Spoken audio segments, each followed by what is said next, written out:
And you look at what could be for this Bears team, what you have laid out ahead of you these next couple of weeks. But what have been like your biggest sights and sounds of what you've seen from Vegas so far through, what have we been here now, two days and change at this point? It's going to be a home game. I think like the estimates were 50-50 crowd. I'd be surprised if it's not advantage Bears. Everywhere you look, it's another Bears fan. The way that these fans have traveled, I got the utmost respect for you guys who did it, who took the trip with us, and people who just came out here to see their team. I think you're getting a home game for the Bears. I mean, if you're asking me the sights and the sounds, aside from the sound of myself bleeding out in the sports book during college football yesterday, what a dreadful day. But that's the big one. It's just, I mean, we had a guy yesterday in a Packers jersey come in, a Jordan Love Packers jersey, walks into the sports book here at the Mandalay Bay. And immediately, like, the whole sports book starts chanting FGB, you know what I mean, and Jordan Love sucks. It was insane. So that's the biggest the biggest sound for me is Green Bay sucks. Green Bay sucks, and everywhere you look, it's another Bears fan that's ready to go cheer for their team today. Dude, it is Bears fans taking over this city right now. And whether you were at dinner, whether you were walking whatever casino floor, I mean, God knows we hit like 30 of them last night, it felt like. I mean, which one didn't we go to last night? Yeah. And you see Bears fans who are just, they're ready to have a party this weekend, and it should be a fun one. In terms of maybe some of the shenanigans that we had last night too, there were a lot of moments. We had a great dinner last night at Barry's, a whole team dinner, whole station got together last night for a team dinner. But then there was also a good pass pro set taking place. Where were we? Was that at the Wynn? I believe when we got to the pass pro set, it was the encore. And that's right. Charlie got handled badly. Yeah. I'm looking like a Bears pass rusher out there. We need to send that tape into Thayer. Oh, yeah. I need Thayer to do an actual breakdown of Charlie. So what happened was, and we did the full 9 yards on this. We're all standing there, and Danny starts saying to Charlie, why don't you do an Oklahoma drill with Snorling right now? You got to get by him. And Aki decides he wants to be a part of this. So you come up, pause, you get right behind me and start doing the quarterback cadence. You're calling it and everything. I didn't know what the cadence was. So the funniest part of this is when I'm standing there like, I don't know when I'm going. He doesn't know when he's going. We're just like listening to Tyler. You walk up, point at Charlie, Mike, and then hit back. I'm turned around like I felt like you were doing a hard count. We were doing we had to go silent count. The stadium pulse was at like a 9. Such a deeply involved simulation of quarterback, center, edge rusher football. And why I'm blocking the edge, I have no idea. But Chardon, you're his blind side. You got to work on. I was the center. You got to work on your rush reps, man. I mean, it was brutal. Let's just say there's some bad stills out there. Some bad. You put some bad stuff on film last night. You did a rookie Aiden Hutchinson spin move, and fake spin move. Just got arm barred. Yeah, you could have probably finished that rep with just one arm. Was it DeMarcus Ware who did the fake spin? Yeah. I was trying to do that. He's a lot more athletic than me. It was a good time last night. 312-332-3776. We do miss you, Potsy. I mean, not for nothing, man, but we've gotten a lot of texts from Potsy. FOMO. The FOMO is extreme, man. You almost bought a plane ticket out here? I was looking Friday. on Friday, and it's just too expensive. Too expensive. What kind of number are we talking about here? We could have all chipped in. What was it, like 400, 500? We should have all chipped in. I know. 50, I would have bunked at $50 Shea's. ahead. We would have pushed our beds together. Megabed? Megabed would have been great. Potsy, I told you, if you had come out here, you could have stayed in my room. Yeah, it looks so fun out there. You guys are having a blast. If I had the night I had last night, I may have thought about just buying you the ticket to come out here. Like, because then I'd be well, I don't want to say where I'm at, but I wouldn't be hurting, so I could just have flown out Potsy. What might have been, man? I feel bad doing this because Potsy's really been going through it. You talk about a man who's down bad. So to pull back the curtain real quick, we have a group chat. Us two, Chardog, and Potsy. And let's just say I would say it's a pretty active group chat. Messages are flying all day, every day. Very active. It's a very active group chat. The thing is when three guys are together and one guy's back at the homeland, Yeah. like it, we've gotten a lot of, hey guys, how are ya? What's going on? What are you doing? Miss ya. We've inspired a lot of FOMO in our friend. Yeah. And I feel bad about it. It's tough. It's tough. We'll bring you back like a little T-shirt or a little trinket I or want something, a little all right? Las Vegas magnet. Something. Las Vegas magnet? Yes. I'm gonna get you a deck of cards from one of the casinos. Love that. We miss you, Potsy. Wish you were guys here. do. You guys Wish are you were having a here. blast, though. Looks great.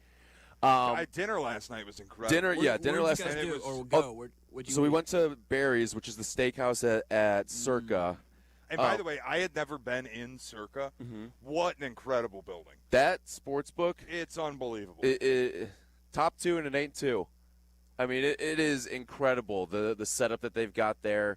And then you didn't even see the stadium swim. No. Like, to go out there and see that part of the whole thing, like, it is unrivaled what they've put together over there. It's incredible. The meal we had was fantastic, and the it was incredible. I think to have everybody from the station Yes. at dinner in Las Vegas. Not And everyone. That was mean. You're right. I'm sorry, Potsy. Most everyone at the station on the content side, for all of us to be together and have that dinner together.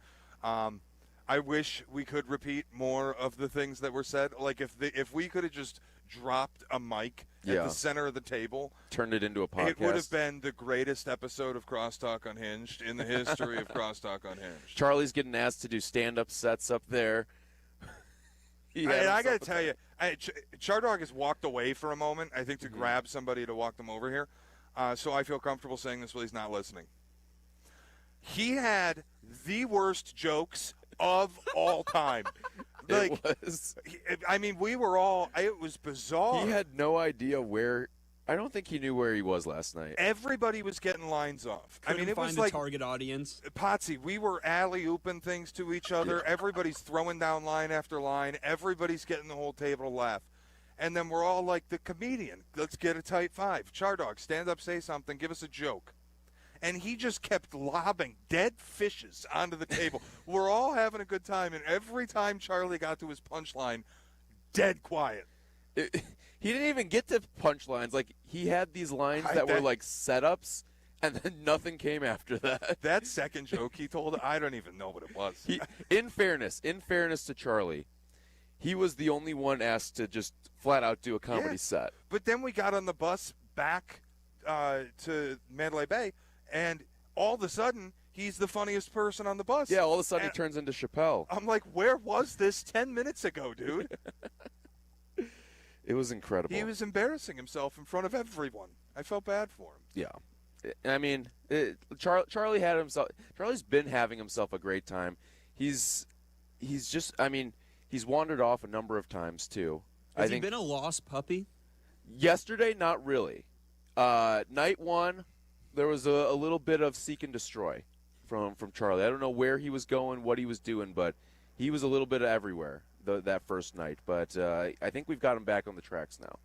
We've been able to. I think he's tried to like stay close to home base. He kind of realizes he needs like a guiding light at times. I mean, he pulled the plug on you at the casino last night. We were at the Aria, and Chris just tapped me on the shoulder and goes, "We're gone." He said, "Charlie just pulled the plug on the night. He's got to go to bed." I'm like, okay. I was there for another hour and a half. I don't know how I'm doing this, by the way. What's your sleep counter for the week? My sleep total, I believe, right now, since arriving on Thursday night, is 10 hours. 10 hours on 3 nights. Okay. You're really going through it then. Yeah. Are you napping But today? I'll worry about the rest of it tomorrow. Am I napping today? Yeah. No, I'll sleep on the plane. That's what I figured. Yeah, I'm not going to nap today, I don't think, because we've got a plane ride ahead of us here. All right, if you want to join us, 312-332-3776. We are getting you ready for Bears and Raiders, aside from all of our Vegas shenanigans here. A reminder, we've got 13 hours of coverage. We've got the pregame tailgate with Bleck and Abdalla coming up after us. Then it's the network pregame with Silvy, Dionne, and Waddle. Then you've got the full game coverage, Joniak Thayer, Jason McKee on the sidelines. And then after that, it is the post-game show on the network with Peggy and Yurko, followed by Meller, Pat the designer, and Jason McKee on the post-game show. So all of that coming up today. We are wall-to-wall Bears, getting you ready for the Raiders game. The difference between 1-3 and 2-2. Let's discuss more of that when we come back. It's Tyler Rocky and Shea Norling. This is Tyler and Shea. Tyler and Shea. I know you're going to dig this. On Chicago's home for sports, ESPN Chicago. It's fall again, and that means football, falling leaves, cozy fires, and, of course, a fresh haircut at Great Clips. Whether you want a whole new look for the season or just a trim on a cut you already love, the skilled stylists at your local Great Clips salon are ready to bring it to life for less. With convenient online check-in, you can add your name to the list and stop in whenever it works for you. They'll even send you a ready next text when you're up next for a haircut, so you can get all of your fall errands done rather than waiting in the salon. Once your cut is finished, the friendly stylists at Great Clips will save the details in clip notes so you can get the look you love every time you come in. And the best part? Great Clips' everyday affordable prices means you'll have money left over for fall fun as well. Look your greatest for the new season. Download the app and get into your local Great Clips salon for a fresh fall haircut today. Great Clips, it's gonna be great. Do you ever scream at your screen when your 5G internet freezes? It's the worst. So why not switch to Astound? Wi-Fi that just works. With Astound Wi-Fi, you'll rage less, buffer less, and live more. Lock in gig speed Wi-Fi for just $35 a month, guaranteed for 3 years. Plus, get up to a $200 Amazon gift card. Astound Wi-Fi, it just works. Visit astound.com today. A round of golf should be more than just a game. It should be an experience. At Seven Bridges Golf Club, you'll find 100-year-old oaks, rolling fairways, and of course, at least 7 bridges. A championship course with a private feel, just a half hour from Chicago. And when the final putt drops, the experience isn't over. Head to the Dock Bar and Grill for great dining, cold drinks, and sunset views that rival any 19th hole. Visit sevenbridgesgolfclub.com to book your tee time today. Roofers and Waterproofers Local 11 provides quality value and service in all facets of the commercial, industrial, and institutional roofing and waterproofing industry. Promoting skilled craftsmen and craftswomen through apprenticeship training, Local 11 members are trained in the application of the latest roofing and waterproofing techniques. They are at the forefront of design and installation of environmental-friendly solar, green, and garden systems. To find a highly skilled roofing contractor today, go to chicago-roofingcontractors.org. Do you have trouble getting in and out of the bathtub? Are you afraid you'll slip and fall entering or exiting a tub? Safe Step walk-in tubs can transform your bathtub from an area of concern to a calming refuge. Call them today at 1-800-731-4558 and save $1,600. Safe Step walk-in tubs and showers are proudly made in Tennessee and offer an ultra-low step-in, avoiding that difficult climb over a traditional bathtub wall. They also offer a variety of therapeutic benefits that may help soothe your aching muscles and joints, increasing your mobility, boosting your energy, and improving your sleep. Safe Step walk-in tubs are designed to easily fit your existing tub space and are often installed in as little as 1 day. Just dial 1-800-731-4558 today to save $1,600 and receive a free shower package. That's 1-800-731-4558 for a free no-obligation consultation and to save $1,600. Safe Step walk-in tubs. Safety never felt so good. Welcome back to Tyler Rocky and Shea Norling. We're back on ESPN Chicago.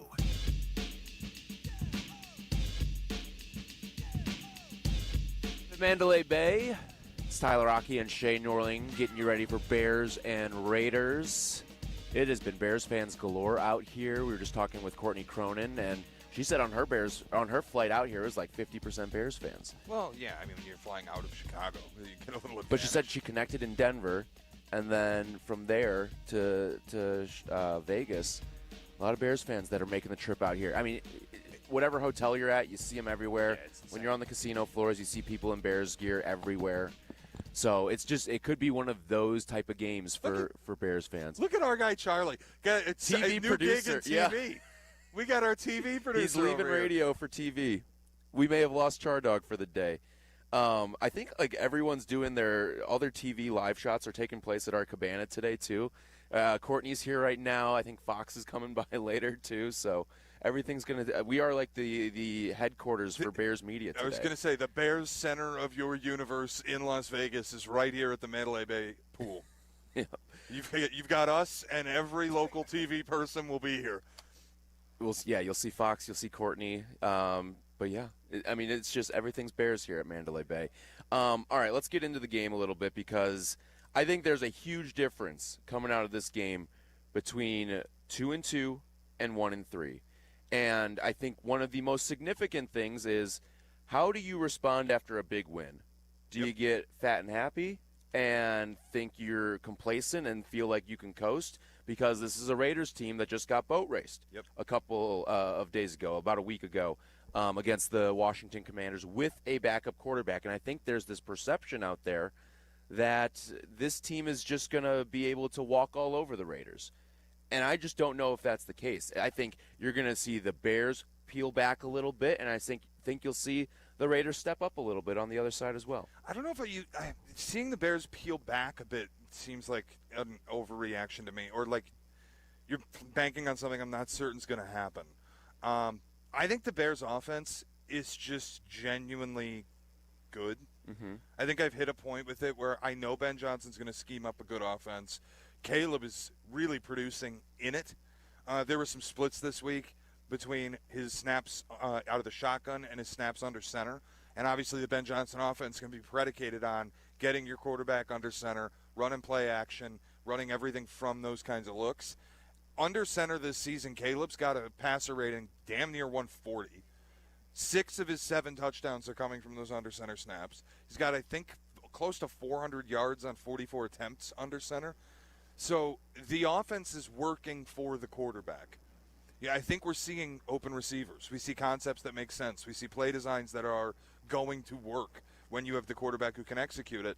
And aside from week 1 against Minnesota, Caleb has very capably executed this offense. I think the Raiders' defense, flip side, might be garbage. So you have an opportunity. But your point about, like, last week you rode high. You had the best performance we've seen out of this team in at least a year, maybe more. How do you answer that?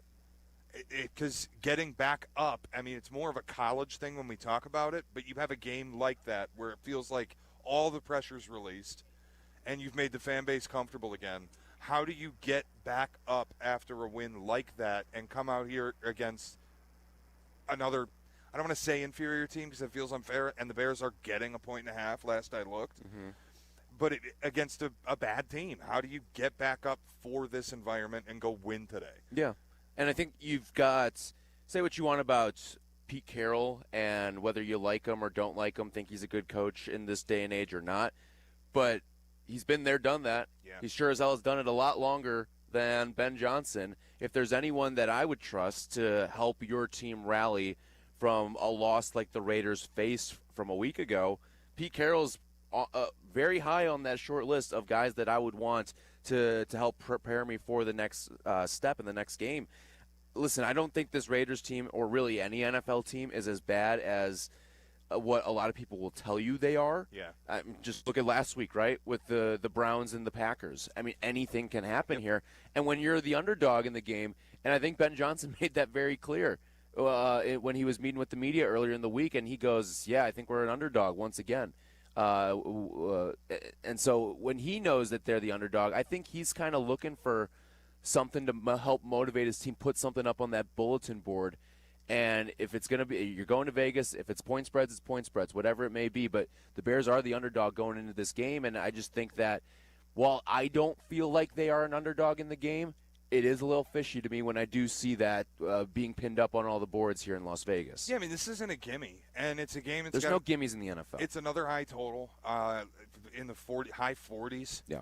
I think you have a chance. Maybe you're going to see a bit of a light show today in terms of the points getting put up on the board. I think both offenses can produce, and I don't believe – like I know last week looked okay, but defensively I'm still not buying all of what the Bears are selling, and I need to see Montez Sweat have another good game.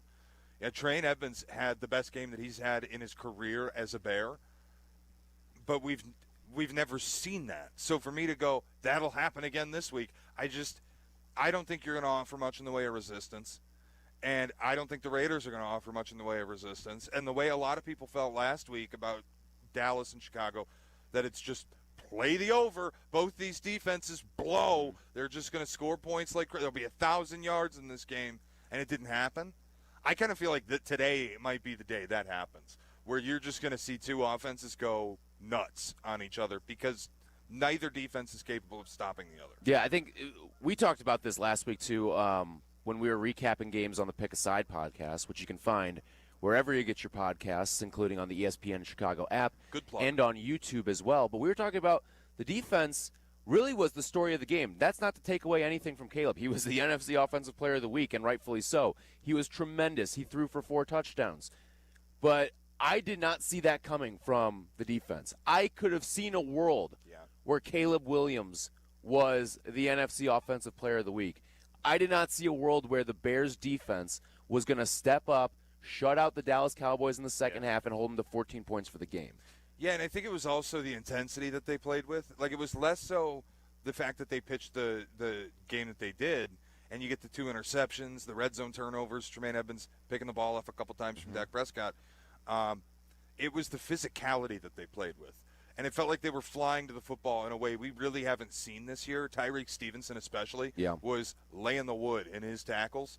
So I need to see that again. Was that just one spot where Grady Jarrett, according to everybody, gave a great speech, fired everybody up, showed his leadership tendencies, and got you to play a more physical, intense brand of football? Or is that replicable? Can you do that again this week and get fired up again and play that level, that fast on defense and that physical on defense, where every single down it feels like whether you're involved in the play or not, you're out there to try to hit someone. I saw it last week. It was the first time I saw it this season. I need to see it again today. And if you get the 2-2 and you look that way again, that's when you can start going, if we can just handle our business, we're not out of this playoff conversation. But if you don't do that and you're sitting at 1-3, and it's why this week I've called this a must-win game for the Bears. I 100% agree with you. If you sit at 1-3, the season's done. For all intents and purposes, as far as looking to the results, you're not making the playoffs. You have virtually no chance. No teams really start 1-3 and end up in the playoffs, especially – look, it's not like you're the Chiefs. It's not like you're the Lions. It's not like you're the Ravens. You could start 1-3 and afford it because we know you're good. You're a dog to the Raiders today. This is one of the most important games to me because there aren't that many spots left where I think it's going to be you're walking into it and everybody feels like this is winnable. Yeah. But it also can change the narrative where if you go out and take care of your business against the Raiders today, suddenly everyone else might start looking at you like, oh, they are good. And that's not to say that there aren't going to be breaks along the way, too. We already know this team's going to face the Bengals without Joe Burrow. There was news yesterday that Nnamdi Madubuike, by the way, there's football going on right now. Dublin game today, which we didn't remember that this was happening, and then all of a sudden there was football on this morning. That is the wrong team, Carson. They are going to ramp J.J. McCarthy back up so fast. If that's what they're getting out of Carson Wentz, what are you looking at? It was horrible. They were driving. Vikings were driving. They are currently down 14-3. We'll keep you updated on that game throughout the course of our show too. But yeah, I mean you got Madubuike going on IR. He may miss the game against the Bears in a couple of weeks too. I think the Bear game is the first week he's eligible back to come off the IR. Like, that's a big piece, and we see what this Baltimore defense looks like without him. It isn't very good right now. It is one of the worst defenses metrically in the NFL. And it's a defense that I think a lot of people heading into the season thought was going to be one of the best defenses in the NFL. So, listen, I think people start to take you seriously at 2-2. Yeah. 2-2, albeit your wins are against the Raiders and the Cowboys, if you do get to that point. But there is something to you've taken care of business going into the bye week, and then, all right, we can lick our wounds there, figure everything out, solidify the offensive line. How are we going to go about this? Get guys healthy, hopefully, as well. We'll see, but I just think that you start to be taken a little more seriously, and all of a sudden, some of these games that maybe the public views as, 70-30, you're an underdog in, starts to creep closer to 50-50. It's not like the Commanders have looked all that great this year. Yeah, no, true. Yeah, and I think, look, I get to take you seriously again at 2-2. And I think my hope for the team today, just walking in there, is we know they hear the noise. They mention things that they've heard. We know Ben Johnson hears everything, and he's reading stuff, and he sees it. So I hope that for everybody earlier in the week who put out that Bears saved the season with a win against Dallas, all that saved the season nonsense, I hope they either didn't hear it or downplayed it as much as possible. Because for me, you don't save the season until you're back to 2-2. Then we get to have that conversation. But at 1-2, going into a game where you aren't favored, I'm not doing that. So you go win today, I'm willing to have that talk. But if they approach this like we already, the pressure's out of the balloon, we've let everything out, we're relieved, we got the win, we saved the season, that's where you might get yourself in a little trouble. So I just, my whole point is I need to see them come out with the same attacking edge that they had last week and just play that brand of football against a team that nobody really believes is at least significantly better than you. They're basically favored because they're at home. And based on what we've seen from the people who are here and going to the game, the Raiders might be working in a silent count today. So take the home field advantage and stick it where the sun don't shine. Yeah, to me, it's can the defense replicate what they did last week? And you brought up all the names of guys who went out there and made impacts that we really haven't seen in their Bears tenure. And if they can replicate some of that, because – listen, Matt Eberflus, the revenge factor is not there. He is not on the other sideline anymore. What's it going to look like when you don't have that little bit of extra motivation to peel yourself off the mat? And if this Bears team, like if we see a flat performance from Tyreek Stevenson today, if we see Tremaine Edmonds revert back to the Tremaine Edmonds that we've seen for the bulk of his Bears career, if Montez Sweat isn't getting after the quarterback, then you're going to have a problem. You're going to have a big-time problem today because, like, this team is not winning a rock fight. I'll tell you, like they're not coming away victorious in a 19-16 game here. If the offense struggles, I don't see a path forward for this team winning this game today. It's got to be complete complementary football, and they did a great job of it last week. I mean, the 19-play drive, it was everything. You take 10 minutes off the clock. You let your defense get rested up. You wear down your opponent. The way that you get demoralized being on the field for as long as they were and never getting a break. Yeah. That's the style of football they're going to have to play, where I do think, like, the offense has to be your best defense. You have to keep the opposing team off the field. You have to let your defense rest up, recover, come out fresh on every series. If this goes back to the way it was to start the year, where it's 3 and out, 3 and out, 3 and out after the scripted plays, well, then your defense is going to get in trouble. You got to let them breathe. You got to give them time to rest on the sideline. You got to control the script of the game. That's just going to be kind of the keys for the Bears going forward this season. Because when you don't have premium talent, when you aren't going to be the best roster on the field each game that you play, the only thing you can do is control the game. Mm-hmm. I mean, the ball control that they had last week with the turnovers, and I don't even think – I don't have the box score in front of me, but I don't think they won the time of possession battle. But for all intents and purposes, they did. You let your defense rest on that 19-play drive like you alluded to. You got the turnovers that got them off the field. Everything felt like pure Bears dominance from a week ago. 312-332-3776 if you want to talk Bears with us. We are the pregame show, Tyler Rocky and Shea Norling. And if the Bears can get to 2-2 today, are you opening the door for a playoff possibility? 312-332-3776. All that and more coming up next. It's Tyler and Shea. This is Tyler and Shea. Tyler and Shea. I know you're going to dig this. On Chicago's home for sports, ESPN Chicago. Ready to finish what you started? At North Park University in Chicago, transferring is seamless. Bring your credits and complete your intended major, or choose from 6 accelerated, fully online programs designed with working professionals in mind. The warm Christian community welcomes those from all faith backgrounds, and students graduate ready to lead in schools, communities, and beyond. You'll be supported every step of the way to thrive in your chosen career. Apply today at northpark.edu. North Park University, where faith, purpose, and career come together. Hey guys, it's Silvy. Football season is finally here, and if you want to kick off like a pro, you need Circa Sports Illinois, the world's largest sports book, now right at your fingertips. Circa does it the right way. High app limits, low holds, incredible customer service, and no bet fees, ever. Other books might charge you just to get in the game, but not Circa. With Circa, every play is your play. Download your new bookie today at circasports.com. Must be 21 years or older. Gambling problem? Call 1-800-GAMBLER. Hey, it's the best season of the year. Pumpkin spice season. No. I'm just kidding. It's baseball playoff season. Join the Bleck and Abdalla show in Wrigleyville from noon to 3. Come to Yaxie's to hang with us and grab an ice-cold flight by Yingling. Catch us live on YouTube or twitch.tv. And on ESPN Chicago at 2. Or join us in person at Yaxie's. Brought to you by Flight by Yingling. Please enjoy responsibly.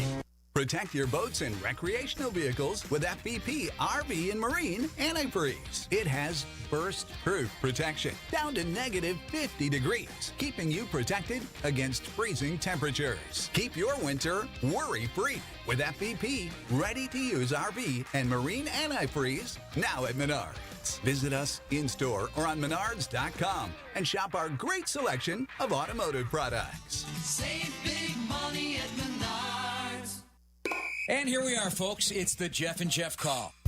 I know football. And I know houses, because when it comes to selling your house, you need a winning team you can trust. No surprises, no fumbles, just a clear path to closing, just like a perfect play. Jeff Buys Your House makes it simple. A fair offer, no repairs needed, and a closing date on your timeline. Don't take a chance selling your house with just anyone. Visit us at jeffbuysyourhouse.com for your no-obligation offer today.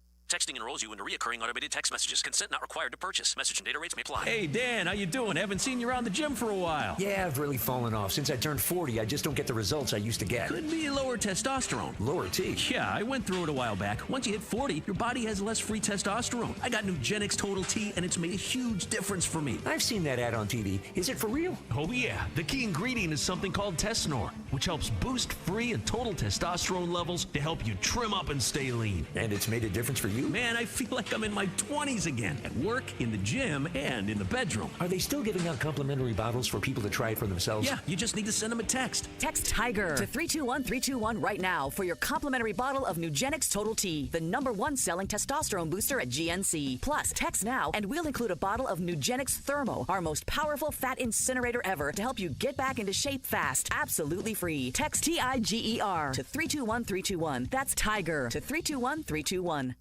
Live poolside from Mandalay Bay, this is the ESPN Chicago Vegas Invasion.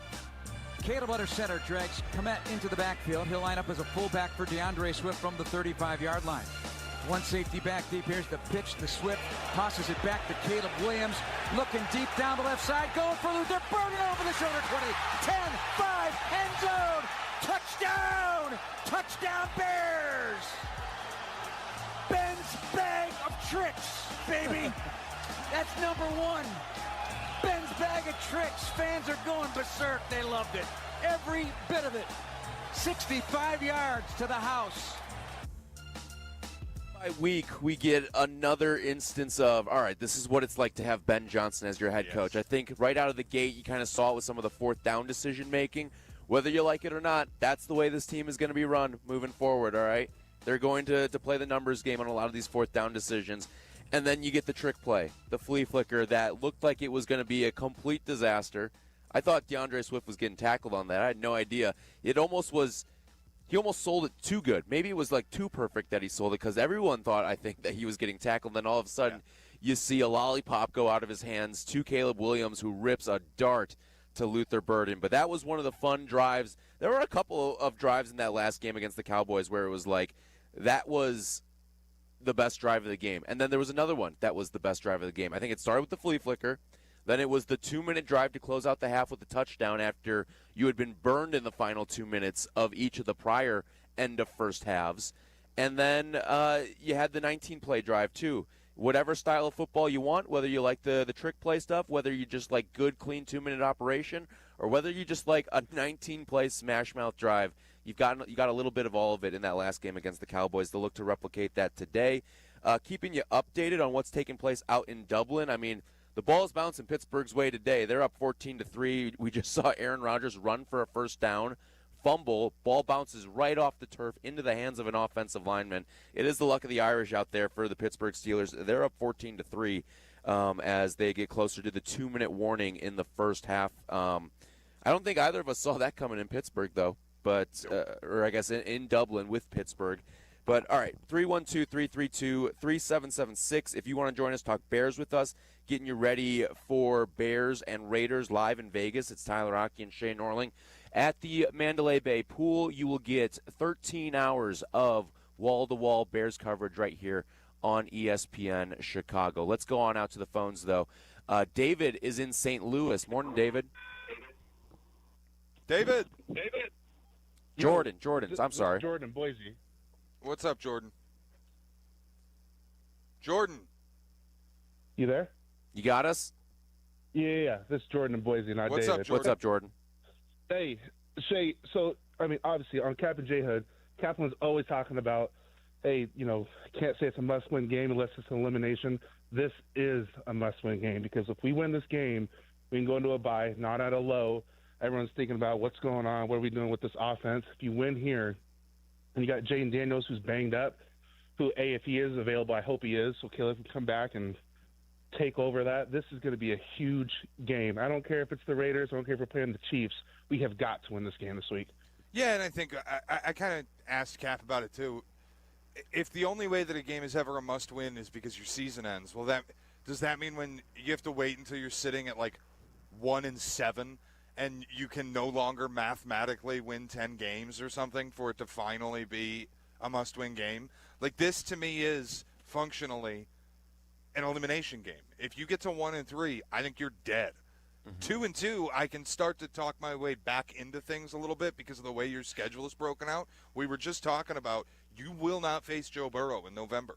That's a break. The Commanders don't look great right now and also aren't super healthy, and you'll catch them off a bye.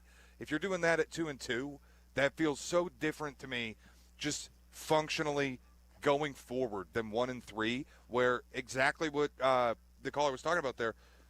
If we go into that bye week with questions at 1-3 about how productive this offense can be consistently, like, it's just that's not the narrative I want to have. Get it right.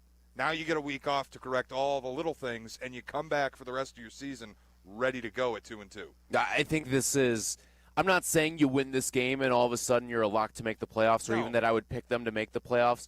But for vibes, this is a must-win type of game. Yeah. I mean, the feeling you have at 2-2 going into a bye versus 1-3. First of all, 1-3 versus 2-2 as a whole, even if there wasn't a bye, you're feeling a lot different. But having that bye week there to just kind of regroup, reset, get healthy, and kind of figure out the things that maybe you've stumbled a little bit with early on in the season with a new coaching staff, with some new pieces on the offensive line, some new pieces defensively. Getting all that together and getting your house in order that way is certainly a way different vibe than if you're 1-3 and you're searching for those types of answers on the other side. Yeah, and look, the odds are still stacked against you. No team in history has ever gone 0-2 to start a season with both losses coming to teams in their own division and wound up making the playoffs. So it's not like you get back to 2-2 and suddenly it's a minus next to Bears playoff yes when you look at the betting odds. I'm just saying if you go to 1-3, you have no chance. At 2-2, we can at least restart the engines here. Yeah, like think about it. We're talking about this Chiefs and Ravens game that's going to be played today. Loser goes to 1-3. Loser misses playoffs. In all likelihood, but when you also look at those two teams, if one of them pulled the rabbit out of their hat, neither of us would be shocked because of who they've got at quarterback, who they've got on the sidelines coaching-wise and just the overall roster construction as well. We can't say that about this Bears team. If they go to 1-3, the grave's been dug. Yeah. It's over at that point. And then, look, I don't want the rest of this season to be about Ben Johnson figuring out who the players he can keep here will be. And that's what the conversation becomes at 1-3. Yeah. It's just make sure Caleb looks like firmly the guy. Ooh, block! There's some craziness going on. This game has across everything. the pond. Yeah, this is fantastic. It's just been wild. To finish my thought, I don't want this season to be about let's make sure we have the franchise quarterback and just secure the best draft pick possible, and we'll figure out who can be here and who can't be here going forward.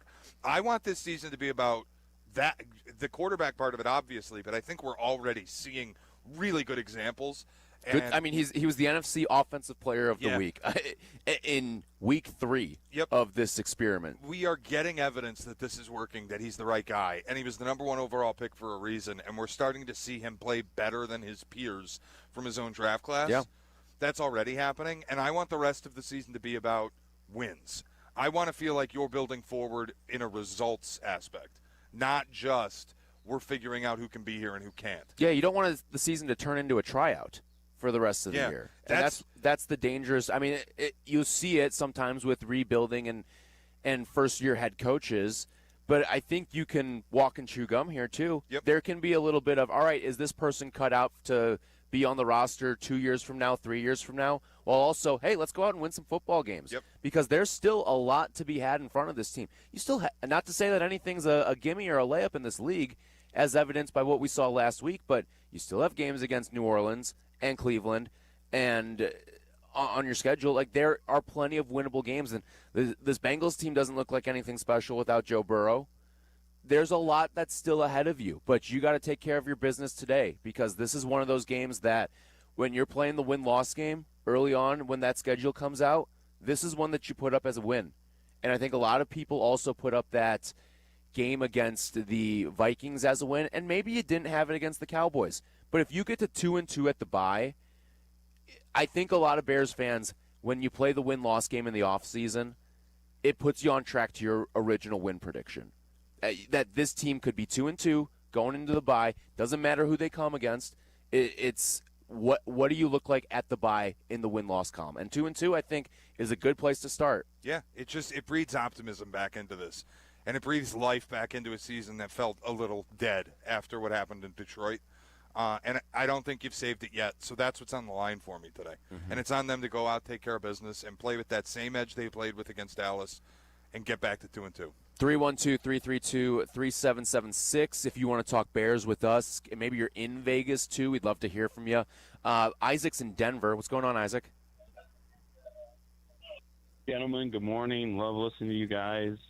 Loved hearing your show yesterday. Man, that was a wild day of college football. I can't wait to hear We'll your hit on a little recap college football later today, too. Yeah.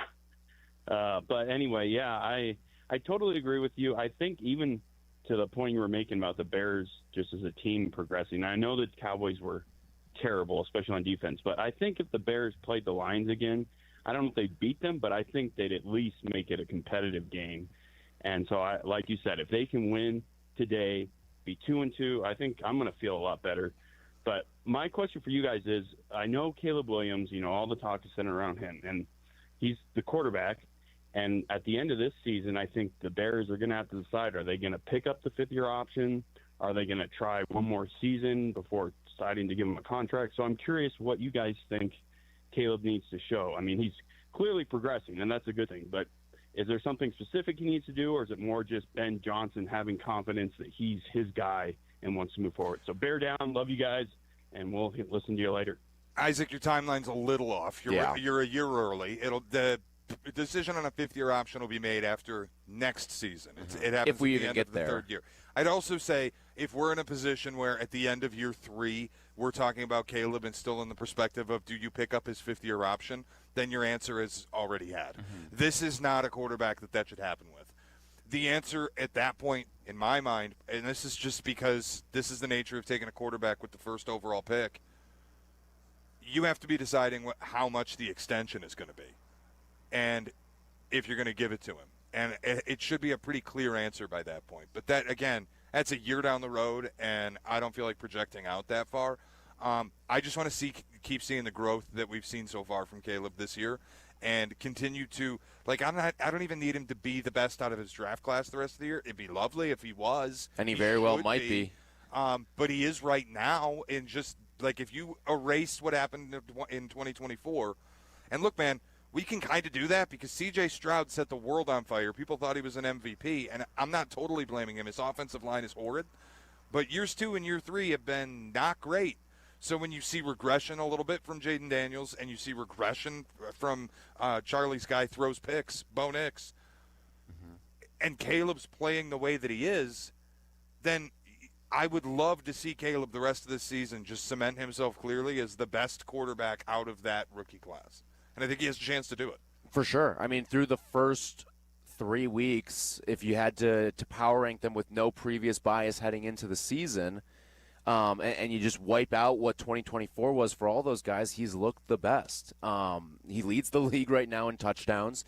He has just, I guess Aaron Rodgers technically does now because he had the touchdown pass earlier today in Dublin, but heading into the week, he was tied for the lead with Aaron Rodgers in touchdowns. He has shown progress each week. And to answer his Isaac's original question about what he's got to do to earn a contract here, I look at it as you go into the offseason feeling good. And what I mean by that is Ben Johnson knows, all right, the finished product is not here right now, but we're knocking on the doorstep of it, and I think we're going to get there. You have to earn Ben's trust by the end of the year because I think this goes back into the conversation that we were having earlier, too, about you don't want this to become a tryout season for everyone. Yes, I agree, but you do have to kind of take notes, and because you are rebuilding this offense. You are rebuilding this entire team. And the quarterback's not excluded from that conversation. If anything, it's the focal point of the conversation. I think the other thing, too, that we haven't talked about just in the importance of turf, man. This game is drunk. Justin Jefferson just got caught up by the turf monster. I mean, this game is ridiculous. 14-3. Pittsburgh on top with about 40 seconds left in the half, but we've got Rodgers coughing up the football on a first down scramble, and it's super bounced off the turf to an offensive lineman. Now we've got Justin Jefferson getting caught by the turf monster. We have a blocked field goal. It's not – what are we doing here? We got underhand shovels from Carson Wentz. This is ridiculous. It's not even 8 a.m. Pacific, and we've already got a drunk game.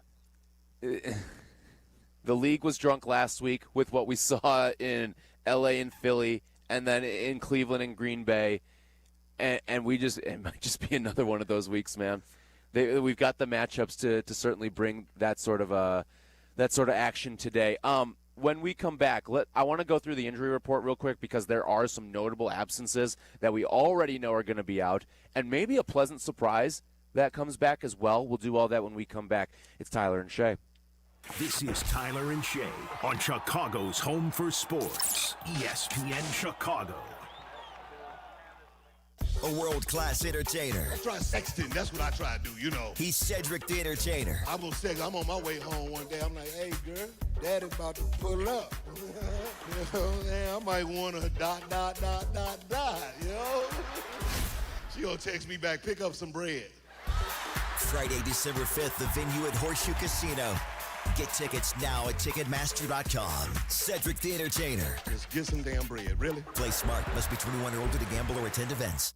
Hey, it's your friend Tom Waddle. In football, speed and quick decision-making change the game. The same's true for business. Cyber threats move fast, and you can't afford to play catch-up. That's why companies trust Trend Micro. With AI-powered proactive security, they detect and stop threats in real time before they ever slow your team down. Trusted by enterprises worldwide, backed by over 35 years of innovation, Trend Micro helps your business stay fast, agile, and secure. Cyber threats move fast. Trend Micro moves faster. Go to trendmicro.com to see for yourself.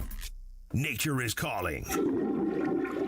No, not that way. Fishing, hunting, hiking, nature. Chauncey's Great Outdoors, Saturday mornings from 6 to 7 and available on demand on the ESPN Chicago app. Roofers and Waterproofers Local 11 delivers expert roofing and waterproofing across Chicago. Their trained professionals lead in solar, green, and garden systems. For trusted contractors and top quality service, visit ChicagoRoofingContractors.org. That's ChicagoRoofingContractors.org. That's the ease at which you get information. You want it, you get it. Like that. Ask your phone. Group chat. Smartphone. You're always connected and informed in real time. No waiting. So if you're diabetic and still using finger sticks to read your blood sugar, what are you waiting for? Knowing your blood sugar levels instantly is important for managing diabetes. Call US Med at 888-665-0696. To learn more about continuous glucose monitors, a real-time instant method to track your blood glucose, US Med is an approved provider for Medicare and over 1,000 private insurers. And the best part? Call 888-665-0696 and we'll give you a free insurance benefits check today. So call 888-665-0696 today. That's 888-665-0696 and manage your diabetes as easy as... Actual price will depend on product and subscription plan. Featured products are compounded drug products, which the FDA does not approve or verify for safety, effectiveness, or quality. Prescription products require an online consultation with a healthcare provider who will determine if appropriate. See website for details, restrictions, and important safety information. Want a boost in and out of the bedroom? Hims has you covered. Introducing a new 2-in-1 approach to level up your game. Tadalafil for better bedroom performance and zinc for testosterone support. Put it all together and you've got what you need to turn things all the way up. Getting started is simple. Just go to hims.com/joy to start your free online visit. Through Hims, you can access ED treatments including pills, chews, and more. 100% online. No office visits, no pharmacy lines. Just fill out a simple intake form and a licensed medical provider will determine if treatment's right for you. If prescribed, it ships free and discreetly to your door. Find affordable treatment options at up to 95% less than brand names at hims.com/joy. That's hims.com/joy, HIMS.com/JOY. Live poolside from Mandalay Bay, this is the ESPN Chicago Vegas Invasion. It's Tyler and Shea on early with you on this Sunday, getting you ready for Bears and Raiders live from Mandalay Bay. We'll have all of our Bears coverage with you here poolside, so if you're in the area, come on by, say hello. Bleck and Abdalla coming on after us. Then it is the network pregame with Waddle, Silvy, and Dionne Miller, followed by the game coverage with Joniak Thayer and Jason McKee. And then you've got your network postgame with Peggy and Yurko, followed by Jeff Meller, Pat the Designer, and J-Mac. Breaking things down on the post-game show. So wall-to-wall, 13 hours of Bears coverage for you here on your home for the Chicago Bears. The injury report came out on Friday, and some interesting things popped up here. And I think there's probably more worry than good as a result of it. So TJ Edwards, it was always trending this way. He will not play. He has been out with a hamstring.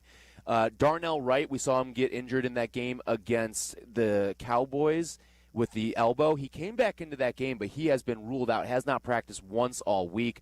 So he had that designation on Friday. And then this was an interesting one to me because Grady Jarrett, we've seen the practice reports kind of trend this way pretty much every single week since he's been here, where he goes, did not practice, and then limited, questionable. But it almost feels like he's a vet. Like, he just gets a couple veteran days, and then he goes out there and plays on Sunday. You don't need to get out there and motivate Grady Jarrett. He's a been there, done that type of guy.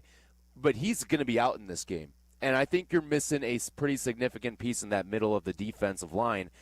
And then on the flip side, the little bit of good news that you may have gotten from the injury report was Kyler Gordon, who's missed the last couple of weeks and actually has not played this season yet.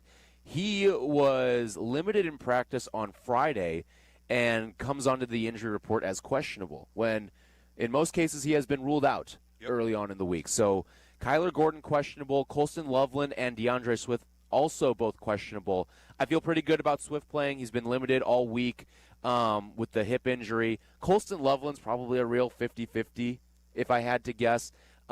He has not practiced each of Wednesday and Thursday, and then was limited on Friday. So we'll see what happens with Colston Loveland. That's I think a pretty significant loss. You're talking about a guy who you drafted inside the top 10 with your first-round pick this year, but he may not go today against the Raiders. Even getting the limited designation on the Friday practice late, that can point in the right direction. He might be on track to play. And I would also say it's not like he's going to be significantly involved in the offense, at least not to what we've seen. It felt like they tried to force-feed him a little bit at the start of the game against Dallas, had that big catch, and then got hurt, and he was just gone. So even if he plays, I don't think they're going to just heavily involve him and feed him like 5, 6, 7 targets. He'll be on the field some. But is that even worth it for a young guy when you've got the bye next week? That's fine. I think the more interesting question is, what do you do with Kyler Gordon? Because next week is a bye, and this has clearly been a lingering issue on the hamstring where he hasn't been able to get right. We know these injuries in all sports can be problematic. Like, I remember when Shota had a hamstring injury that we thought was going to be 2 weeks, and he was out for 2 months. Yeah. So you never really know with the hamstring, and you go back out and you play on it, and maybe the injury gets worse. Like, there's a certain risk there. And I'm not saying just put him on the shelf, but I think it's an interesting question for the Bears. I think it's an interesting question for you, the Bears fan. 312-332-3776. Do you even want Kyler Gordon to play today? Or just put him on the shelf, go get a win, play the way you played last week, do the best in the ability with the players that you have to go win this football game, and then get Kyler healthy in the bye week and be full go for Washington after. But, again, if we're approaching this as a must-win game, I want to go down with all my ammunition. So if Kyler can go, I'd like to see him on the field. The one thing with Kyler Gordon, and I think it was addressed a little bit earlier in the week, too. I can't remember if it was with Dennis Allen or Ben Johnson, but if you're going to put him on the outside and not in the nickel, I don't know if that's where I want to rush a guy back. Yeah. If you're telling me that he's going to be your nickel back today and you're going to be good with Nishan Wright or whoever you want to put on the outside opposite Tyreek Stevenson, fine. But I'm not rushing him back and then putting him in a different position on the field either. The Grady Jarrett bit is a little concerning to me, too, because, look, we know he played a huge role in getting the Bears up for the Dallas game to play physically. He was impactful. It was the reason you brought him in. For him to be out today, not a great sign. Yeah, it's one of your captains there. All right, 312-332-3776. We're talking Bears with you. When we come back, we will dive a little bit more into what we've seen from the offense and take a look on the Raiders side of things, too, because I think they've been an interesting team so far this season. We know what they did in the draft. We know what they've done in the draft last year as well. The overhaul, I mean, they're another one of these teams that was in the Ben Johnson sweepstakes, and they didn't land him. So we'll do all that, break down the game with you. 312-332-3776. It's Tyler and Shea, and we're back in 2 minutes. This is Tyler and Shea. Tyler and Shea. I know you're going to dig this. On Chicago's home for sports, ESPN Chicago. Property managers and GCs use FinishingChicago.com's contractors for finishes and protective coatings in the most iconic venues, interior spaces, and essential infrastructure. Our painters apply industry-leading commercial and industrial finishes inside and out, so your biggest assets always put their best square footage forward. FinishingChicago.com has your free list of painting, wall covering, glass systems, drywall finishing, and signage contractors. For a great finish, start with FinishingChicago.com. If you aren't sleeping well, you aren't ready for game day. If you're dealing with sinus pressure, your cheers won't be heard. Football season requires your attention to these details. That's why I recommend Sinus and Snoring MD. Their advanced, minimally invasive procedures and treatments help you breathe better, sleep better, and feel better. Be your best on game day. Visit sinusandsnoringmd.com today or call 847-545-0147. That's sinusandsnoringmd.com. Let's go. Hey friends, I'm Tom Waddle and I drive a Hawk. Find your next car at hawkauto.com. Choose from 12 Hawk Auto locations in Forest Park, St. Charles, Plainfield, Joliet, Carroll Stream, and now LaSalle, Peru. Shop thousands of vehicles from 13 big brands. Save with 0% financing or make no payments for 90 days. Plus save even more with our complimentary maintenance plan. Find your next car at hawkauto.com and drive what I drive. Drive a Hawk. HawkAuto.com. financing and plan on select models with approved credit. All right, let's be honest. Game day isn't just about football. It's about the food. And for me, that means Nancy's Pizza. Your game day might include putting your favorite jersey on, the remote in hand, but also make sure Nancy's Pizza is front and center. Whether it's with the crew or you're flying solo, nothing beats that crispy crust, molten blend of mozzarella cheese and those legendary toppings. Nancy's has been doing it right since 1971. Make Nancy's Pizza part of your game day routine. Order now at nancyspizza.com or go to their flagship restaurant in the West Loop. This is ESPN Chicago, WNVP, WTBC, HD2 Chicago, a Good Karma Brands radio station. Welcome back to Tyler Rocky and Shea Norling. We're back on ESPN Chicago. To right, to left, takes the snap, looking, scanning, now running right, gonna throw back in the end zone, middle, DJ Moore, touchdown, touchdown Bears. That's 4, baby, 4 Caleb Williams touchdowns. Hopefully more of that today as the Bears take on the Raiders live in Vegas. It's Tyler Rocky and Shea Norling. Breaking down Bears and Raiders, leading you into Bleck and Abdalla's pregame show right here on your home for the Chicago Bears, ESPN Chicago. And listen, I don't think anyone's expecting Caleb Williams to go out there and throw 4 touchdowns again, or even be the guy that ends up winning NFC Offensive Player of the Week.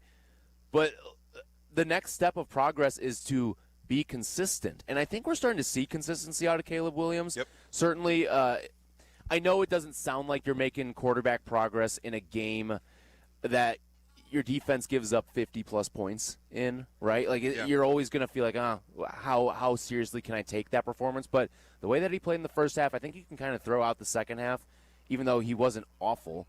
But you can throw out the second half just because of the way that the game script was and the fact that, hey, this is a defense that can kind of pin their ears back and let things fly and get after the quarterback there. They're approaching things very different defensively. But the next step now is consistency.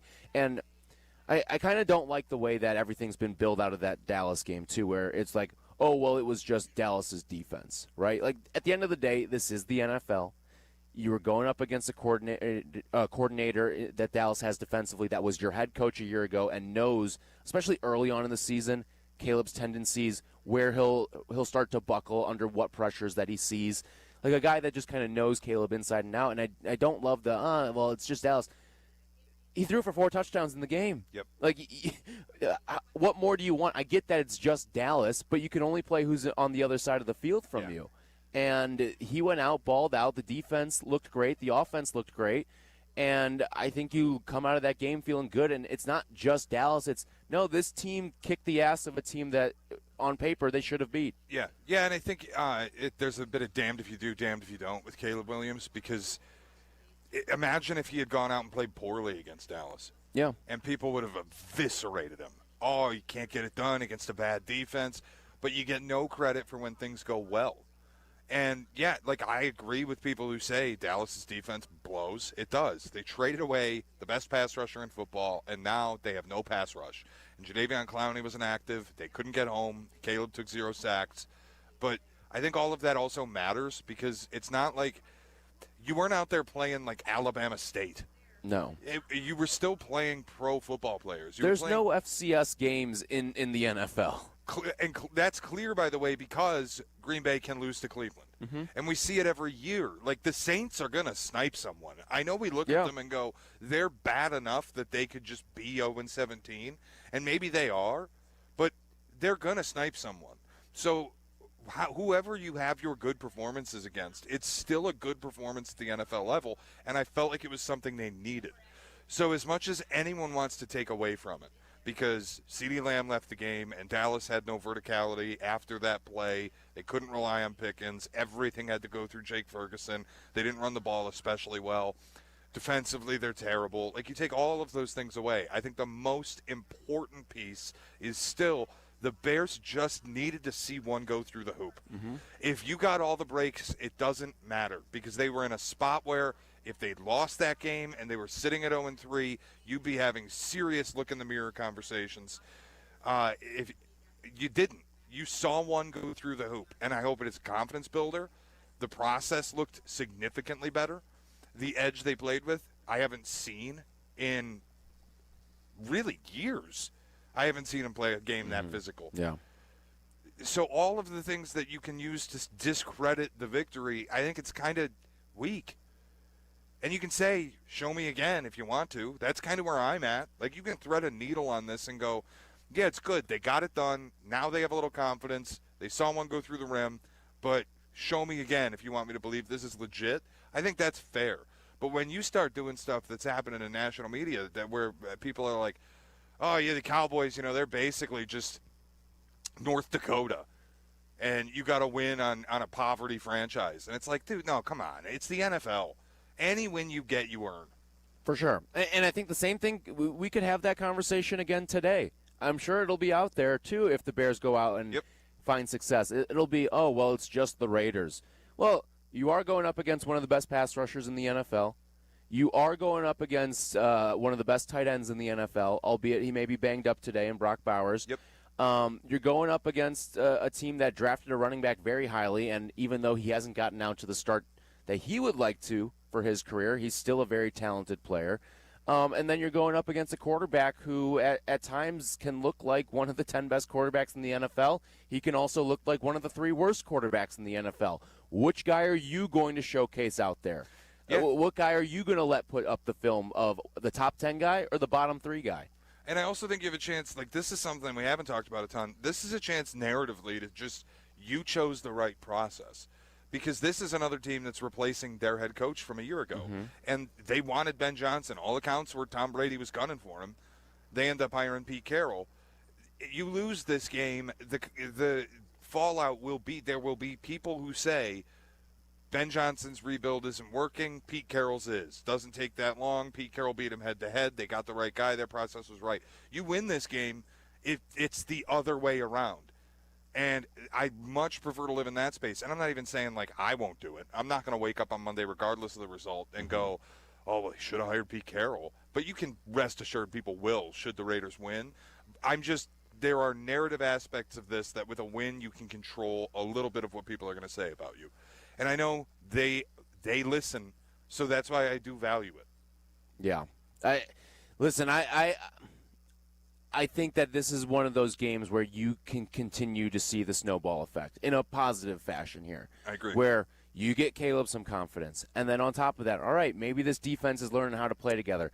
The offensive line, I get that you're going to be without Darnell Wright today, but maybe you learn something about one of your young guys in Theo Benedict or Ozzie Trapillo. Like, maybe you learn something about one of those guys and say, all right, we have something here that we can work with, and then we can try to figure out what this shuffle is post-bye week. You've got a lot of options that you can play with here now. And I think that the bye week, I know at the beginning of the season when the schedule came out, I think a lot of us looked at it and said, bye week in week 5 isn't great. But I think as we're there, like on the doorstep of it right now, I think it's coming at about as perfect of a time as possible because of where you're at health-wise and just the mental reset and the reevaluation process that you can put in place as a coaching staff too. Yeah, I didn't like it when we played the schedule game back in May, but now we're sitting here and seeing how this played out and battling back to 500 and then going into a week off where you'll have the opportunity to self-scout and Ben Johnson will have tape that he can look at and say, this guy works here, this guy doesn't.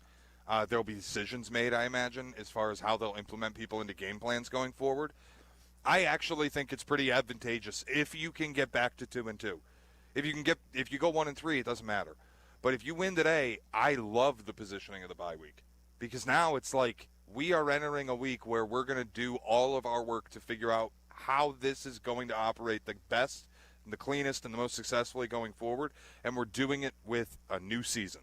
Like you've just reset, restart the engines, and go. I don't hate the placement of this at all anymore. No, I think it's coming at the perfect time for this team. 312-332-3776. Talk Bears with us. How you feel about this team as they get set to take on the Vegas Raiders? Because I think Bears fans are kind of all over the place on this team right now.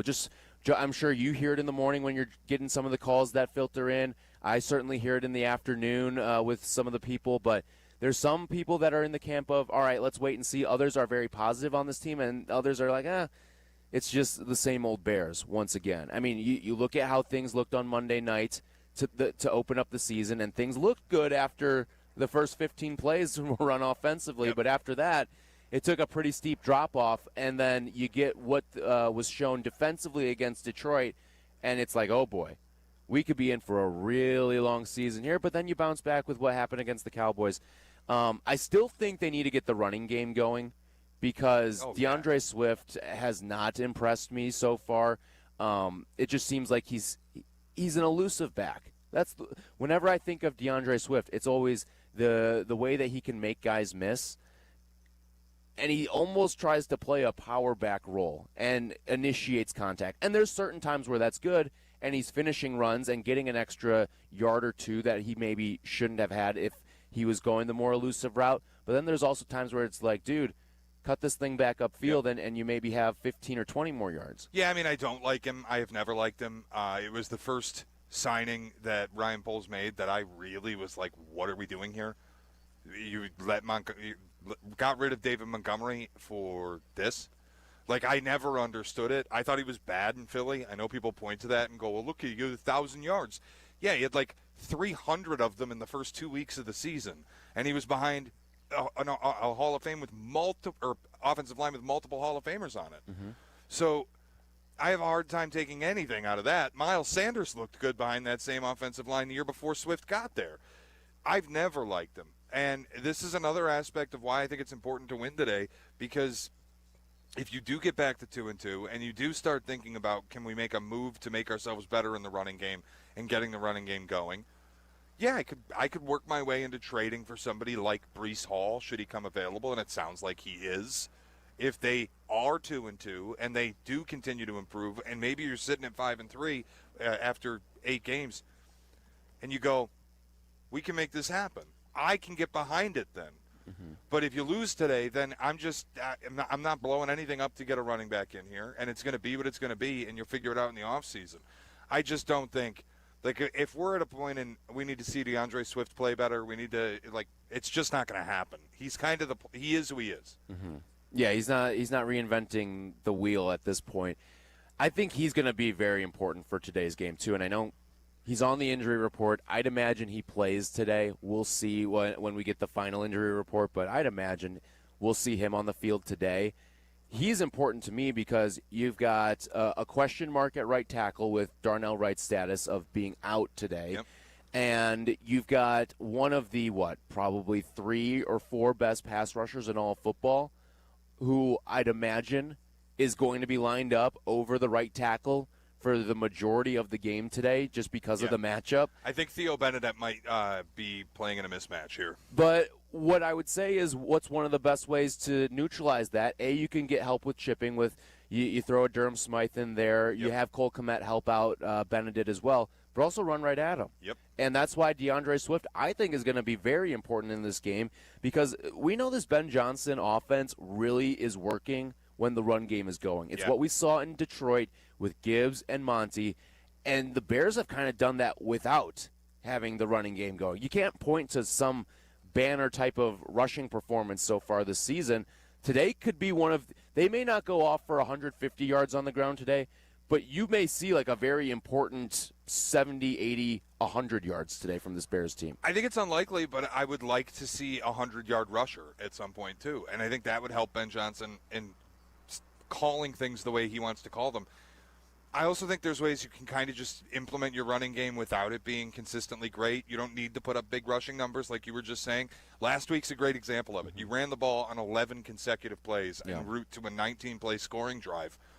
That is your run game working. It doesn't always have to be 5-6 yards a pop. If you can just stay on the field, get in front of the chains, and wear down the opposing defense, that is the body blows.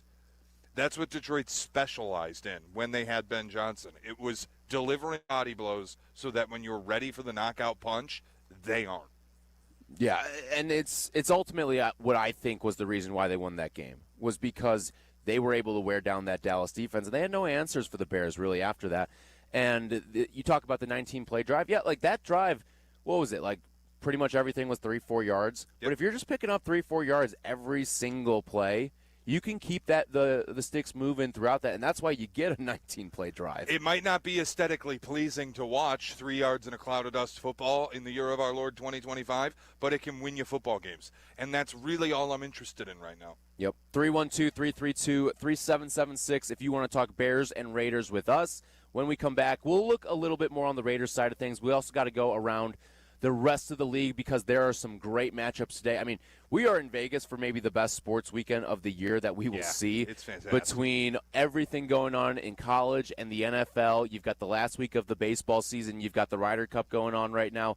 All of it's been fantastic. So we will dive more into what's going on around the league, including the game that's going on right now across the pond in Dublin. That's all coming up next. It's Tyler and Shea.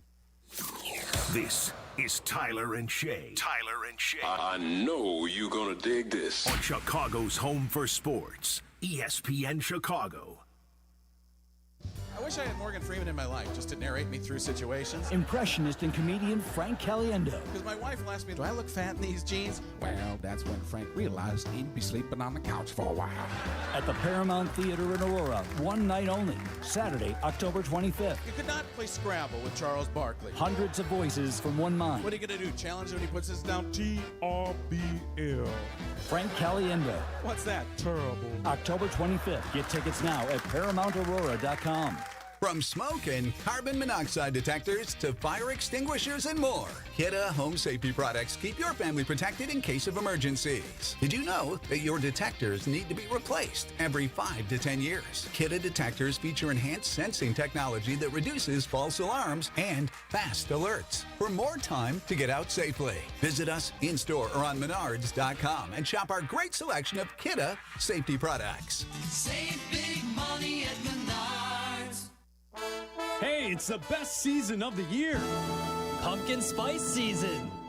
No. I'm just kidding. It's baseball playoff season. Join the Bleck and Abdalla show in Wrigleyville from noon to 3. Come to Yaxie's to hang with us and grab an ice-cold flight by Yingling. Catch us live on YouTube or Twitch.tv. And on ESPN Chicago at 2. Or join us in person at Yaxie's. Brought to you by Flight by Yingling. Please enjoy responsibly. Morning, Zoe. Got donuts. Jeff Bridges, why are you still living above our garage? Well, I dig the mattress, and I want to be in a T-Mobile commercial like you. Teach me, Saldana. Oh, no, I'm not really prepared. I couldn't possibly. At T-Mobile, get the new iPhone 17 Pro on them. It's designed to be the most powerful iPhone yet and has the ultimate pro camera system. Wow, impressive. Let me try. T-Mobile is the best place to get iPhone 17 Pro because they've got the best network. Nice, Jeffrey. You heard them. T-Mobile is the best place to get the new iPhone 17 Pro on us with eligible trade-in in any condition. So, what are we having for lunch? Dude, my work here is done.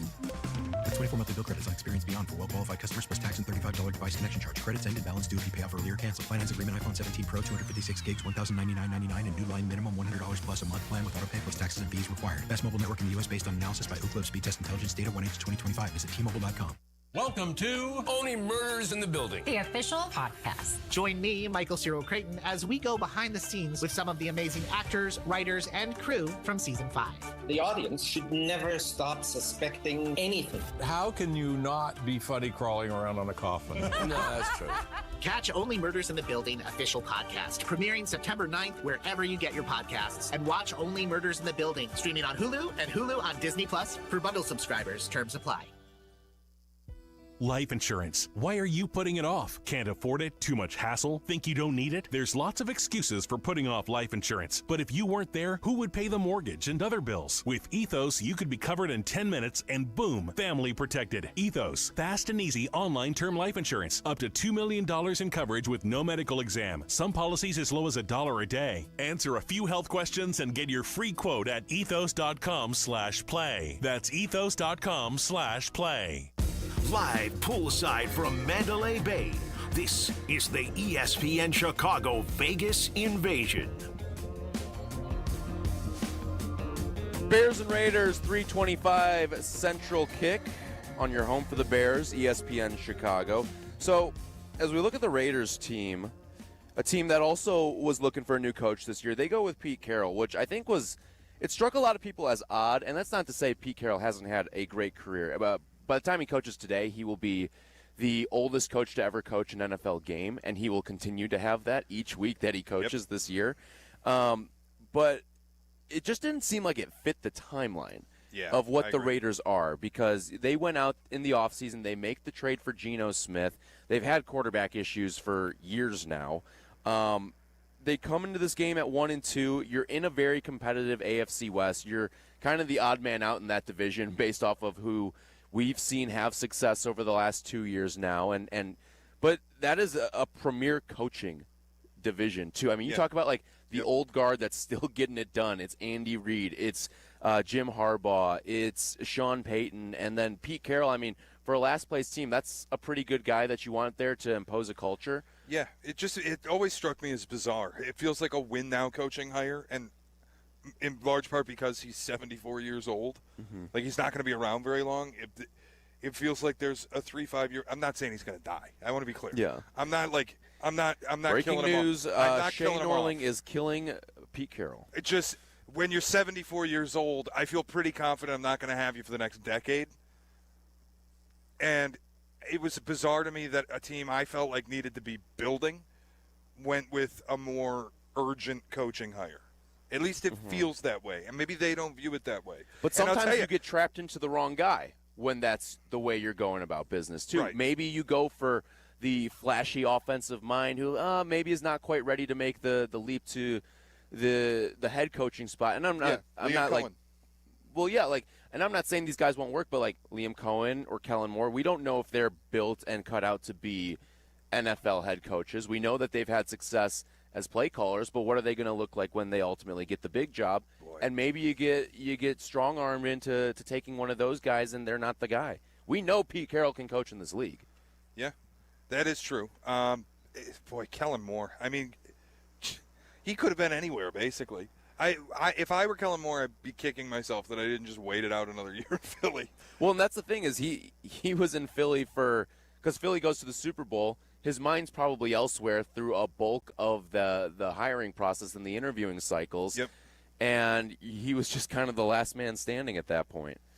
Yeah, the Pete Carroll side of things, though, like, it could be the right hire for the Raiders. I kind of doubt it. I've never loved Pete Carroll, really. Hoodie calls him the song and dance man. I think I've called him a cheerleader. I feel like he's always on the sideline just chomping away at the gum. Yeah. And, like, I know the Marshawn play in the Super Bowl, it's one play, one loud mistake in a very successful career. But he's never been the guy for me, and I just thought it was an odd hire for the Raiders in a spot where I felt like you should be trying to build for what you're going to be 3 years from now. And it felt like they hired a guy who, if you're going the Pete Carroll route, you want to win right now. But, okay, is there also something to maybe they probably realize to a degree where they're at right now. And we've seen guys come in and be head coaches who aren't cut out to be head coaches and just completely tank a team and stall the development. And it's just a bad bridge. It's an A to B guy. You know it's an A to B guy. But is there something to having that A to B guy being Pete Carroll, who you can say what you want. Is this team ready to win now? No. But he's also not going to completely foil the development of a lot of the young guys that are in that room. I think that's a fair point. You can set a culture, too. Like, you can allow Pete Carroll to start the process here and set the culture and turn this into a winning football team and then ultimately get somebody else to take it over the top. The timeline didn't add up to me. And again, I'm the person at the station who I've openly said, if I'm running an NFL team, I'm not hiring guys who are north of 70. I'm just not doing it. And it's why I wanted Ben Johnson so much for the Bears. And people laughed at it. Like, they scoffed at me when I said it.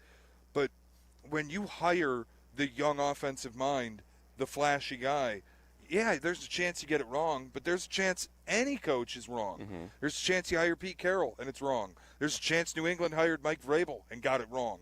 That can happen with anybody, whether they're established or not. With Ben Johnson, I felt like you had an opportunity to hire a guy who, if it works, if he's who you think you're getting, you're going to have him for a decade or more.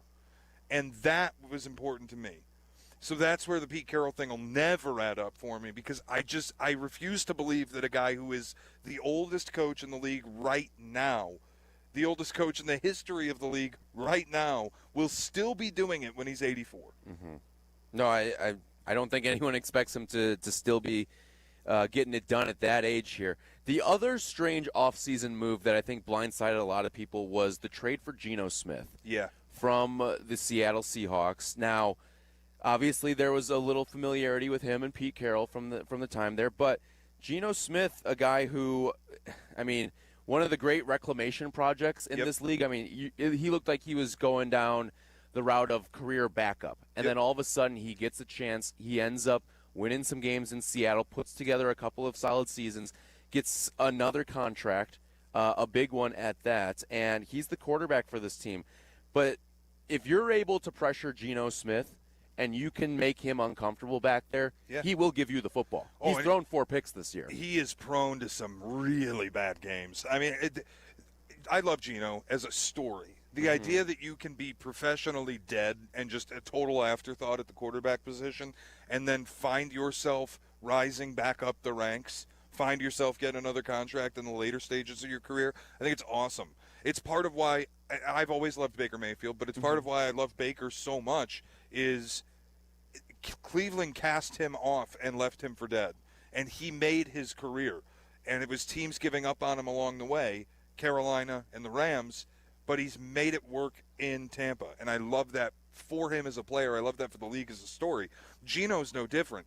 But one thing I think we've seen the last couple of seasons with Geno is he's capable of just being Geno Smith. Yes. And I mean that in a derogatory way. Like he's not going to be one of the top 7 quarterbacks in the league on a consistent basis. He'll have games where he pops, but it does feel like there's a weird kind of almost every other thing happening where you get good Geno one week, it means you get bad Geno the next week. And you know what last week was?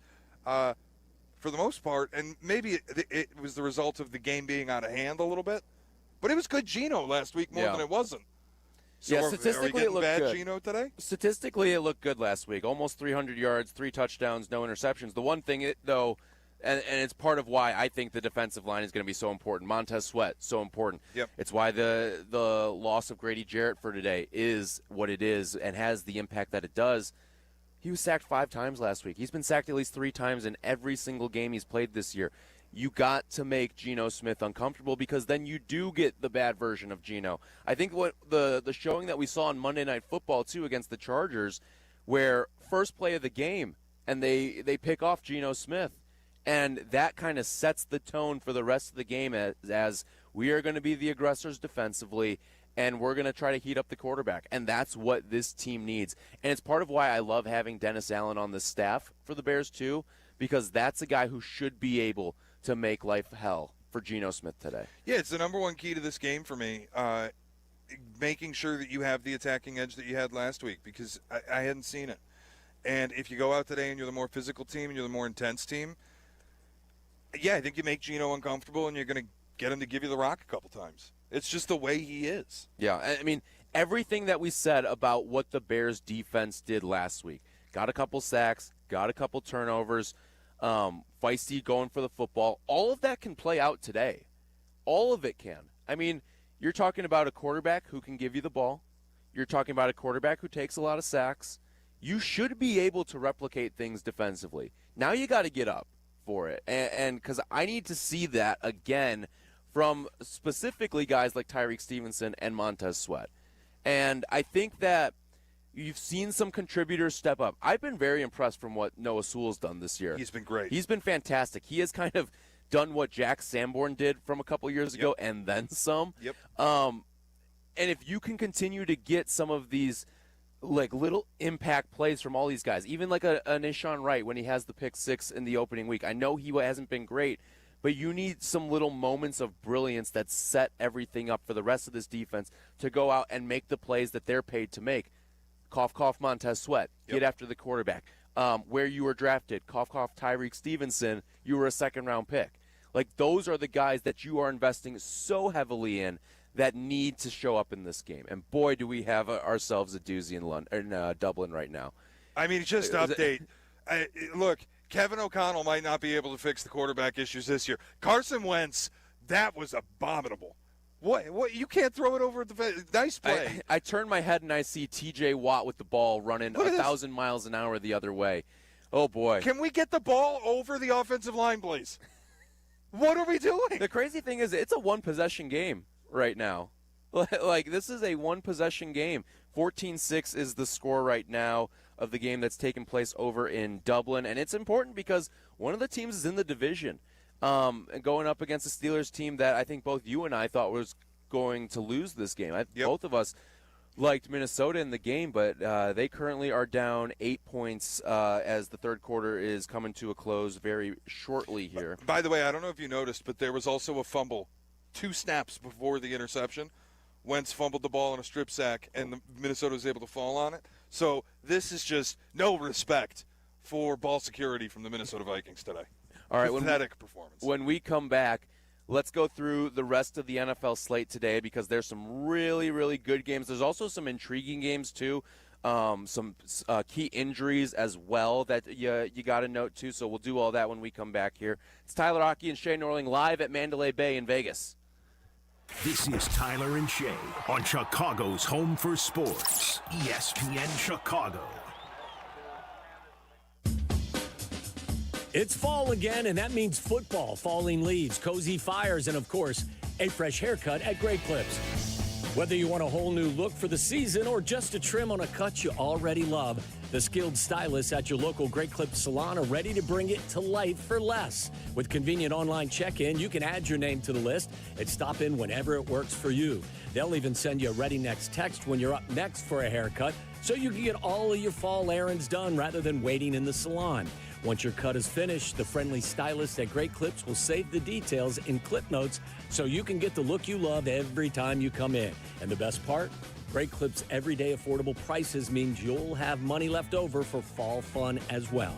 Look your greatest for the new season. Download the app and get into your local Great Clips salon for a fresh fall haircut today. Great Clips, it's gonna be great.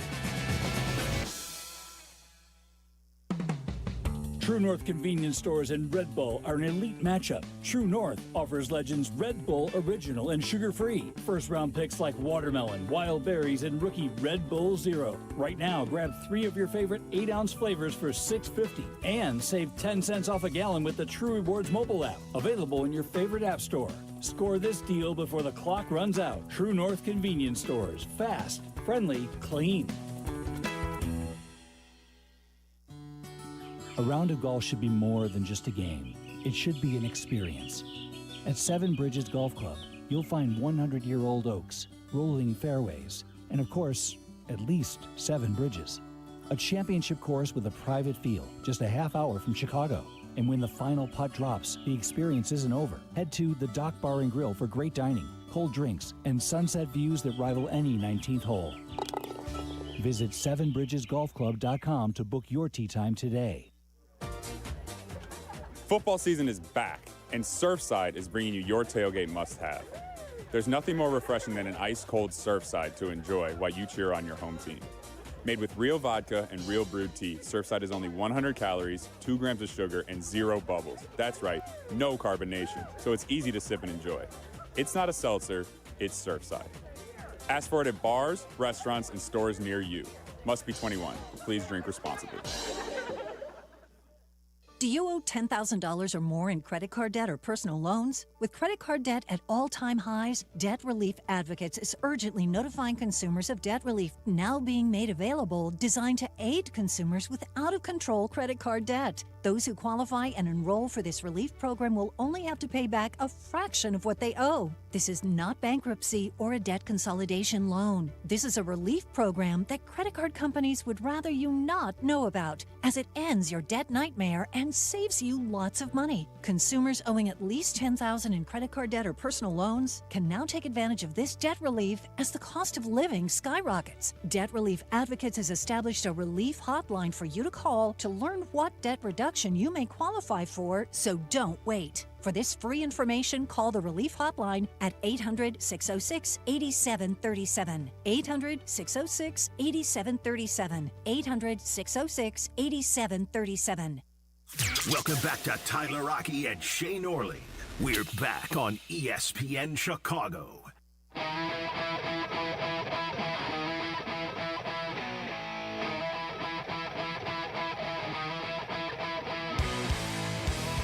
Las Vegas getting you ready for Bears and Raiders. Bleck and Abdalla coming up 25 minutes from now. This is Tyler Rocky and Shea Norling with you as we are getting you underway for 13 hours of full Bears coverage today. 312-332-3776 if you want to join us here. Now, looking at the rest of the league and the slate today, I mean, there's some really good games going on the slate today, including the one that everyone's going to be focused on at 325 outside of Bears land, and that is the Kansas City Chiefs hosting the Baltimore Ravens, where the Chiefs enter this game as a 2.5-point underdog. Yep. And the loser of this game moves to 1-3. They will see their playoff chances severely dip after that. And both of these teams, I mean, back up against the wall game. We've seen this game play out over the course of time, whether it be the regular season or the playoffs. And, I mean, you talk about two of the best that we've gotten the game going at it in Patrick Mahomes and Lamar Jackson. What are we doing? Pittsburgh just scored a touchdown. NFL Network put touchdown Vikings up and gave them 6 points. What's going? This game is beyond drunk now. Sorry, I didn't mean to interrupt the thought. You are like a football golden retriever. You see a squirrel, you see something going on in the game, and it's like, whoa. Ball. Exactly. Thank you, Potsy. No, on the subject of the Chiefs, look, Abdalla looked at me last night at dinner, and he said, "You like the Chiefs tomorrow?" And I said, "Adam, I don't like the Chiefs tomorrow. I love the Chiefs tomorrow. I really just, if you had told me that these two teams would be playing each other both at 1-2 when we were going through the preseason stuff, I don't think I would have ever believed you. Like, I had basically inked in a W for Baltimore against Detroit. We saw how that game went last week. I didn't see the Chiefs necessarily starting this badly. I thought they might regress a little, but not to the extent that they have. But when I really look at things, like, Tyler, tell me, am I wrong for feeling worse about the Ravens right now than I do about the Chiefs? Defensively, what answers do the Ravens have? Madubuike not going today. On IR. And Kyle Van Noy didn't go last week. Who knows how available he'll even be? I look at the Ravens, and I think defensively they have problems that they aren't really going to be able to fix. You brought in Jair Alexander to be a lockdown corner. He's been anything but. He's getting torched. You couldn't stop the run without the anchor in the middle of your defense, Madubuike, against the Lions last week. That's a problem. And I just feel like defensively for Kansas City, I know what Spags wants to do. He's going to rush 5. He's going to force Lamar to play quarterback. You're not going to get outside and beat us with your legs. You're going to have to beat us from the pocket, and we're going to pressure you there. And Detroit did that last week. Lamar looked like Justin Fields. Yeah. Every time Spags has done it to him, Lamar looks like Justin Fields. So going into this, I'm getting Mahomes getting 2.5 points at home in a gotta-have-it spot against a Baltimore team that, if you told me 2 weeks ago I'd feel worse about the Ravens than I do about the Chiefs right now, I'd have slapped you in the face. But here we are, and I don't think the Ravens' defensive problems are fixable. And you can say what you want about what the Chiefs have been the last couple of years, but the fact of the matter is we've seen the Chiefs win with this team. We've seen the Chiefs go out and win ugly games the last couple of years, and even into this year as well. I don't think we've seen Baltimore win some of these messy games, and you're not going to have the coaching advantage. Maybe you'll have certain spots where you have the quarterback advantage, but I'll take Mahomes over Lamar Jackson, especially when I know Spags is dialing it up on the other side any day of the week.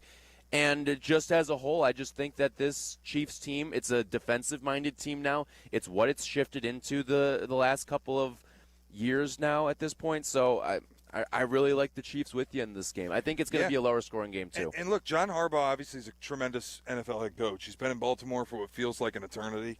He's done a great job there. He's won a Super Bowl. I mean, these are two of the longest-tenured coaches in the league. We have to be honest a little bit about John Harbaugh, too. Like, there are teams in this league where you feel like when they get the football with 4 minutes to go, a couple timeouts, trailing by a score, they're going to win the game. They'll find a way to win. Buffalo is one of those teams. Kansas City is one of those teams. Tampa is becoming one of those teams. Yeah. Baltimore's the opposite.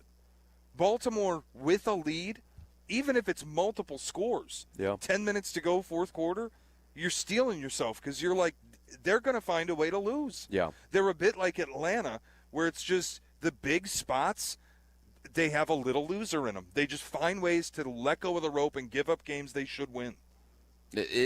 You see, whenever there is a monumental Baltimore collapse, there's some win probability stat out there, and they lead the league in it over the last, 5 years. What is it, 9 losses in the last 5 seasons where he had a 90% plus win probability in the fourth quarter? And we saw it from week 1 in the game against Buffalo. That's exactly how that game played out. It's the same thing we used to knock Kyle Shanahan in San Francisco, that, you can't have 10-point leads in Super Bowls multiple times and lose them all in the fourth quarter. That just can't happen. At some point, that becomes who you are. Well, this has been John Harbaugh the last 5 years in the regular season, finding ways to lose games. Mm-hmm.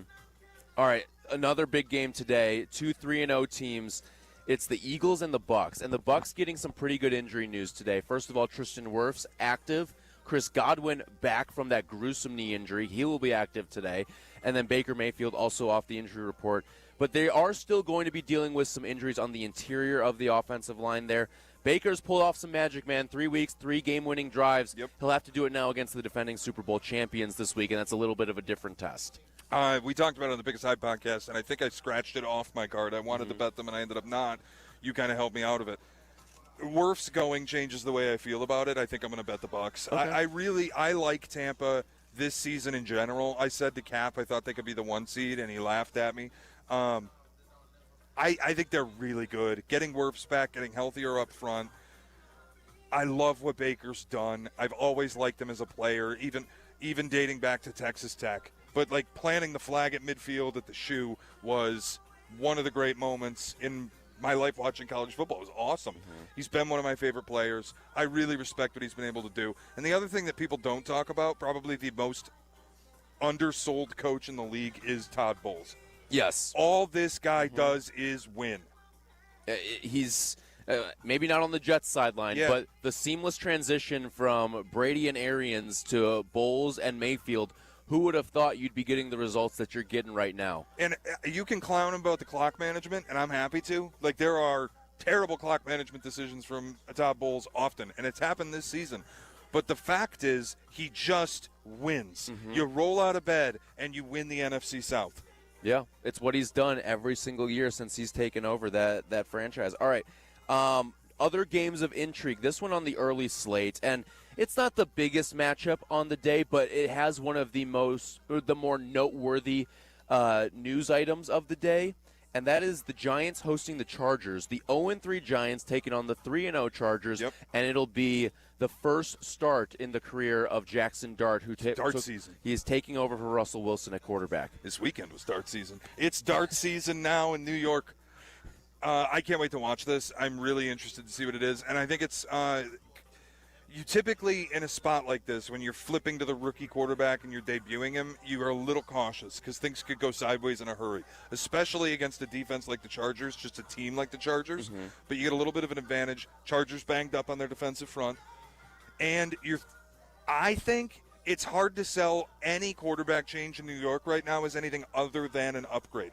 Russell Wilson was providing nothing. At least with Jackson Dart, I feel like I get some mobility. Maybe you get the upside of him looking great in the preseason. They sold it to us as this feels really good, and I think it's the right call for Brian Daboll to make. It's probably too late to save his job. We'll see. But I think it's fascinating. You get the Chargers going to New York for breakfast football, body clock game. Giants getting 6.5 at a spot where it's easy to just say fade the rookie quarterback. But I kind of think Giants are alive to win the game today. I'm with you, and it could be the little jump start because both you and I think that this Giants team is not 0-3 bad. Defensively, they're just good. Yeah. They've got the best defensive line in football on paper. It's just going to be can you find any semblance of an offense? And if you do, then maybe you have something there. I'm not saying you're going out and making the playoffs, but is it enough to maybe save Brian Daboll's job? perhaps it is at the end of the season if you finish like 7-10. Yeah. And look, when we say finding a semblance of offense, I know this is an offense that got close to 600 yards in Dallas a couple weeks ago and put up 40 points, but it wasn't real. That's not real offense. Russell Wilson dropping back and moonballing his way through an indoor stadium, a fast track, the way he was against Dallas, that's not offense. That's one play, one decision, and you're riding on the right result. And against Kansas City, it was no different. It was moonball or nothing with Russ. At least with Jackson Dart, I feel like you might have an opportunity to operate an actual coherent offense. Yeah. And both you and I have said, too, it makes no sense the way that they were using Jackson Dart in certain packages where you're bringing him in, especially like low red zone type of situations, too. You bring him in for some RPOs. And first of all, Russ is a completely capable RPO quarterback. Why would you bring in a rookie in that situation there, fresh off the sideline, coming in cold to make some of those decisions there? All right, last game that we'll hit on here. The Packers are going to Dallas, the return of Micah Parsons as they take on the Cowboys today. And listen, I think you're going to see Micah Parsons go out there and try to put on a show in front of the fans. I'm sure this is going to be a big-time let's boo Jerry Jones type of game, too. But when you see Micah Parsons come back, I mean, those fans love him. It obviously was not his fault that he's not wearing a star on his helmet anymore. It's unfortunate what happened with Parsons, but that's the world we live in right now.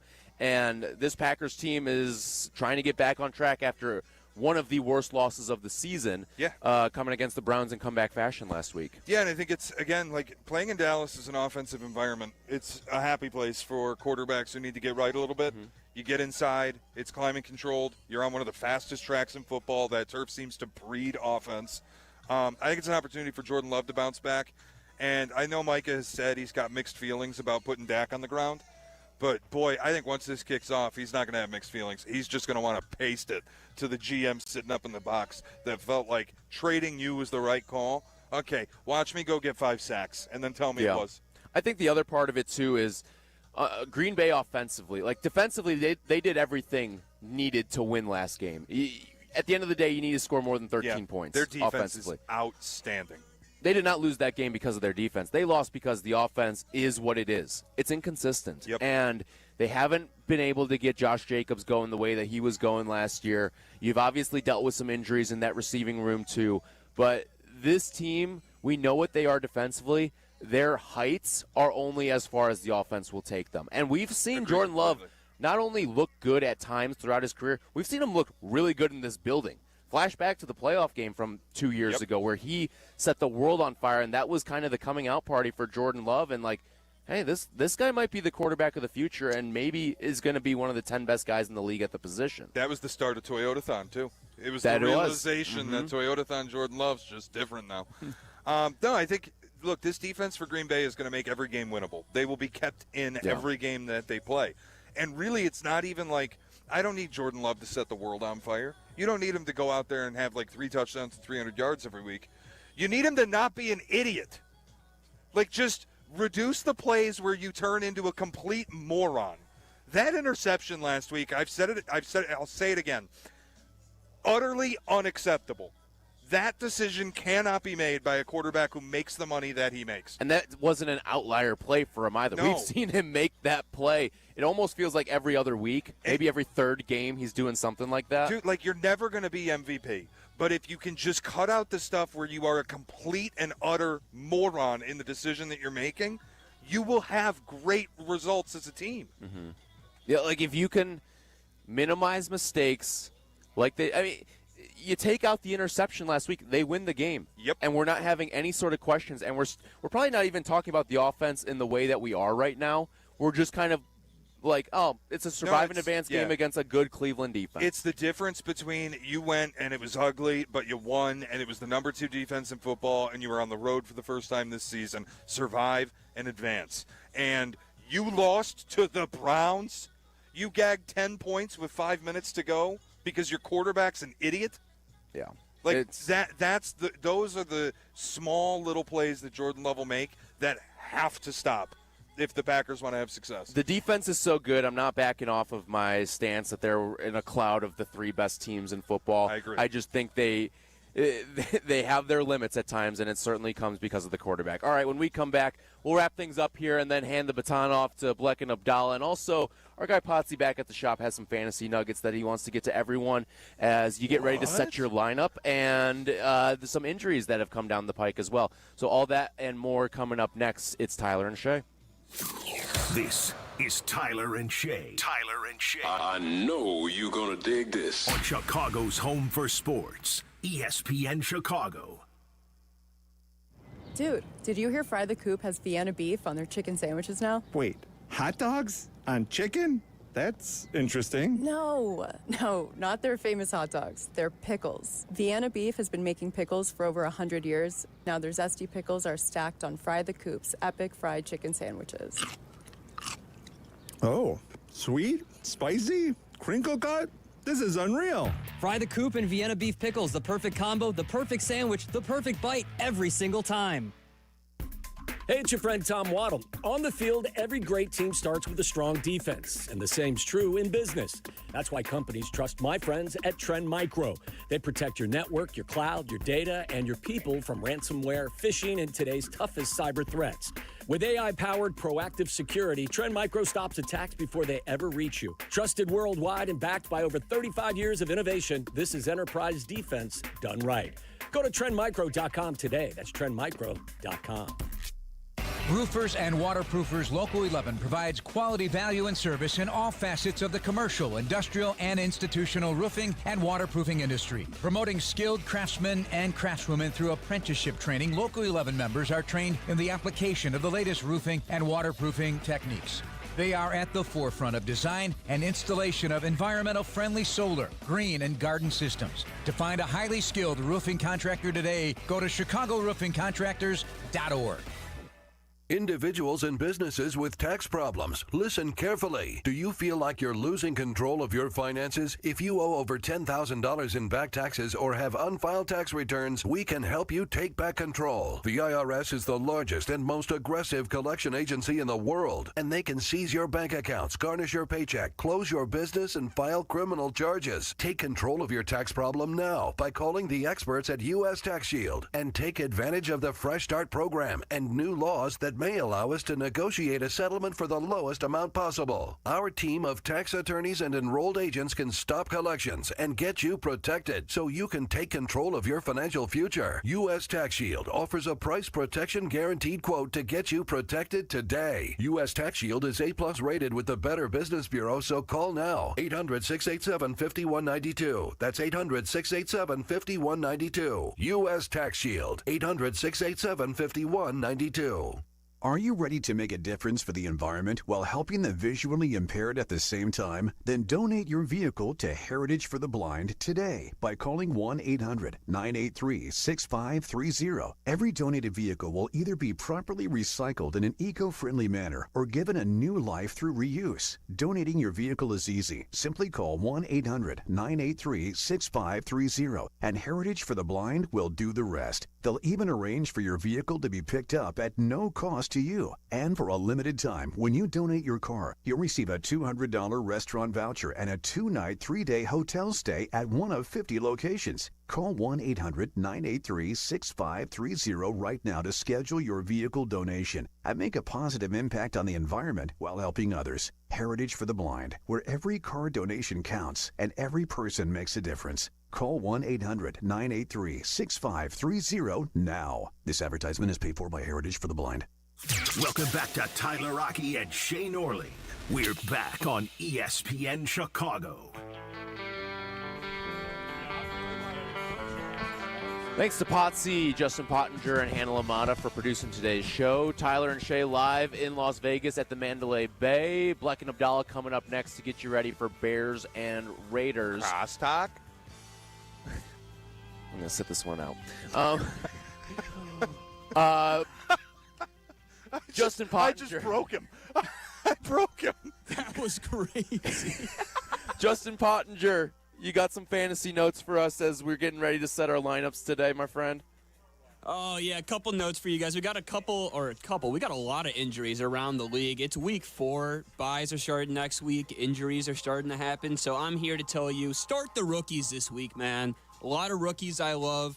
Emeka Ibuka on the Bucks with no Mike Evans. I got Amarian Hampton today with no Najee Harris. Scat looking good. He's going to have me? Cam Scatteroo's going to have the full row. What, Shea? What are you laughing? Stay on that side, Shea. Come on. Scat's going to look great today. He's going to be a full workhorse back for the Giants. And those are my Cam guys. or something. What? Cam? No, Scat. Scat's the guy. Scat back. Come on. Okay. What do you think of Ashton Genty today? Oh, Potsy? guys, I'm a little bit nervous. I feel like this might be the breakout day for Genty. They're going to give him the rock a ton. I think his carries is 17.5. That's his line today for carries. He's going to get the ball fed a ton today. Bears have been struggling defending that run. I'm a little nervous he might break out. All right. Good stuff. Good stuff. Potsy, give me a good streaming option. If I'm dying for a wide receiver and I got to stream somebody. A wide receiver, stream someone. I don't know about stream because he's probably picked up a majority of leagues, but someone like Ricky Pearsall today with Brock Purdy coming back. I love Pearsall. I think his upside's huge. Trey Tucker, if he's still available in leagues, wide receiver for the Raiders. He had a huge week last week. Again, Bears defense has kind of been brutal, so I would be okay throwing Trey Tucker in your lineup. All right. Awesome stuff. Thank you, Potsy. Thank you. Quick update on what's taking place in Dublin right now. Pittsburgh with the ball up 21-6, 12 minutes to go, and the Steelers in the red zone as well. I didn't see this coming. A complete and utter blowout of the Minnesota Vikings, the way that it's trending right now. And I think I get that we'll look back on that Bears game Monday night, and you don't feel great about it. But at this point, I'm in the market for looking forward now. It makes me feel a lot better about what you're going to be facing with this Vikings team when you face them a second time. Yeah, we had a caller earlier saying if they played the Lions again, they would give them a chance to win again. And I think that's fair because the Lions wanted to embarrass you. Yeah. And they got it off. And they were at home. And the next time you play them, you'll be at home, and that'll already be out of their system. And it's the same thing with Minnesota. You caught the one good quarter of football that they've really played against an opponent with a pulse. Yeah. That's the only one. Mm-hmm. The rest of the season so far has been brutal. So if you're just projecting it forward, maybe this is a beatable team. There are winnable games. And again, the importance of going to 2-2. Suddenly you draw even with Minnesota. That's important. Mm-hmm. For sure, especially when the rest of the division is 2-1. And you've got a lot of winnable games for the teams in the division. You're going to be seeing probably a couple teams at 3-1 when it's all said and done. Within the NFC North. So this is a big one today. You got a pick for today? Bears and Raiders. Where are you going? Bears 37, Raiders 28.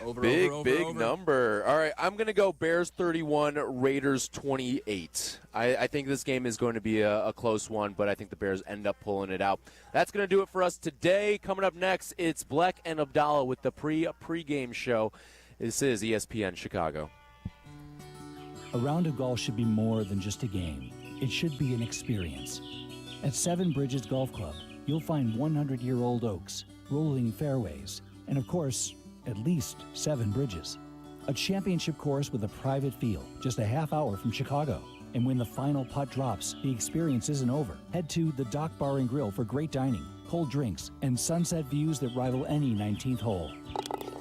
Visit sevenbridgesgolfclub.com to book your tee time today. Hey guys, it's Silvy. Summer might be over and the kids are back to school. Doesn't mean the fun has to stop for the family. FenceWorks, a.k.a. the guy on 41, keeps your backyard and driving buzzing all year long. Stop by their Northbrook showroom for the latest in basketball hoops, trampolines, play sets, and fences. I bought my basketball hoop for the family from FenceWorks, and my kids love it. And the customer service, superb from purchase to install. I only recommend the best for my family and yours, and that's FenceWorks, a.k.a. the guy on 41. Visit theguyon41.com today.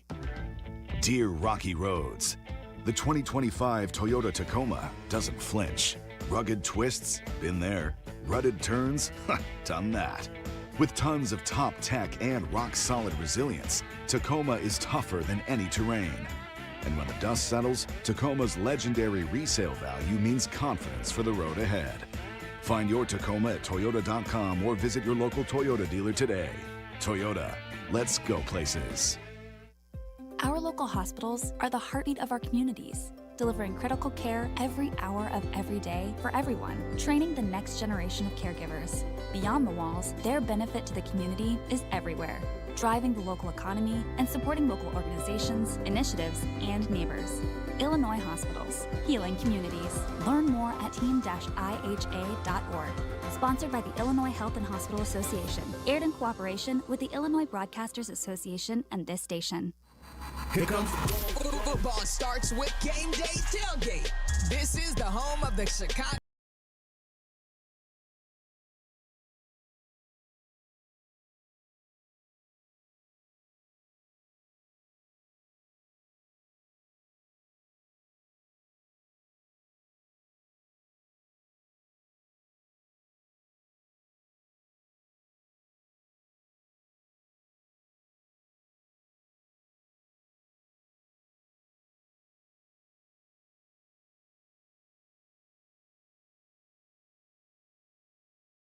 Game taking place this morning, and we have the noon kickoff Central Time, counting down to that, just under an hour until we get to that point. The Chicago Bears and the Las Vegas Raiders, kickoff set for 3:25 this afternoon in Las Vegas. You can listen to the game right here on ESPN Chicago. We have full coverage live poolside here at Mandalay Bay before the game. Jeff Joniak, Tom Thayer, Jason McKee will give you the broadcast inside Allegiant Stadium that's just directly behind us as we sit poolside here at Mandalay Bay. And then we have 4 hours of post-game coverage. Yurko and Peggy, we will hear Meller, we will hear Pat, we will hear McKee after the game as we break down Bears-Raiders Week 4 live from Las Vegas. Let's hope the Bears got more sleep and have better voices than I do right now. Dude. Yeah. That's always a test. You, that first, from this is going to be a fun 2 hour. I apologize. If you are in I'm looking Chicago, right at the camera, I apologize to everyone for the next 2 hours. This is the difference between how much later did you, Carmen, and Zerman stay out? Like an hour and a half. You and 2 hours maybe. Shea, you guys stayed out 2 hours later than say Charlie, That's myself, and Tyler. Yeah. And I'm like ready to go. No issues. Got sleep. Are locked and loaded for Bears-Raiders. That's an hour and a half and like 3 camels different. you look right now like the floor on the red line in the CTA. Thanks, friend. You look great. You sound fantastic. That's what 3 nights in Vegas will do to you. Hopefully, that's why the Bears stay about an hour outside of Vegas. That's why the NFL teams, when they come here, they say they're playing in Vegas, but they stay outside of Vegas. And yeah, listen, the morning starts great for the Bears. The Vikings are already losing. The Bears are already winning right now. They're already up in the game. I'm going to make a lot of Vegas puns today. The Bears are already winning. They wake up winning. And now they've got a tough game today on the road.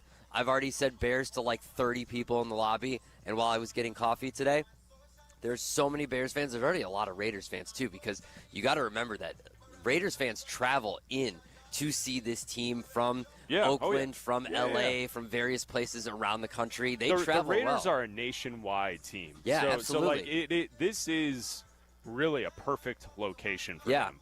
And you know, what's interesting is if you are old enough as a sports fan to remember when it was taboo to have sports teams in Las Vegas, this makes perfect sense. Like, the stadium looks awesome. Mm-hmm. Can't wait to get over there in a couple hours.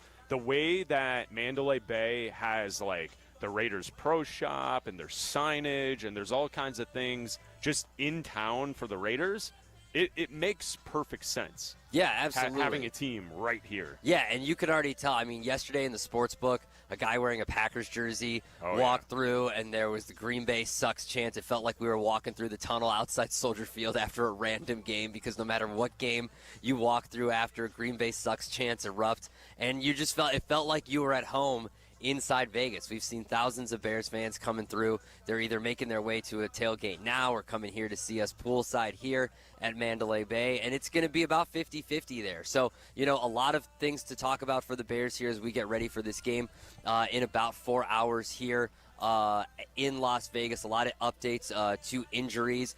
You know, a lot of reports here coming out. Things that we do know: Grady Jarrett is not going to play. Darnell Wright is not going to play. Kyler Gordon may play. TJ Edwards is not going to play.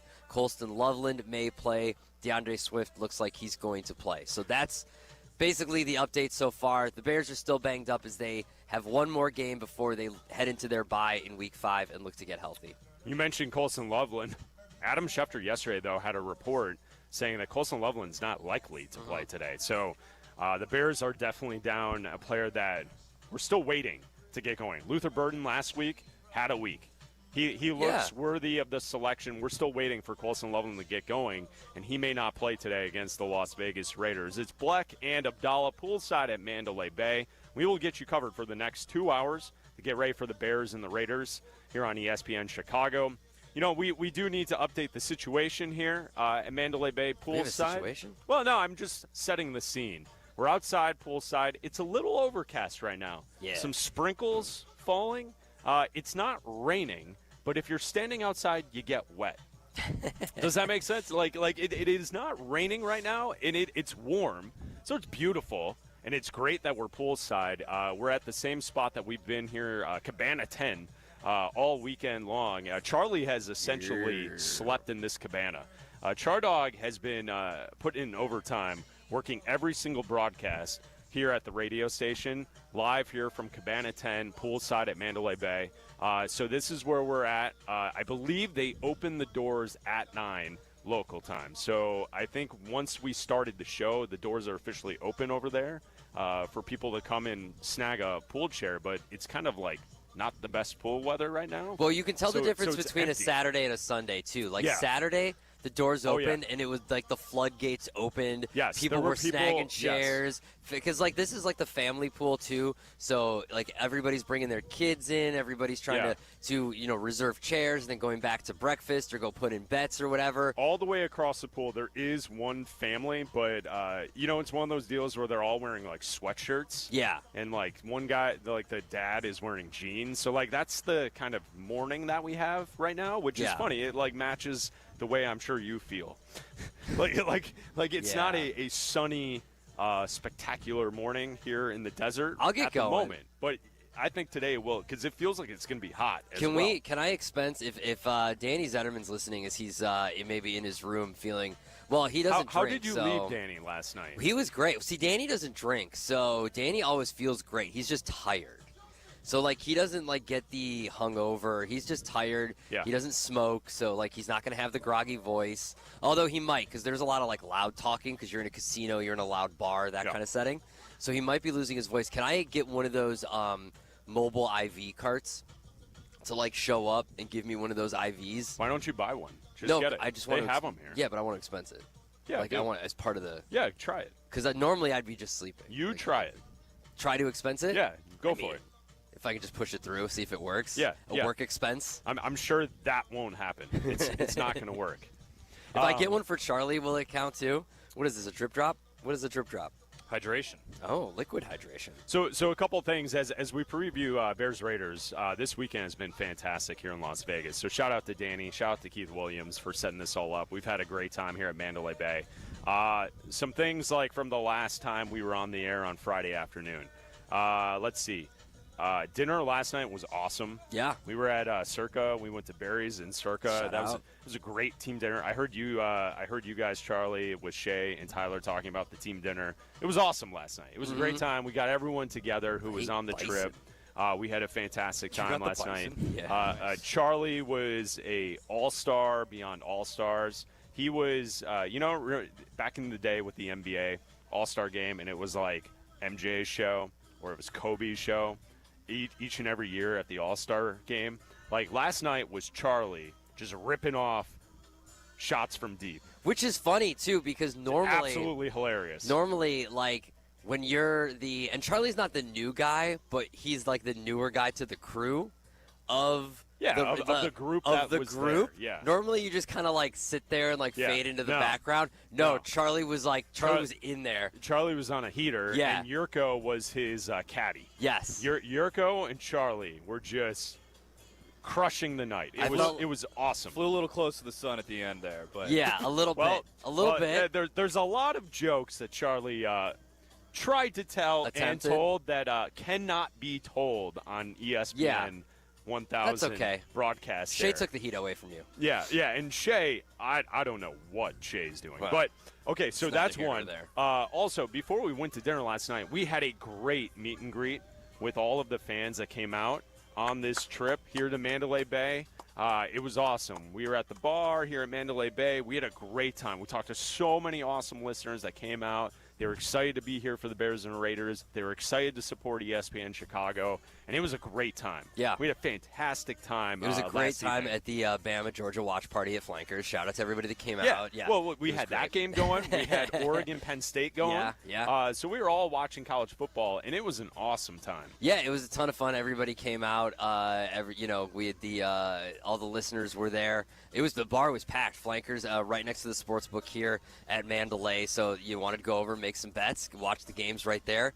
It's a great spot, a huge bar. And getting to see everybody and everybody that's coming for the game kind of packed into this one big, it felt like if we would have had it only would have been better if the Cubs game had been a night game and we would have been able to collectively cheer something on. Oh, yeah. You know what I mean? Because then it would have felt like a Chicago sports bar. Yeah. Because everybody there was from Chicago or had a connection to the city. Yes. And the only thing that was missing was that we weren't collectively, the Bears game wasn't on, or the Cubs or White Sox weren't on at the time because it was at nighttime in Chicago and both teams weren't playing, obviously. And so we didn't have something to collectively cheer on. But other than that, everybody's talking about where they're from, why they're Bears fans. Finally got to meet Derek in Brooklyn in person. Oh, dude. Derek from Brooklyn that was in the person. highlight. That was the highlight of the day. It was highlight of the day. I'm not kidding you.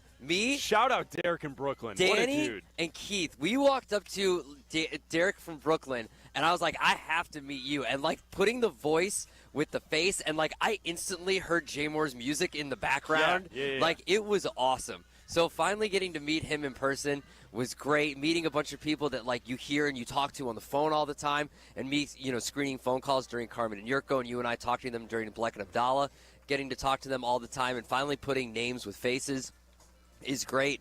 And so it's great to get to talk to people that we get to talk to all the time, but finally getting to meet them in person. And really appreciating everybody that listens and joins us and interacts with us on Twitch and on YouTube and on the phone, obviously. And obviously everybody that, came and supported us here in Vegas and at Mandalay and coming to watch the Bears game today. Yeah, it was awesome. The highlight, Derek in Brooklyn has called our radio station for so long. Got to meet his wife. His wife as well. And, there were so many fans that came out. Either they bought the full package or they were able to get a partial or they're going to the game. Whatever it was so cool yesterday to meet all the great fans that came on out to support ESPN Chicago. A lot of very nice, positive thoughts about the Bleck and Abdalla shows. So hell yeah to everyone that came up to us, introduced themselves, talked to us. A lot of questions about the show. I got requested multiple times yesterday for a song of the night. Yeah, people and wanted Zoo News. We don't have a show today. People wanted instant Zoo News. Monday, 2 to 3. Yeah. Right before we hand it off to Waddle and Silvy, we will get our next song of the night. But, shout out to everyone that came out. There is an aquarium in Mandalay Bay, so people wanted us to go make our own Zoo News. And, local Chicago man Charlie Bevins swims with shark. Well, Chardog tried to get in there. The aquarium's closed? Is that no, it's open, but it's only open for a certain time during the day. I also didn't realize you had to pay. It's $30 to get in. Yeah, of course. You got to pay. What do you think? Aquariums are free? We're staying here. Yeah, we're here. What the hell's wrong with you? We should get I don't know what I expected. He should be able to walk in and say, "Do you know who I am? I'm Charles Bevins." You have these 4 letters right here? See those letters? Yeah. We were talking prop bets, so that was the other thing I wanted to talk about. Having the meet and greet last night with all the great fans. I had multiple people come up to me last night and request or ask if we followed our own bro tips that we gave out on the show last week before we got to Vegas. Yeah. And so, that's one of the prop bets that we had coming into the weekend was, would someone try and use Do You Know Who I Am here in Vegas to get something? Remember that? That was a conversation we were having. If someone would big dog somebody here in the casino or at a restaurant, wherever we were. Yes and no. I think it happened. I don't think it happened. I think it did happen, but I don't think it counts as happening. I didn't see it happen. I didn't see it happen. I don't think it did happen. I don't. To this point, no. I don't believe anyone has missed a show. The day is no one's missed a show. There's still another show after us. I almost did. I made it interesting yesterday. I almost did today. There were some, not because of me, there were some situations. You went and got Starbucks, I see. There were some situations happening at Starbucks. Their system was struggling. Their system was on overload. And I was doing looking at my watch, and I saw my drink, but you know how, you can't get it until they call your name? Because it was behind the thing, and they didn't put it up there. Yeah, they didn't put it in the waiting tray. In, the waiting tray, and I'm just, looking at my drink, and I'm like, lady, say Adam. Just say Adam. I can see it. I can see my name. I'm just going to go up there and get it. I'm going to do it. You need to be more assertive. I'm just going to go up there and get it, and I looked at it, and it had gotten to, what time is it? It's 9:15 here, so it was 8:45, and I was like, I'm just going to go get this thing. I'm going to be late for this show. She's not going to say my name. And, finally, she went to go reach for it, and then someone came and asked her a question. I'm like, oh, my God. No. But this is all happening, in my brain, and, the single bead of sweat starts dripping down your forehead. Yeah. So, no, I didn't. We did lose Charlie for a second. But there is, Charlie's been hit or miss. Yeah. Whether or not he's been around. I'd say, but there's a show after us. Yes. So the network pregame show will be live from the Cabana as well. Silvy, Waddle, Dionne. So there is one more opportunity. Yeah. I think it's late enough in the day that I believe all three will be present here, so I don't think that will be an issue. Yeah, and they all went yes. back after dinner. Yes, so. they all went back before all of us did. Yeah. So I think we're good there. So I think that prop, nothing's going to happen. No. I don't know who won the most, who lost the most. That's all stuff we'll have to. I think Shea might have won the most. Shea won. He was holding a purple chip last night. Yeah, he won on his last bet. He put down. Wow. He put $100 down, and he had to double down because he was just whatever last bet. He put $125 down on a blackjack. That's awesome. And then he had to double down because he got an 11. Yeah. And then he hit and he won, and then he was like, nope, gotta go. Because we were all standing up waiting, and he was like, whatever, last hand. And then, but there's still today. There's still a bunch of NFL games left. There's still a whole day's left of blackjack. He's out and about in the wild in the casino. I know. That could go south quickly. Exactly. Carmen was up a lot, and then he gave it back a little bit yesterday. I think Peggy was down pretty heartily. I have teeter-tottered. I've been up. I've been it's essentially even. Yeah, I was actually. I know people say, "Oh yeah, whatever, even." Truly even. Whatever I lost at blackjack, I made up a decent amount. I think I was actually up on the day yesterday because of college. Oh, college had me up on the day yesterday. That's pretty good. Bleck and Abdalla, we're poolside live from Las Vegas at Mandalay Bay. We're previewing the Bears and the Raiders. Can the Bears today get a win and to move to 2-2? It's so important because the way the rest of this season shapes up, you have the bye week on the horizon, you have the Commanders game. The Bears really need to get back to even with the record. So we will continue to talk about the Bears and the Raiders. If you want to join us this morning, you can call us at 312-332-3776. It's Bleck and Abdalla live from Las Vegas. The new home of the Chicago Bears. College football is back. Nothing like kicking off game day with an ice-cold Yingling, crisp, classic, and always refreshing. Whether you're in the stadium under the lights or gathered with friends for game day, Yingling is the perfect companion for every college football fan. And now Flight by Yingling is a proud partner of Fighting Illini Athletics. It makes sense. America's oldest brewery, Yingling, is all about tradition, and Illinois football in Champaign is one of the best traditions around. Celebrate every touchdown and enjoy the taste of game day all season long. And celebrate college football, good company, and Yingling. DG Yingling & Son, Pottsville, PA. There's still time to save big money on your exterior painting project at Menards. Pristine is Dutch Boy's most durable exterior paint and primer in one. With its Rain Rinse technology, rain naturally washes away dirt and grime. Plus, it resists cracking and peeling, making it perfect to withstand the harshest weather conditions. Save big money on pristine exterior paint now at Menards. Plus, check out our weekly flyer on Menards.com for more great deals happening this week. Save big money at Menards. Roofers and Waterproofers Local 11 provides quality value and service in all facets of the commercial, industrial, and institutional roofing and waterproofing industry. Promoting skilled craftsmen and craftswomen through apprenticeship training, Local 11 members are trained in the application of the latest roofing and waterproofing techniques. They are at the forefront of design and installation of environmental-friendly solar, green, and garden systems. To find a highly skilled roofing contractor today, go to ChicagoRoofingContractors.org. Morning, Zoe. Got donuts. Jeff Bridges, why are you still living above our garage? Well, I dig the mattress, and I want to be in a T-Mobile commercial like you. Teach me, Saldana. Oh, no, I'm not really prepared. I couldn't possibly. At T-Mobile, get the new iPhone 17 Pro on them. It's designed to be the most powerful iPhone yet and has the ultimate pro camera system. Wow, impressive. Let me try. T-Mobile is the best place to get iPhone 17 Pro because they've got the best network. Nice, Jeffrey. You heard them. T-Mobile is the best place to get the new iPhone 17 Pro on us with eligible trade-in in any condition. So, what are we having for lunch? Dude, my work here is done. The 24-monthly bill credits on Experience Beyond for well-qualified customers plus tax and $35 device connection charge. Credits end and balance due if you pay off earlier. Cancel. Finance agreement iPhone 17 Pro 256 gigs, $1,099.99 and new line minimum $100 plus a month plan with auto pay plus taxes and fees required. Best mobile network in the U.S. based on analysis by Ookla Speed Test Intelligence data 1H 2025. Visit T-Mobile.com. Every 40 seconds, a child is reported missing. That's 2,000 children every single day. It's a heart-wrenching reality that we can no longer ignore.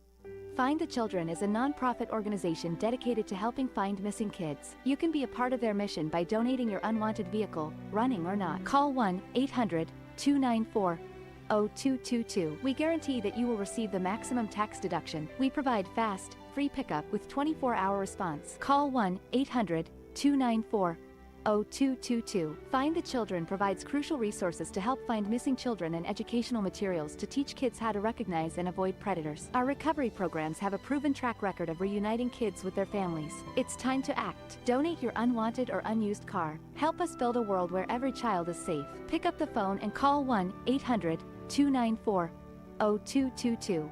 Together, we can bring these kids home safely. This advertisement was paid for in partnership with Cars R Us and Find the Children. 1/3 of Illinois State University students graduate with zero debt, and Redbirds go on to earn $15,000 more a year than the national average just a few years out of school. Get real return on your investment. Apply today to start creating your legacy at illinoisstate.edu/apply. It's the Game Day Tailgate Show with Bleck and Abdalla. This is the home of the Chicago Bears. ESPN Chicago. Caleb under center drags Komet into the backfield. He'll line up as a fullback for DeAndre Swift from the 35-yard line. One safety back deep. Here's the pitch to Swift. Tosses it back to Caleb Williams. Looking deep down the left side. Going for Luther. Burning over the shoulder. 20, 10, 5, end zone. Touchdown! Touchdown Bears! Ben's bag of tricks, baby. That's number one. Ben's bag of tricks. Fans are going berserk. They loved it. Every bit of it. 65 yards to the house. Caleb Williams with the gun. Thrown it 62.5 yards. The ball traveled in the air to hit Luther Burden for the touchdown last week. Caleb Williams last week, 19 for 28, 298 yards, 4 touchdowns, quarterback rating of 142.6. We've seen a lot of bad quarterback play in our lives collectively as Bears fans, no matter how old you are. If you're a young guy, an older guy, we see a lot of crappy Bears quarterbacking. It was good last week to finally see the kid that we drafted to be the guy actually perform really well. And let's see if he can string back-to-back games. A lot of the conversation nationally heading into the season was like the demise and the bust potential of Caleb Williams from those who are on the outside looking in. And it kind of felt in the last week that now people are starting to slowly back off of these strong stances that Caleb Williams sucks, because he has developed each and every week. And I think Ben Johnson's putting him into good situations. The concern today specifically, you okay? I covered the mic. Yeah. No, I know. I'm just making sure you're okay. I think we're in a situation right now where we need the IV here for Abdalla. I'm fine. I think we need that. I'm sober as a bird. I know you're sober. I think we need an omelet.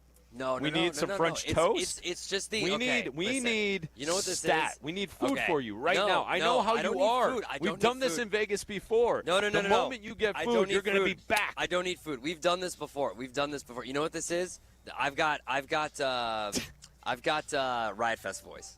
That's what this is. I've got Riot Fest voice. I think we need a breakfast. No, I would love a breakfast. I think you need a breakfast. Yeah, that's true. I think Yurko should bring you a breakfast. Well, you know.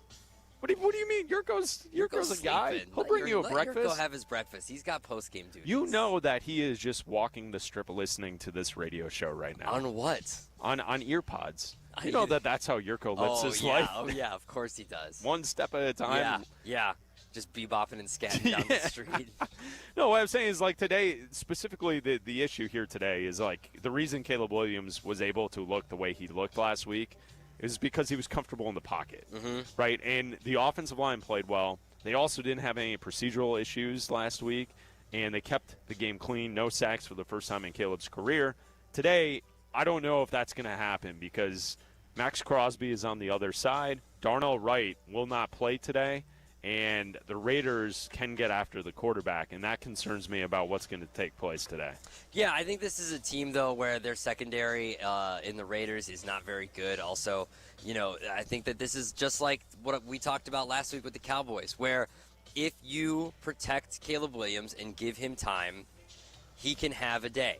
And I said this going into the Cowboys game, this is lining up for a day where Caleb Williams in the offense can shine should they stick to the run, which they did with the Cowboys, and protect Caleb Williams, which they did with the Cowboys. Now, again, the Cowboys don't have Max Crosby, and their defensive line isn't great, and their secondary, not good. So the Bears were able to do pretty much whatever they wanted to on offense. Now, it was closer towards halftime in the third quarter, and the Bears kind of ran away with it at the end of the third quarter and the fourth quarter, and literally ran away with it in the third quarter because of that long 9, close to 10-minute drive. And I think that that's kind of what you do. If you can establish the run and DeAndre Swift is fully healthy and just continue to do that, that's how you neutralize Max Crosby. If you're running the football, Max Crosby can't do anything.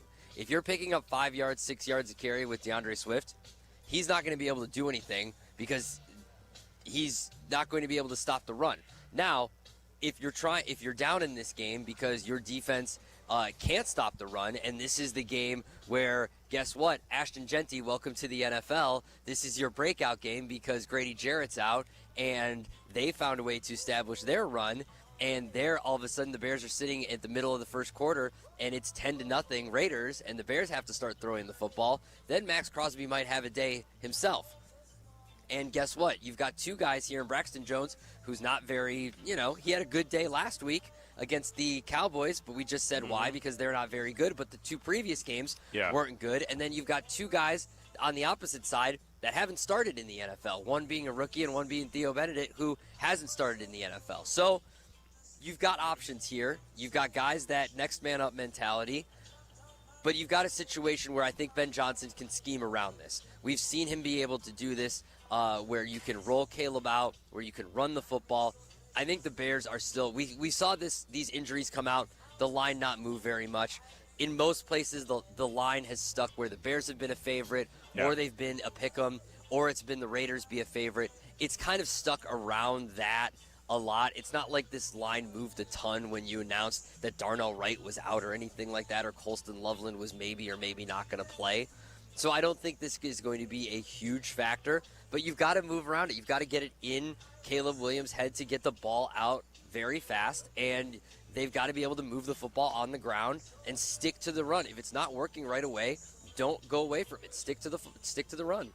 Week 4 in the NFL, there's a game taking place right now in Dublin. Pittsburgh leads now 24-21.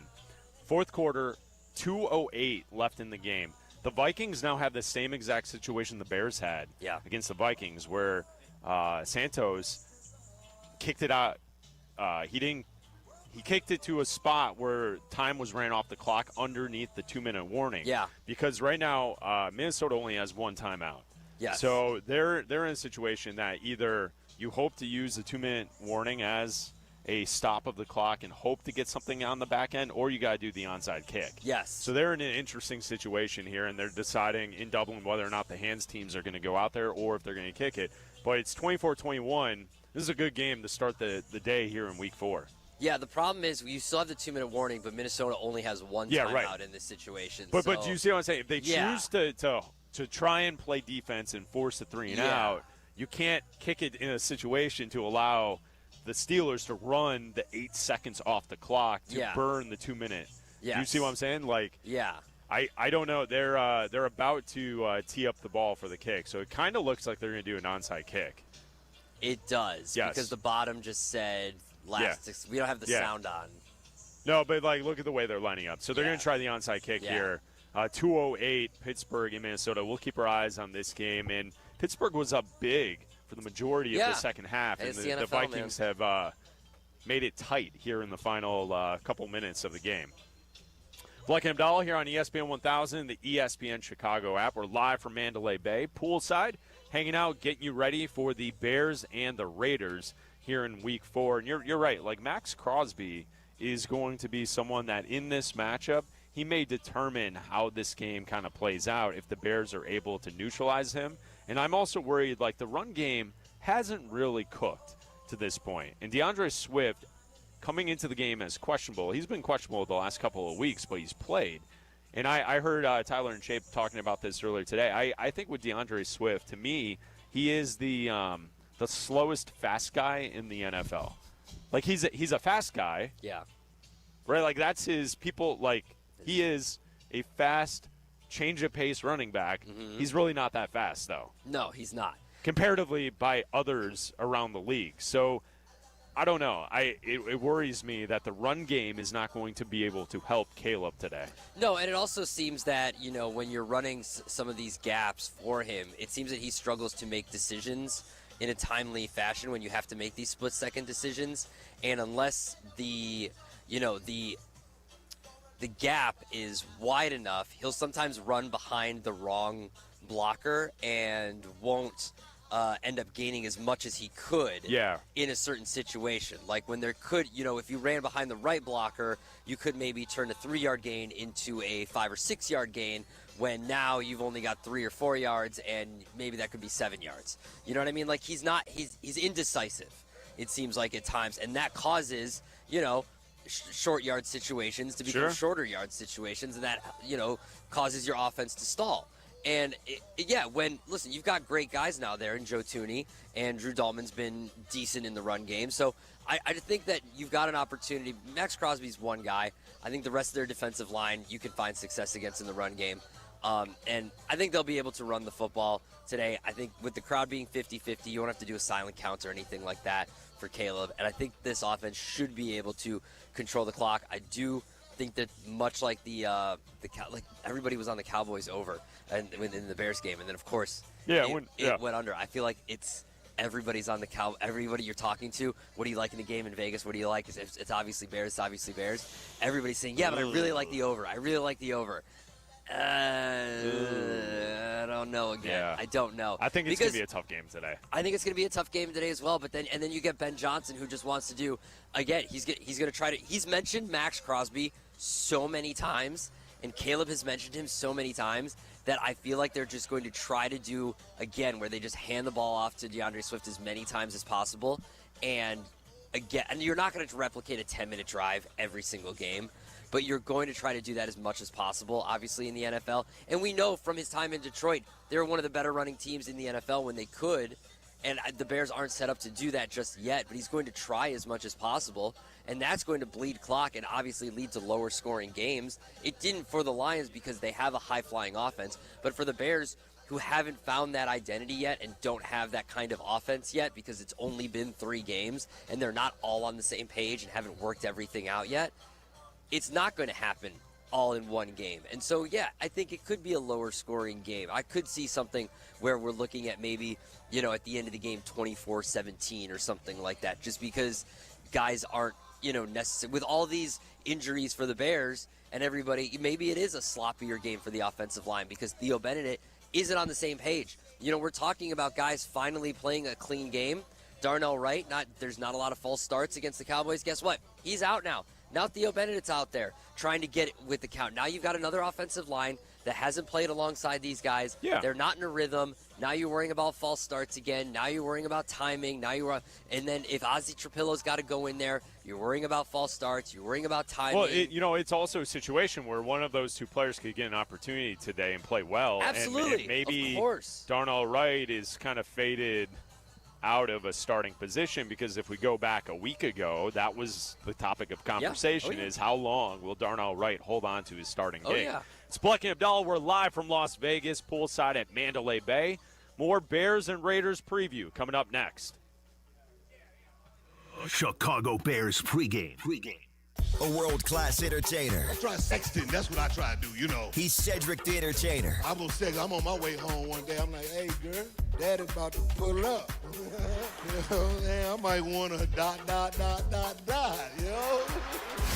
She gonna text me back, pick up some bread. Friday, December 5th, the venue at Horseshoe Casino. Get tickets now at Ticketmaster.com. Cedric the Entertainer. Just get some damn bread, really? Play smart. Must be 21 or older to gamble or attend events. True North convenience stores and Red Bull are an elite matchup. True North offers Legends Red Bull Original and sugar-free. First-round picks like watermelon, wild berries, and rookie Red Bull Zero. Right now, grab 3 of your favorite 8-ounce flavors for $6.50 and save 10 cents off a gallon with the True Rewards mobile app. Available in your favorite app store. Score this deal before the clock runs out. True North convenience stores. Fast, friendly, clean. When your team's best players have all been traded and the latest pick is overrated, just raise a glass with a friend or two and tell them more, tell them more, tell them more do. May your team be great and your picks be true, and if it falls apart, you'll know what to do. Just raise a glass with a fan or two and tell them more, tell them more, tell them more do. It's a crazy world, so what do? You tell them more, tell them more, tell them more do. Hey! Tullamore Dew Irish Whiskey, 40% alcohol by volume, imported by William Grant & Sons, Inc., New York, New York. Hey, it's Cap. My friends at Automatic are celebrating 80 years of making Chicagoland homes and businesses comfortable.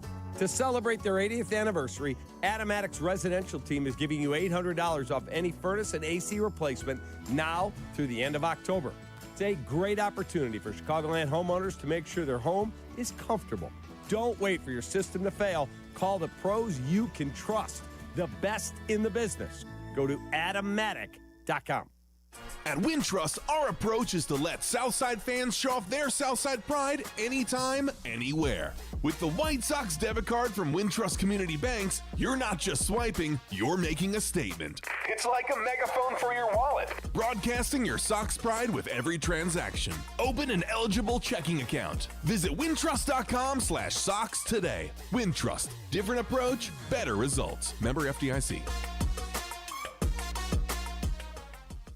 Every 40 seconds, a child is reported missing. That's 2,000 children every single day. It's a heart-wrenching reality that we can no longer ignore. Find the Children is a non-profit organization dedicated to helping find missing kids. You can be a part of their mission by donating your unwanted vehicle, running or not. Call 1-800-294-0222. We guarantee that you will receive the maximum tax deduction. We provide fast, free pickup with 24-hour response. Call 1-800-294-0222. Find the Children provides crucial resources to help find missing children and educational materials to teach kids how to recognize and avoid predators. Our recovery programs have a proven track record of reuniting kids with their families. It's time to act. Donate your unwanted or unused car. Help us build a world where every child is safe. Pick up the phone and call 1-800-294-0222. Together, we can bring these kids home safely. This advertisement was paid for in partnership with Cars R Us and Find the Children. Hit the road in a brand new Acura in less than 1 hour. At Advantage Acura Naperville, you can sign and drive away in 60 minutes or less. Seriously. Or they'll cover your first car payment. Every new Acura is backed by the Advantage Plus program. Advantage Acura Naperville. Restrictions apply. See dealer for details. Live poolside from Mandalay Bay, this is the ESPN Chicago Vegas Invasion. That's right. We got Bears fans all over here at Mandalay Bay. It's Bleck and Abdalla, the pregame tailgate, getting ready for the Bears and the Raiders. We can see Allegiant Stadium from where we are sitting at the pool in Mandalay Bay, Cabana 10, where we have set up shop for the entire weekend. It feels like home, doesn't it? It's the one with the camera. Poor Charlie. Charlie has been in this cabana for the last 72 hours. He's got a sleeping bag out here. He does. As we are watching also the NFL, a minute left, 101 left on the clock, fourth quarter, Pittsburgh and Minnesota, as the Vikings trail the Steelers 24-21. We'll keep our eye on that. And we also We're sitting here about 21 minutes away from the noon kickoffs around the National Football League in Week 4 here in the NFL. Bleck and Abdalla sitting here poolside. So, Abdalla, it's still overcast outside, but I don't believe it's sprinkling anymore. Like you said, Saturday the pool deck was hopping. Chairs were selected early. I see maybe 4 or 5 chairs that have been selected at this point here early on a Sunday. Yeah, I think it's a late waking crowd. Yeah. You know, obviously. I think it's a late waking crowd. Oh, Carson Wentz, you dummy. Did he really just do that? You dum-dum. Boy. You dum-dum. And that's why the backups are backups. Well, but the demise of the Minnesota Vikings this year might be poor quarterback play from both of them. J.J. McCarthy, even though Wentz has not been good today. Yeah. It's not like McCarthy has lit the world on fire outside of that fourth quarter in Game 1 against the Bears at Soldier Field. No, I mean, look, he looked great in the fourth quarter, but until then, he wasn't doing very much. I think it's going to be Vikings ball still. I think the Steelers are out of bounds. Did he step out of bounds? Yeah, I don't think he has 2 feet in. All right, so cool. I think Minnesota has a chance still here. Watch. All right. That second foot. Okay. Real talk, I have the Vikings, so I would like them to come back. Watch this. Here. Ball, is it in? Let's not do play-by-play. Well, we're not doing play. The play's over. They're watching replays. Okay. You okay? Yeah, I'm great. Oh, Jim.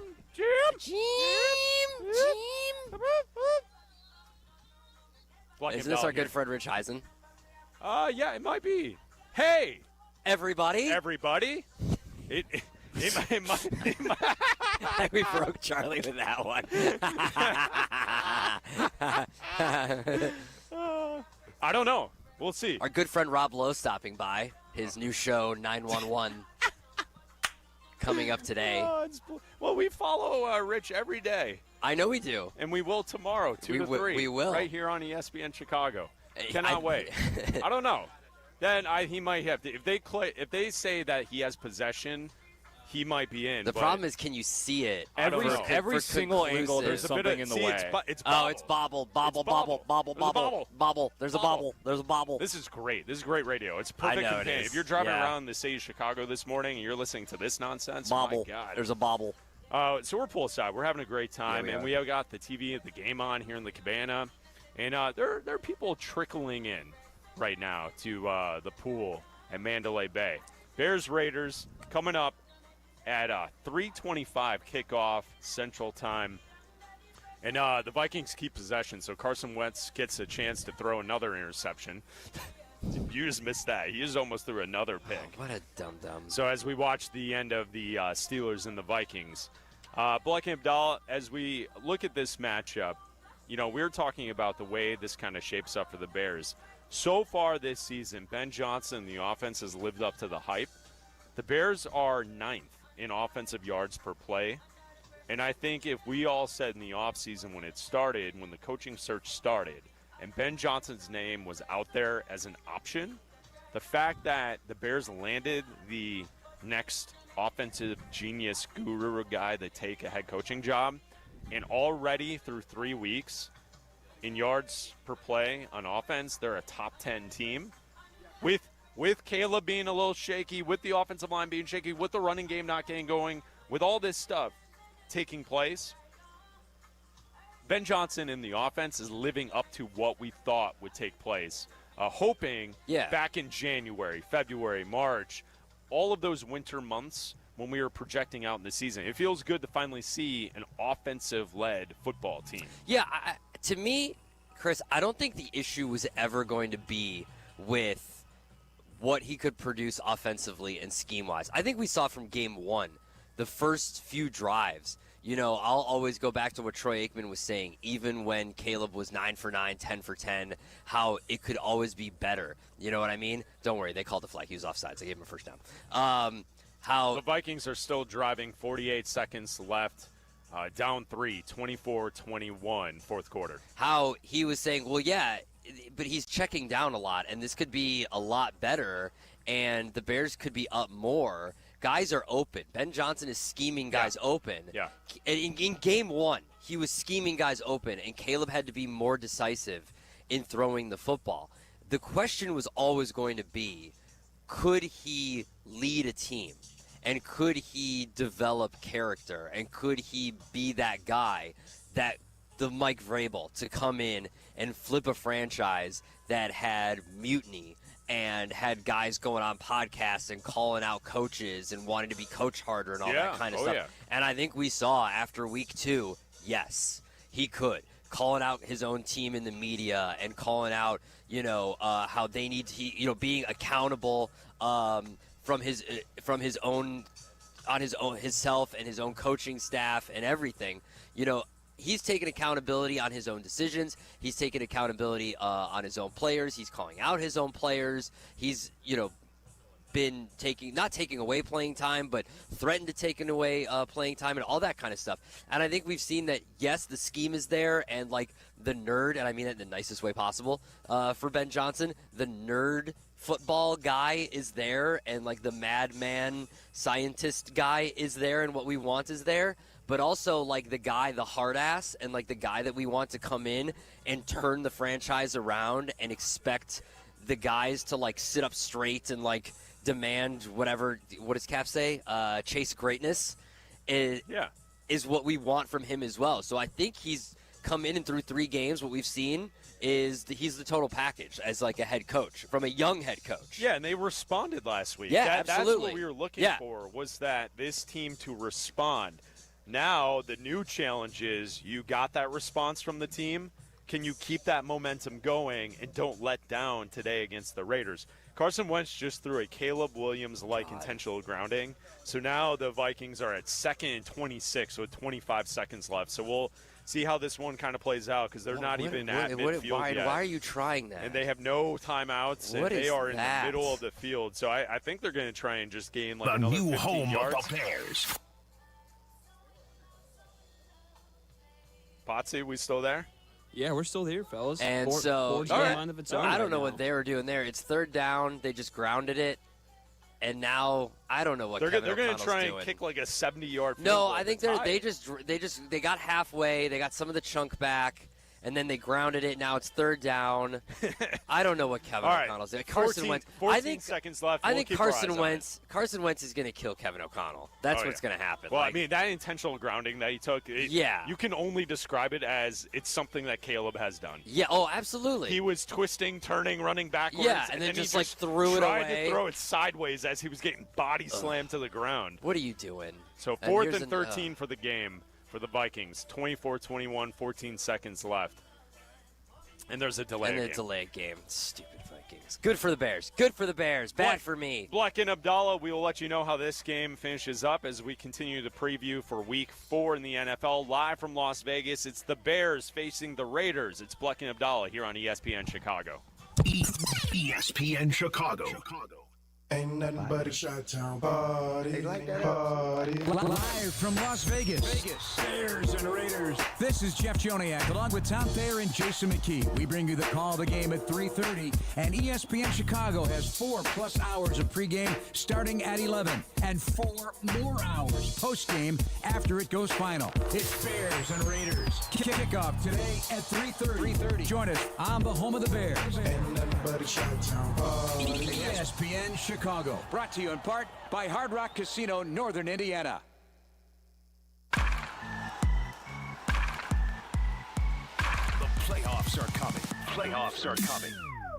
ESPN Chicago is your radio home for baseball's playoffs and World Series. Coverage presented by Credit Union One.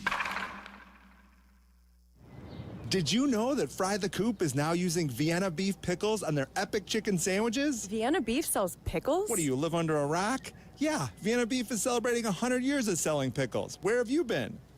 Right here. Well, they are the bomb.com. Fry the Coop uses their zesty pickles, which are a sweet and spicy crinkle-cut pickle. When I tell you they are epic, they are epic.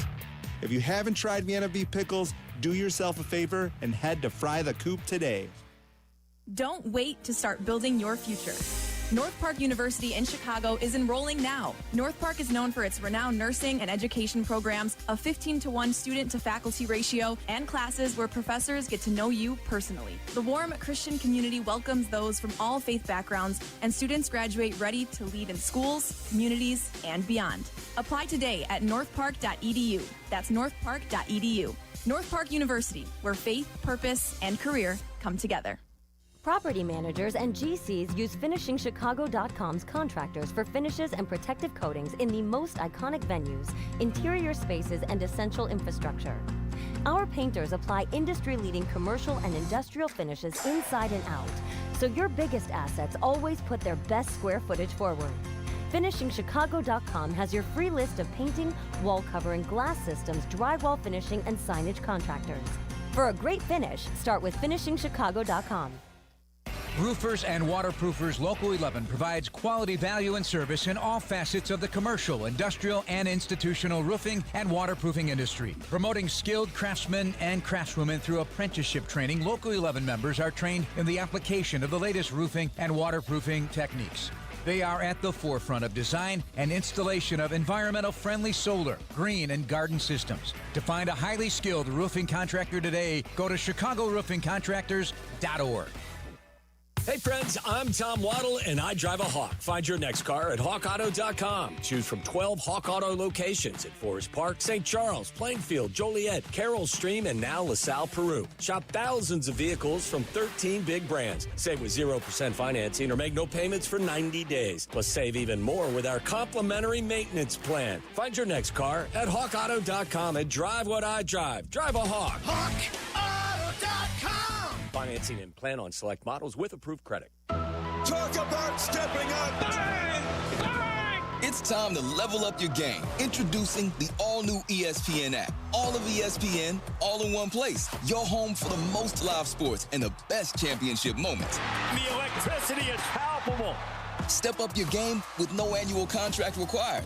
It's the ultimate fan experience. Level up for more on the ESPN app or at stream.espn.com. Sign up now. Now that I'm a dad, I can't stop thinking about what would happen to my kids if something happened to me, like losing the house or not affording college. Yeah, that used to keep me up at night too. It's why I finally got life insurance from Ethos. It's 100% online. No medical exams, just a few health questions. I got $2 million in coverage for around $2 a day. I never realized it was that simple. Get your free quote at ethos.com/game. That's ethos.com/game. Rates may vary. Bill monthly. Sample rate 10-year term life policy for a 35-year-old healthy non-smoking male. Guests appearing live on ESPN Chicago. Call in on the Yingling hotline. Yingling is in Chicago. After 196 years, you can now enjoy Yingling Traditional Lager, Light Lager, Golden Pilsner, Black and Tan, and Flight. Hey, it's Rich Eisen. You can now listen to The Rich Eisen Show right here on the home of the Chicago Bears. The Rich Eisen Show, weekdays noon to 2. ESPN Chicago. It's the Game Day Tailgate Show with Bleck and Abdalla. This is the home of the Chicago Bears, ESPN Chicago. Welcome back poolside, live from Mandalay Bay in Las Vegas, Nevada. Bleck and Abdalla getting ready for Week 4, Bears and Raiders. Kickoff at 3:25. Joniak and Thayer will have we'll have call the game. We'll have the pregame show with Waddle, Silvy, and Dionne live from Cabana 10 here poolside. Cabana 10. This is the spot to be as we're getting ready for the Bears and the Raiders, and you can listen to every Bears game on ESPN Chicago. Bleck and Abdalla hanging out with you here on ESPN 1000, the ESPN Chicago app. Let's go to Scott in Elburn. You're on ESPN 1000. What's up, Scott? Hey, guys. How you doing? We're great, man. I just want to give you guys a shout-out because I've been to Vegas many times. There's absolutely no way I could do a show this early, and you guys are killing. Thank you. Appreciate it. Thank you. Abdalla's getting through. I'm trying. Yeah, about the Bears. Listen, they have to win this game. There is absolutely no way last week's win means anything if they don't win this week. Yes, I agree. I do agree. Thank you, Scott. Thanks for the phone call. You can't go in now that you have the one win. You can't go into the bye 1-3 because all of that is for nothing. right? Coming out of the bye and facing the Commanders at 1-3, and then getting what? If you win that game, you're 2-3. Like, you still have time to make it up, but this feels like a game that you can go into with that momentum of winning against the Cowboys. And I think Caleb Williams I know Geno Smith has a lot more experience and everything, just the way he's been playing and based off the last couple weeks. I think Caleb's playing better football than Geno Smith is playing. Dude, absolutely. Yeah, he's playing better. Yeah. I know, like, if you look at their careers, obviously Geno Smith has had the better career. Caleb's only in his second year. But I think that the Bears have the better weapons. Obviously, the better, because Montez Sweat hasn't done anything so far to this point in the season. Max Crosby is the X factor in this game. If the Bears can find a way to neutralize Max Crosby, the Bears can win this game. And if you find a way to not have the highlights on Sunday Night Football be Ashton Genty, welcome to the NFL, the Bears will win this game.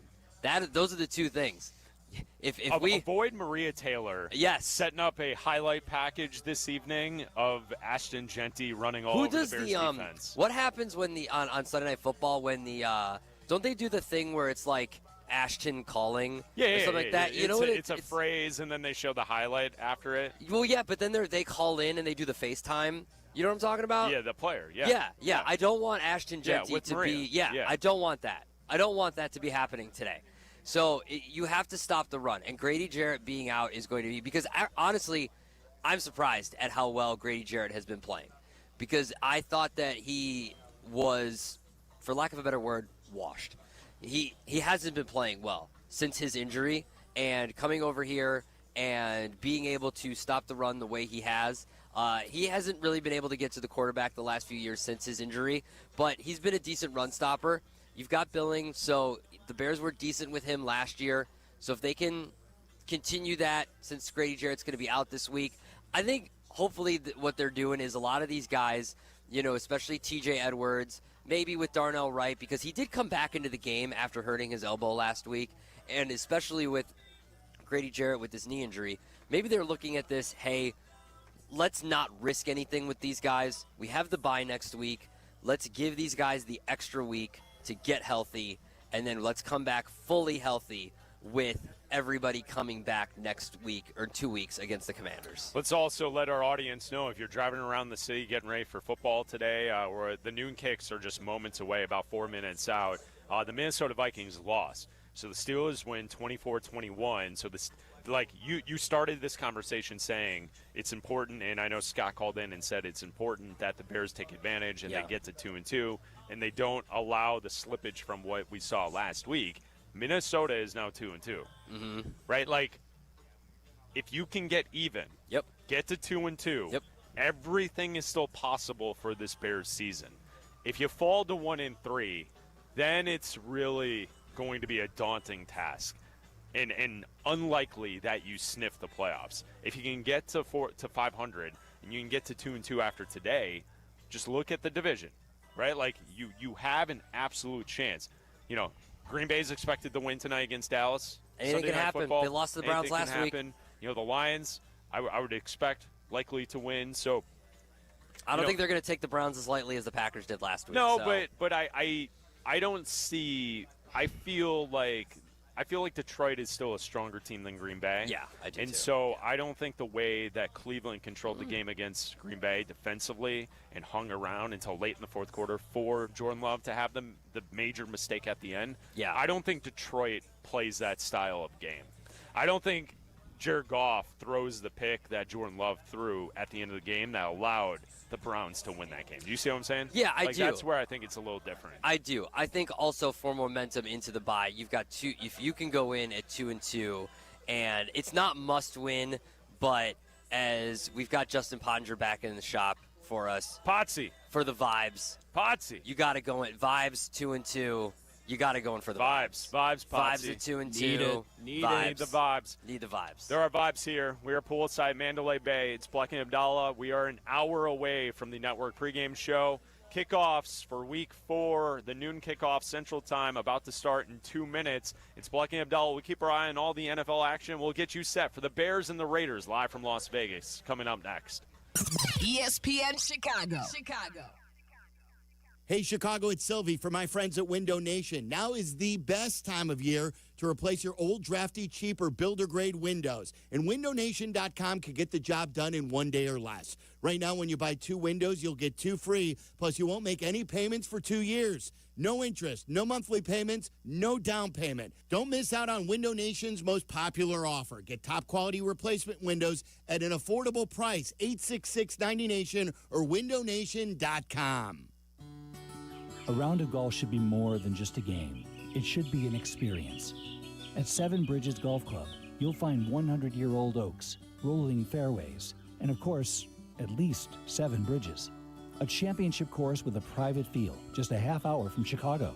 And when the final putt drops, the experience isn't over. Head to the Dock Bar and Grill for great dining, cold drinks, and sunset views that rival any 19th hole. Visit sevenbridgesgolfclub.com to book your tee time today. Do you have trouble getting in and out of the bathtub? Are you afraid you'll slip and fall entering or exiting a tub? Safe Step walk-in tubs can transform your bathtub from an area of concern to a calming refuge. Call them today at 1-800-731-4558 and save $1,600. Safe Step walk-in tubs and showers are proudly made in Tennessee and offer an ultra-low step-in, avoiding that difficult climb over a traditional bathtub wall. They also offer a variety of therapeutic benefits that may help soothe your aching muscles and joints, increasing your mobility, boosting your energy, and improving your sleep. Safe Step walk-in tubs are designed to easily fit your existing tub space and are often installed in as little as 1 day. Just dial 1-800-731-4558 today to save $1,600 and receive a free shower package. That's 1-800-731-4558 for a free no-obligation consultation and to save $1,600. Safe Step walk-in tubs. Safety never felt so good. Here comes football starts with Game Day Tailgate. This is the home of the Chicago Bears. ESPN Chicago, WMVP, WTBC, HD2 Chicago. It's the Game Day Tailgate Show with Bleck and Abdalla. This is the home of the Chicago Bears. ESPN Chicago.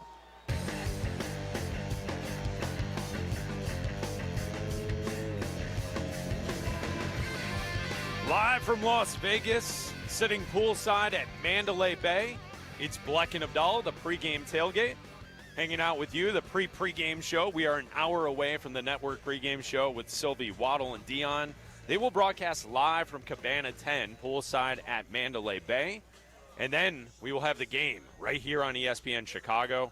Joniak and Thayer on the call of today's game. Jason McKee working the sidelines. And then after the game, 4 hours of post-game coverage. Peggy and Yurko, Pat, Meller, McKee, all breaking it down after the game. We got you covered all day long. Bears football on ESPN Chicago. It's Bleck and Abdalla. I'm Chris Bleck along with Adam Abdalla. You can listen to our show weekdays 2 to 3 right here on ESPN Chicago. Hopefully tomorrow when we start the show, we're talking about a Bears team that is 2-2 as week 4 in the NFL. The noon kickoffs taking place just moments ago. The Vikings have already lost today. The Steelers beat them 24-21, and the Vikings fall to 2-2 on the season. So now it's time for the Bears here in Vegas to get a win, get back to 2-2, and make everything possible for this season. Yeah, absolutely. I think this is a very winnable game for the Bears. I think, you know, judging by the obviously we're in a hotel, people are traveling here. Dude, there are so many Bears fans. Everywhere. There's so many Bears fans. I've said Everywhere. Bears, and people have said Bears to me, and Bears and all that kind of stuff at least 100 times just walking from my room to get coffee and come down here to the broadcast. And Bears fans are starting to flood into the pool here and head over to various Look at all the tailgates jerseys and over there. stuff. I see an Urlacher 54. Yeah. I see jerseys. Oh, no, I see a Max Crosby. That's not right. Yeah, someone push him into the pool. Get that guy out of here. Get him out of here. That's not right. Yeah, and I think that, you know, the crowd is, from what we see on at least the last thing I saw, it's going to be about 50-50. And, you know, last time I was here, 2021, with Waddle and Silvy, the Bears won pretty handily. It was a pretty easy game for the Bears. I think they can win today. I think it's going to be a little tougher. The Bears have a decent amount of injuries. The Raiders have been struggling. The Commanders beat them pretty easily. They beat them with Marcus Mariota. They ran the ball pretty efficiently. I think the Bears can run the ball pretty efficiently as well. They did last week against the Cowboys. I think they can do that again. That's how you kind of neutralize Max Crosby and keep him away from Braxton Jones and Darnell Wright, who's not going to be there. So Theo Benedict is going to be stepping in there. Ozzie Trebillo could see some action there as well. So you've got two guys who have not started in the NFL taking the place of Darnell Wright. And we know Braxton Jones has struggled at times. He played a good game against the Cowboys, so maybe he's got his confidence boosted there. So the way to take Max Crosby out and this guy out who showed up at the pool with the Max Crosby, run the ball right at them both. You're going to run at that guy? No, I'm going to have Charlie do it. That's Charlie work. I'm going to have Charlie do that. Charlie, go run at that guy. Well, Charlie last night, so, we're here in Vegas. We're going to preview Raiders and Bears as the next hour goes along. But Charlie at all times is talking ball. Yeah. If you're at the tables, if you're at dinner, if you are walking through the casino, Charlie is only talking ball. He's trying to strategize. He's trying to get reps in.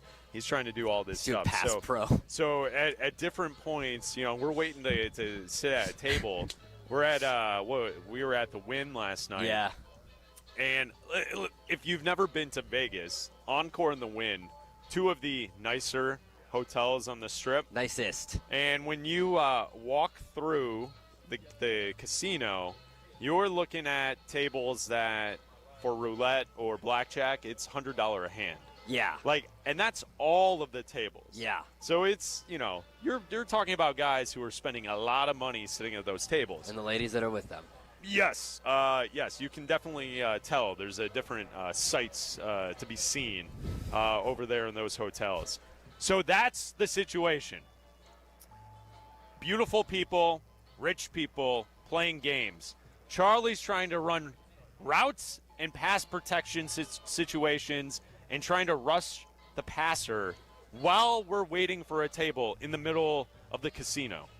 That's what was taking place last night. Yeah, he was at running about pass 11 pro. o'clock. I'm surprised they didn't open up a table for us right away then. Yeah, because you were trying to. Yeah, they should have seen that. Like, these guys are here to these guys are here to party. They should have seen Tyler call out the mic and everything, and that would have been it. Yeah, Tyler got under center. Shea's playing offensive line.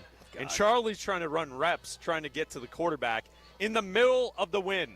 I kept asking if people on the casino floor. If they want to play bull in the ring. I mean, it was unbelievable. And it's a Saturday night. So the people around us are dressed very nicely. Very nicely. Charlie's dressed very nicely. Yeah. Charlie looks like he has a varsity basketball game later on in the evening because he's dressed in the khakis and a button-down. I said Charlie looked like he was about to stand on a desk and start telling me, "Oh, Captain, my captain." It's a great movie. I don't know why you say that with negativity. Yeah.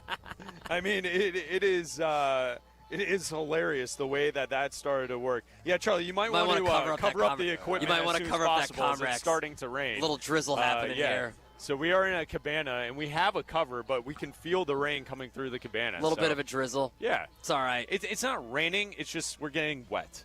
That's how we said we started the morning, right?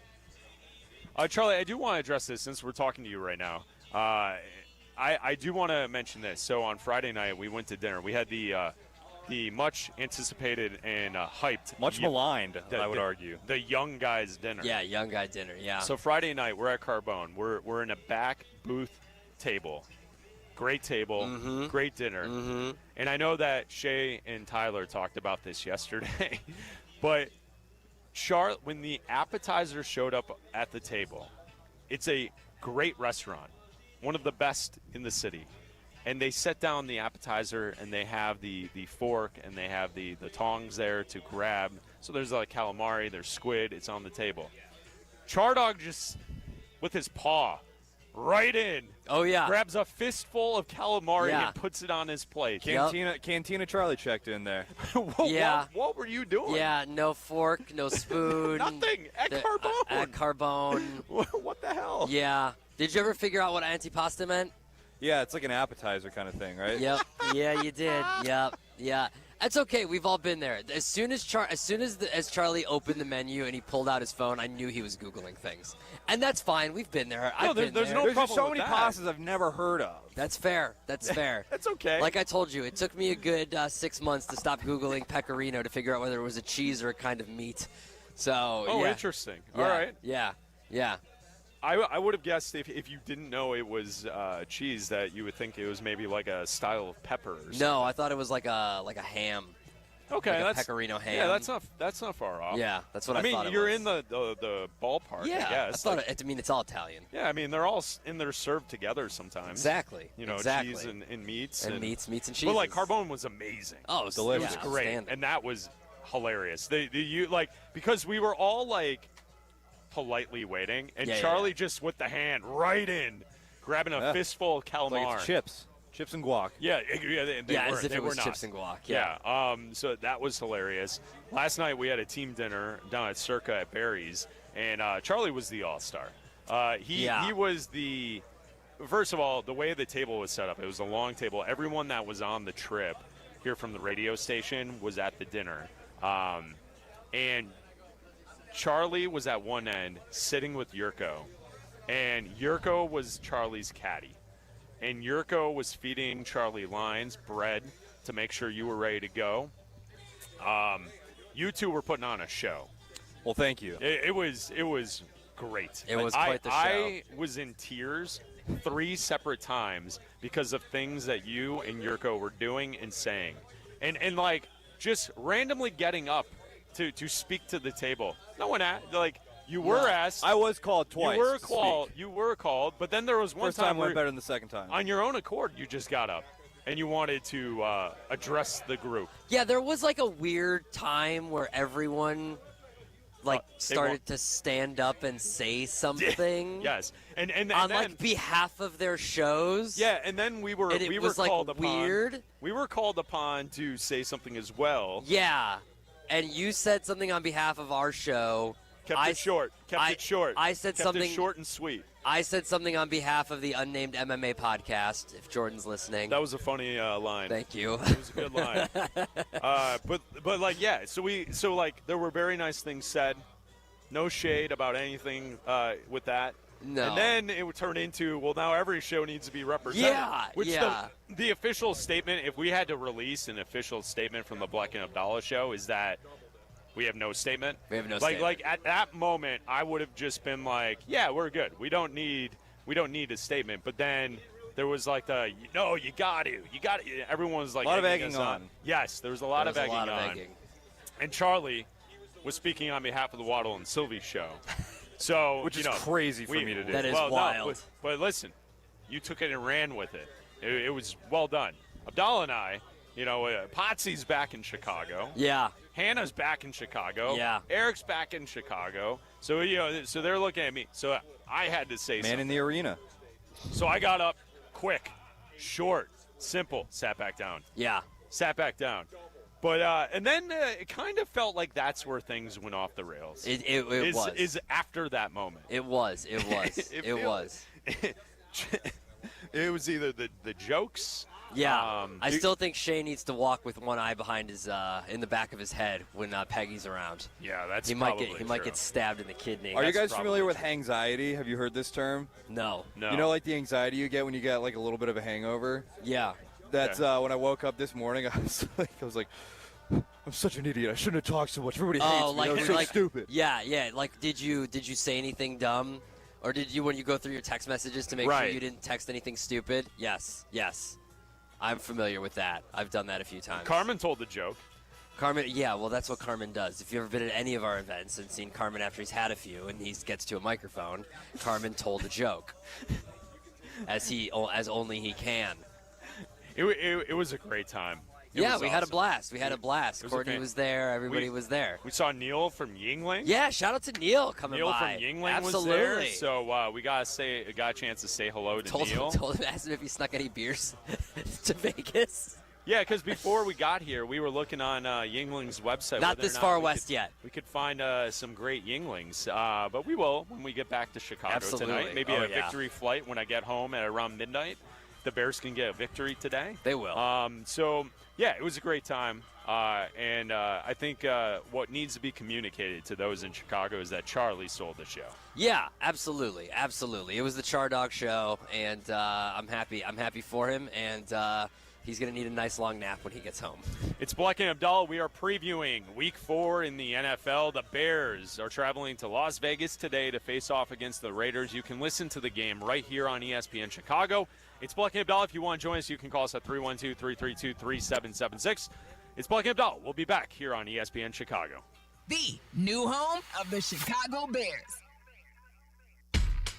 Adding an extra burst to your weekend launch. It's Dr. Pepper Bears Friday on the home of the Bears, ESPN Chicago.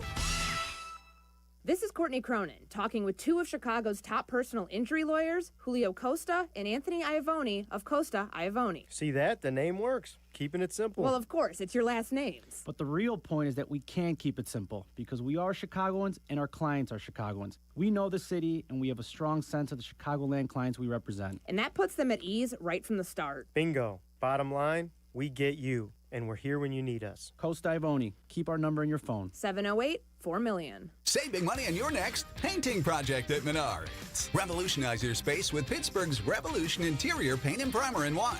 It offers game-changing stain and scuff resistance in just one coat, making it perfect for any room of your home.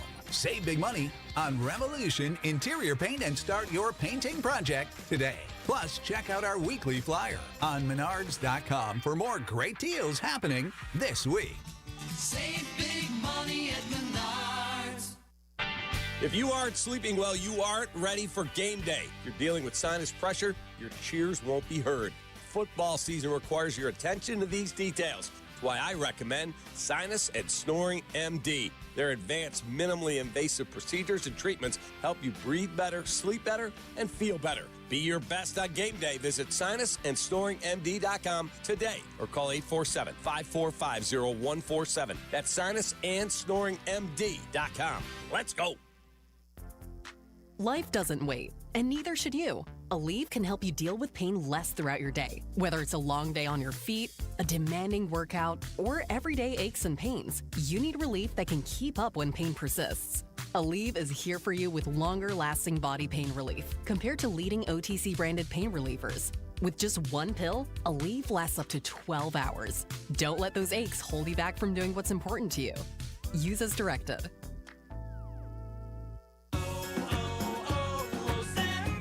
Hi, I'm Maria, salon owner. You know the jingle. Now discover the facts about Ozempic, a GLP-1. There's only one FDA-approved Ozempic made by Novo Nordisk. Learn about the real thing. Talk to your healthcare professional today. Call 1-833-OZEMPIC or visit Ozempic.com to view the medication guide and to learn more about Ozempic. Semaglutide injection 0.5, 1, and 2 milligrams.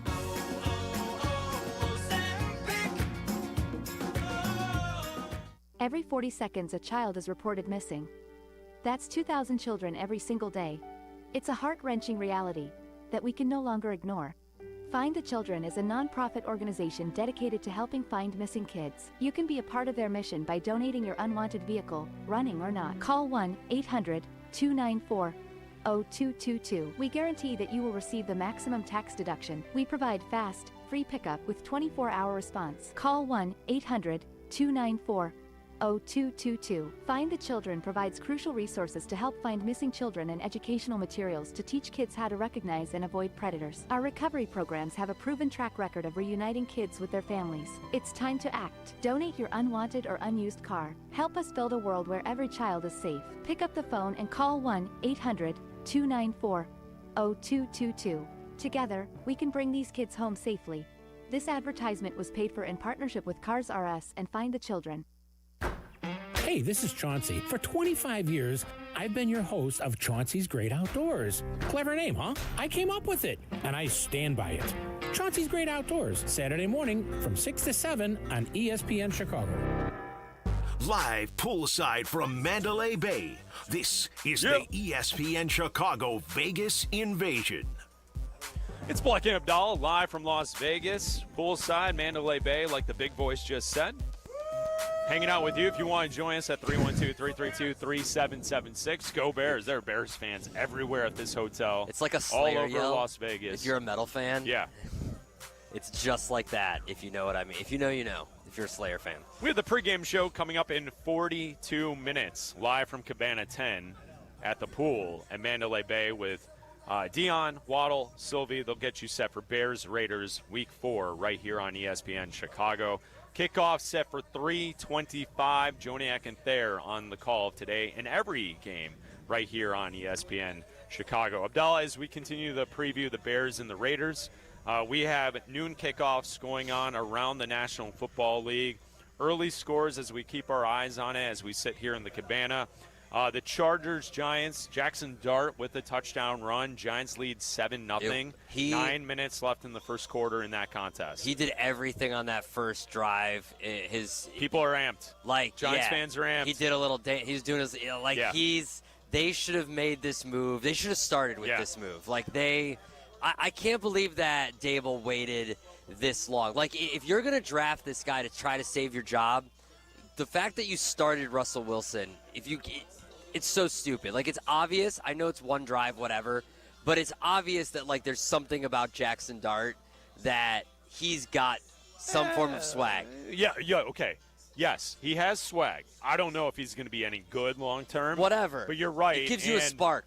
The Chargers are up against, the Chargers are the better team. Yes. But they're up against vibes today. Yeah.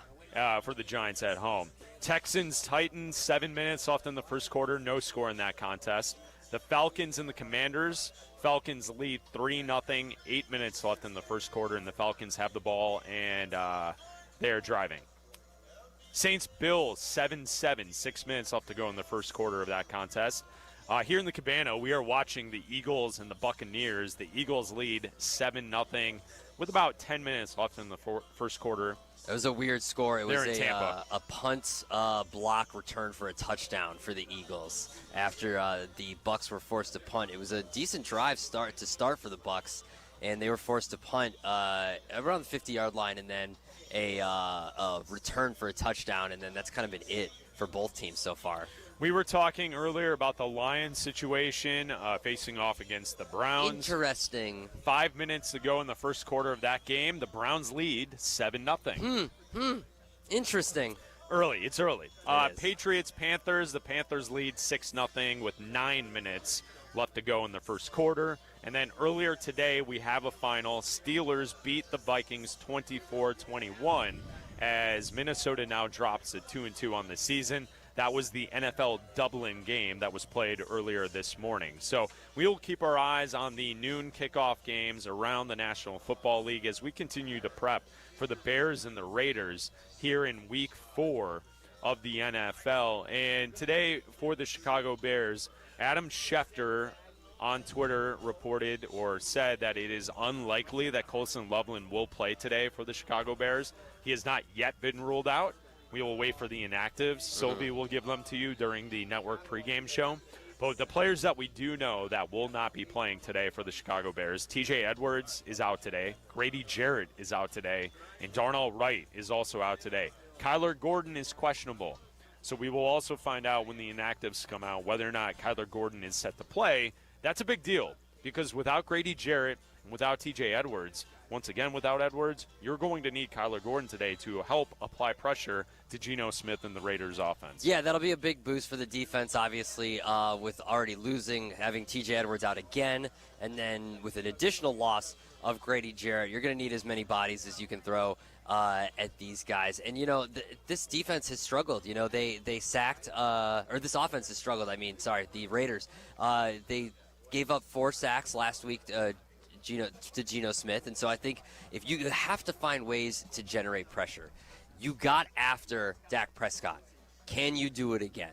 I think you can against Geno Smith and this Raiders offense. I think that you have to have a game for Montez Sweat. He's got to find a way to break out at some point. He's been missing for most of last year. I mean, obviously we see him. He's been missing for most of last year. He hasn't had a game yet this year. He had a sack last week. Yeah, but he doesn't make the game-changing plays that I think most of us look at, the dollar amount and what he makes in his contract to the equivalent of the game-changing plays we assume a player like that would make. Adengbo had a very good first game, but then we haven't really seen anything from we him need for some the first sack 2 strip games. fumble recoveries. Yeah. We need tips at the offensive line that turn into interceptions and touchdowns going the other way. That's not the disruptive stuff that Montez Sweat really brings to the table. You called it out last week before the game. You wanted to see stuff from Tremaine Edmonds. You wanted to see Tyreek Stevenson.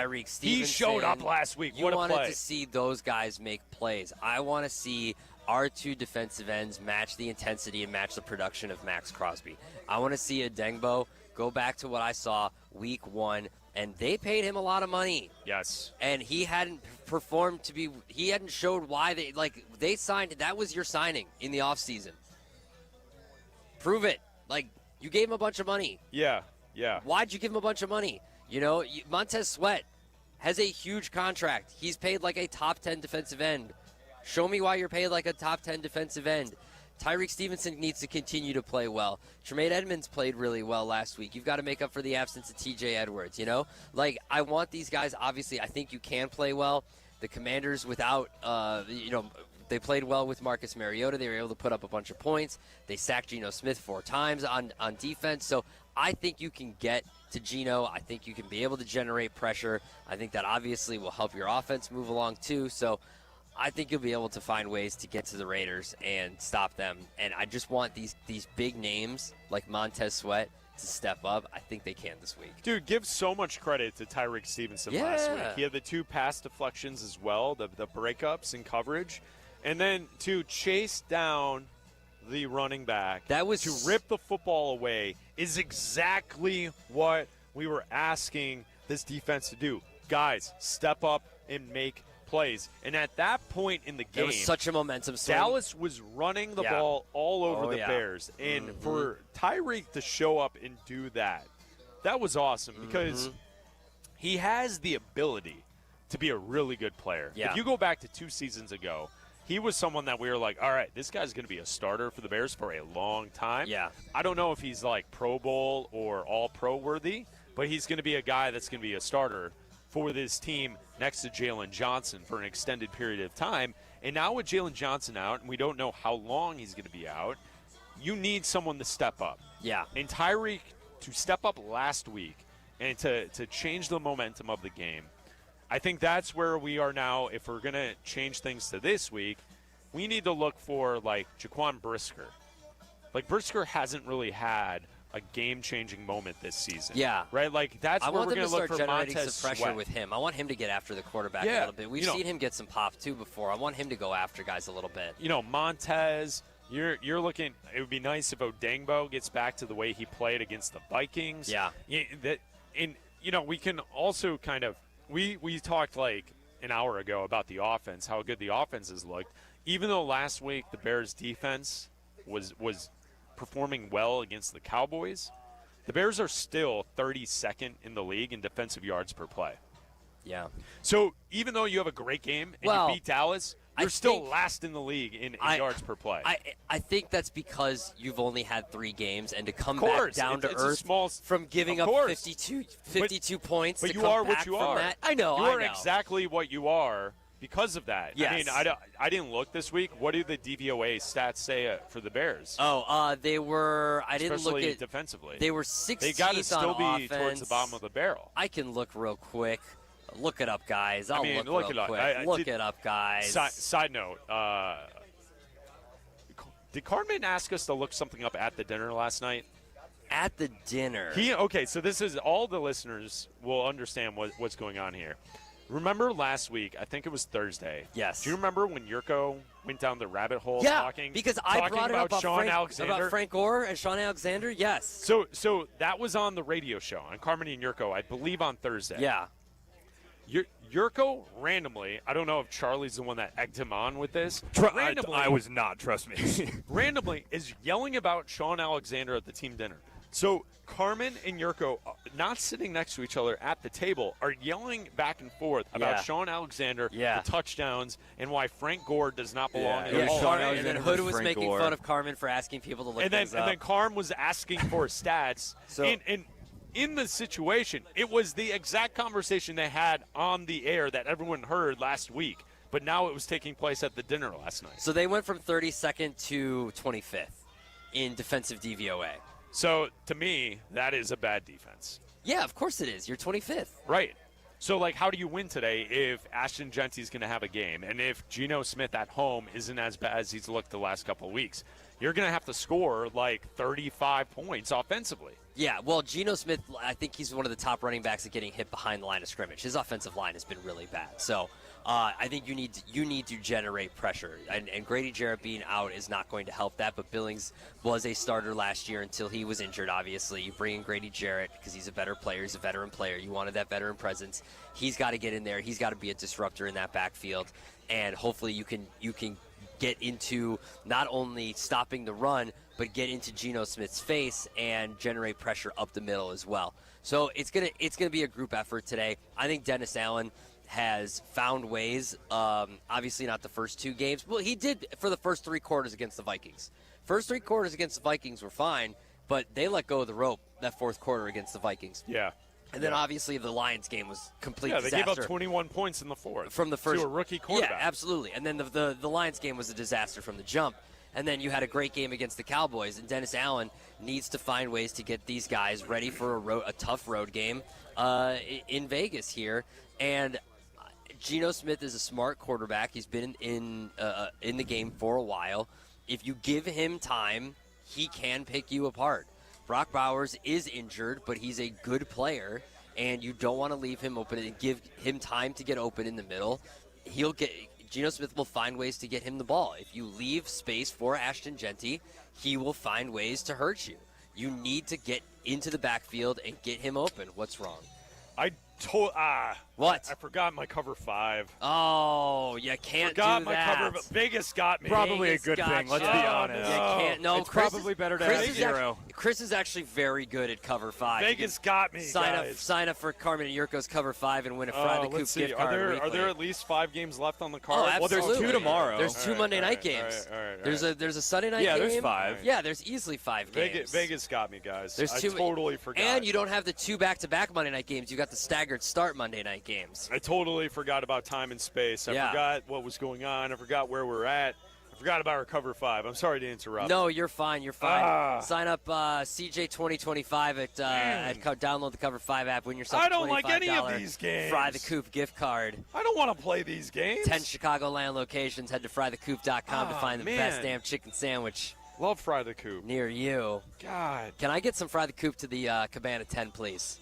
Fry the Coop to Cabana 10, please. Could you imagine how great it would be if Joe just showed up? 10. Joe from Fry the Coop just showed up with sandwiches could you for everyone. send me Fry the Coop? I need some tendies. Dude, those Vienna pickles are no joke. Dude, I buy them. They're awesome. They're delicious. I need some tendies to Cabana 10, please. Stat. All right, the Rams are going to put it on the Colts today. Yeah, I like that. I'm putting them in the card. I think Daniel Jones figures I got to figure out my cover today. 5 when we get back. That's what I need to do. Bleck and Abdalla, poolside, Mandalay Bay. I will also, side note, can you guys tell it's starting to get warm in here? No. Oh, really? Yeah. Really? You guys are cool? I think, I'm good. Am I having a stroke? Got a nice breeze. Perhaps. All right. I feel like you're starting to see the sun bounce off the Mandalay Bay a little bit, even though it's overcast. It might be, but that's on you, buddy. All right. I would describe this as very comfortable. I'm good. Things have gone sideways for me in the last few minutes. I think you're on something. For forgetting about the cover 5. really off my whole day. Yeah, it messed you up the last couple minutes, dude. You need to reset. My whole You might need day. to take a lap around the pool during the break or something, man. You need to go slowly walk into the water or something. I don't know. We'll be back right here on ESPN Chicago. Chicago Bears pregame. A 1-hour uninterrupted dose of Bleck and Abdalla. No breaks, no gimmicks. Well, maybe a few gimmicks. Well, you need a few gimmicks, right? But still uninterrupted. Obviously. And still pure, honest Bleck and Abdalla fun. As it should be. Weekdays 2 to 3 on ESPN Chicago. When your team's best players have all been traded and the latest pick is overrated, just raise a glass with a friend or two and tell them more, tell them more, tell them more do. May your team be great and your picks be true, and if it falls apart, you'll know what to do. Just raise a glass with a fan or two and tell them more, tell them more, tell them more do. It's a crazy world, so what do? You tell them more, tell them more, tell them more do. Hey! Tullamore Dew Irish Whiskey, 40% alcohol by volume, imported by William Grant & Sons Inc., New York, New York. Hey, it's your friend Tom Waddle. In football, speed and quick decision-making change the game. The same's true for business. Cyber threats move fast, and you can't afford to play catch-up. That's why companies trust Trend Micro. With AI-powered proactive security, they detect and stop threats in real time before they ever slow your team down. Trusted by enterprises worldwide, backed by over 35 years of innovation, Trend Micro helps your business stay fast, agile, and secure. Cyber threats move fast. Trend Micro moves faster. Go to trendmicro.com to see for yourself. When your life turns upside down after an accident, you need an advocate like Wallner Law. I'm John Wallner, and for over 50 years, Wallner Law has fought for people just like you, injured, overwhelmed, and searching for answers. We don't just take cases, we take care of people, and we win for you. From car crashes to workplace injuries, Wallner Law stands by your side every step of the way. So call us today, 312-8-MILLION, and win with Wallner. This is the run my own business dream. This is the colleges paid for dream. This is the retire early dream. This is Busey, where your dreams and possibilities become moments. Through trusted guidance and expertise, through lifelong relationships. Because we're here to help you achieve the life you've always envisioned. Busey Bank, building business, growing wealth since 1868.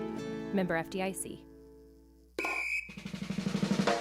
You know me, I love a moment of certainty. And when it comes to your home, Jeff has the solution. That's right, Jeff, because in this market, you shouldn't take a chance selling your house with just anyone. No commissions, no lengthy showings, just a direct approach from a local veteran-owned company. Since 2007, we've been buying houses quickly in Chicagoland. Get your easy as-is offer today. Move forward with confidence, just like winning the coin toss. Visit JeffBuysYourHouse.com.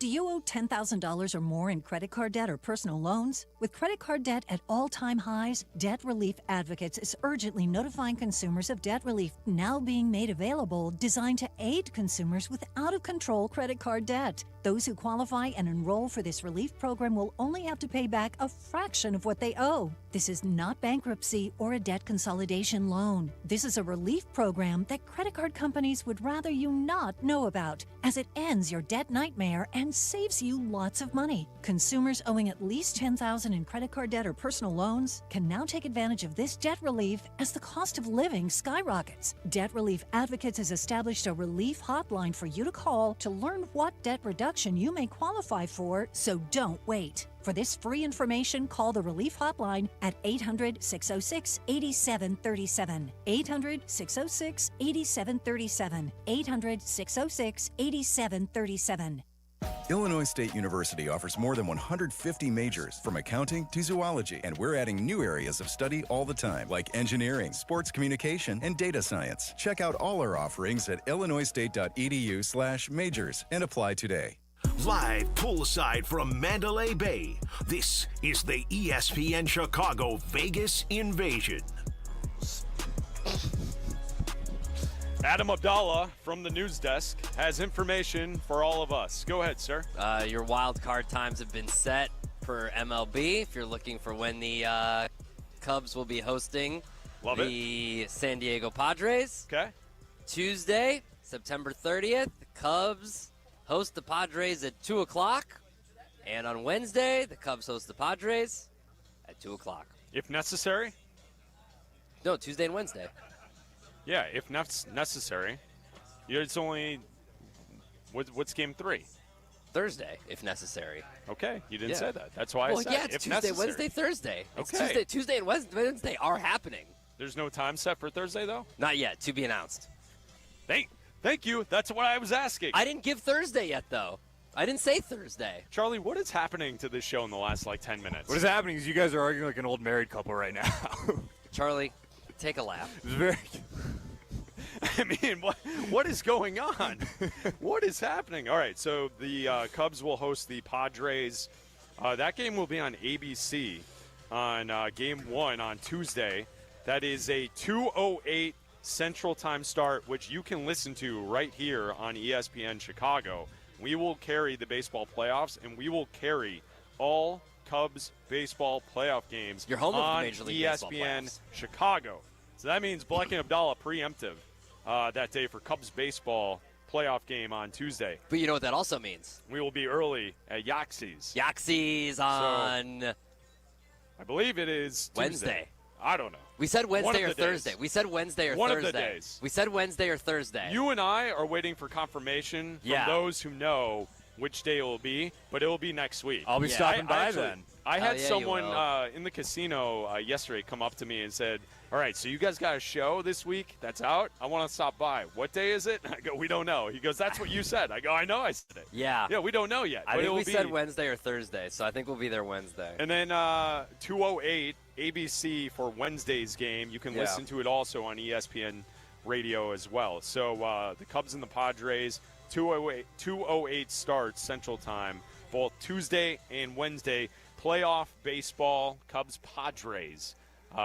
Cade Horton will not participate in this series, but maybe they'll get him back if they advance. Yeah, he broke his rib coughing. We'll see. Have you? That is such an old man injury, right? Like as I've pulled a as muscle someone who is sneezing, 40 now, that like yeah. I hurt myself in ways I could have never expected in the past. Yeah. So like coughing and then injuring yourself is totally believable to me. But he's young. He's a professional athlete. Yeah, I've pulled a muscle sneezing before for sure. I don't think I've ever heard anything coughing. Do you guys remember Brandon Morrow, the guy the Cubs signed to be their closer in like 2018 or something like that? Yeah. Wasn't he like pulling his pants up and he pulled his groin and was just like done for the year? Yes, I remember that. Yes, I do. I remember that.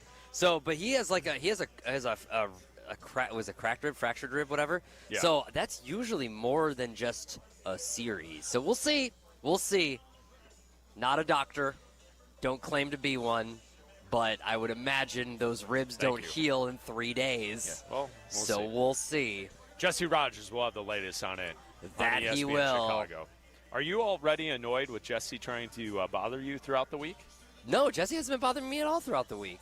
Did you text him at all while we're out here in Vegas? No, he was texting us a little bit. I was hoping that the Cubs would have to come here because there was a chance that Jesse was going to show up.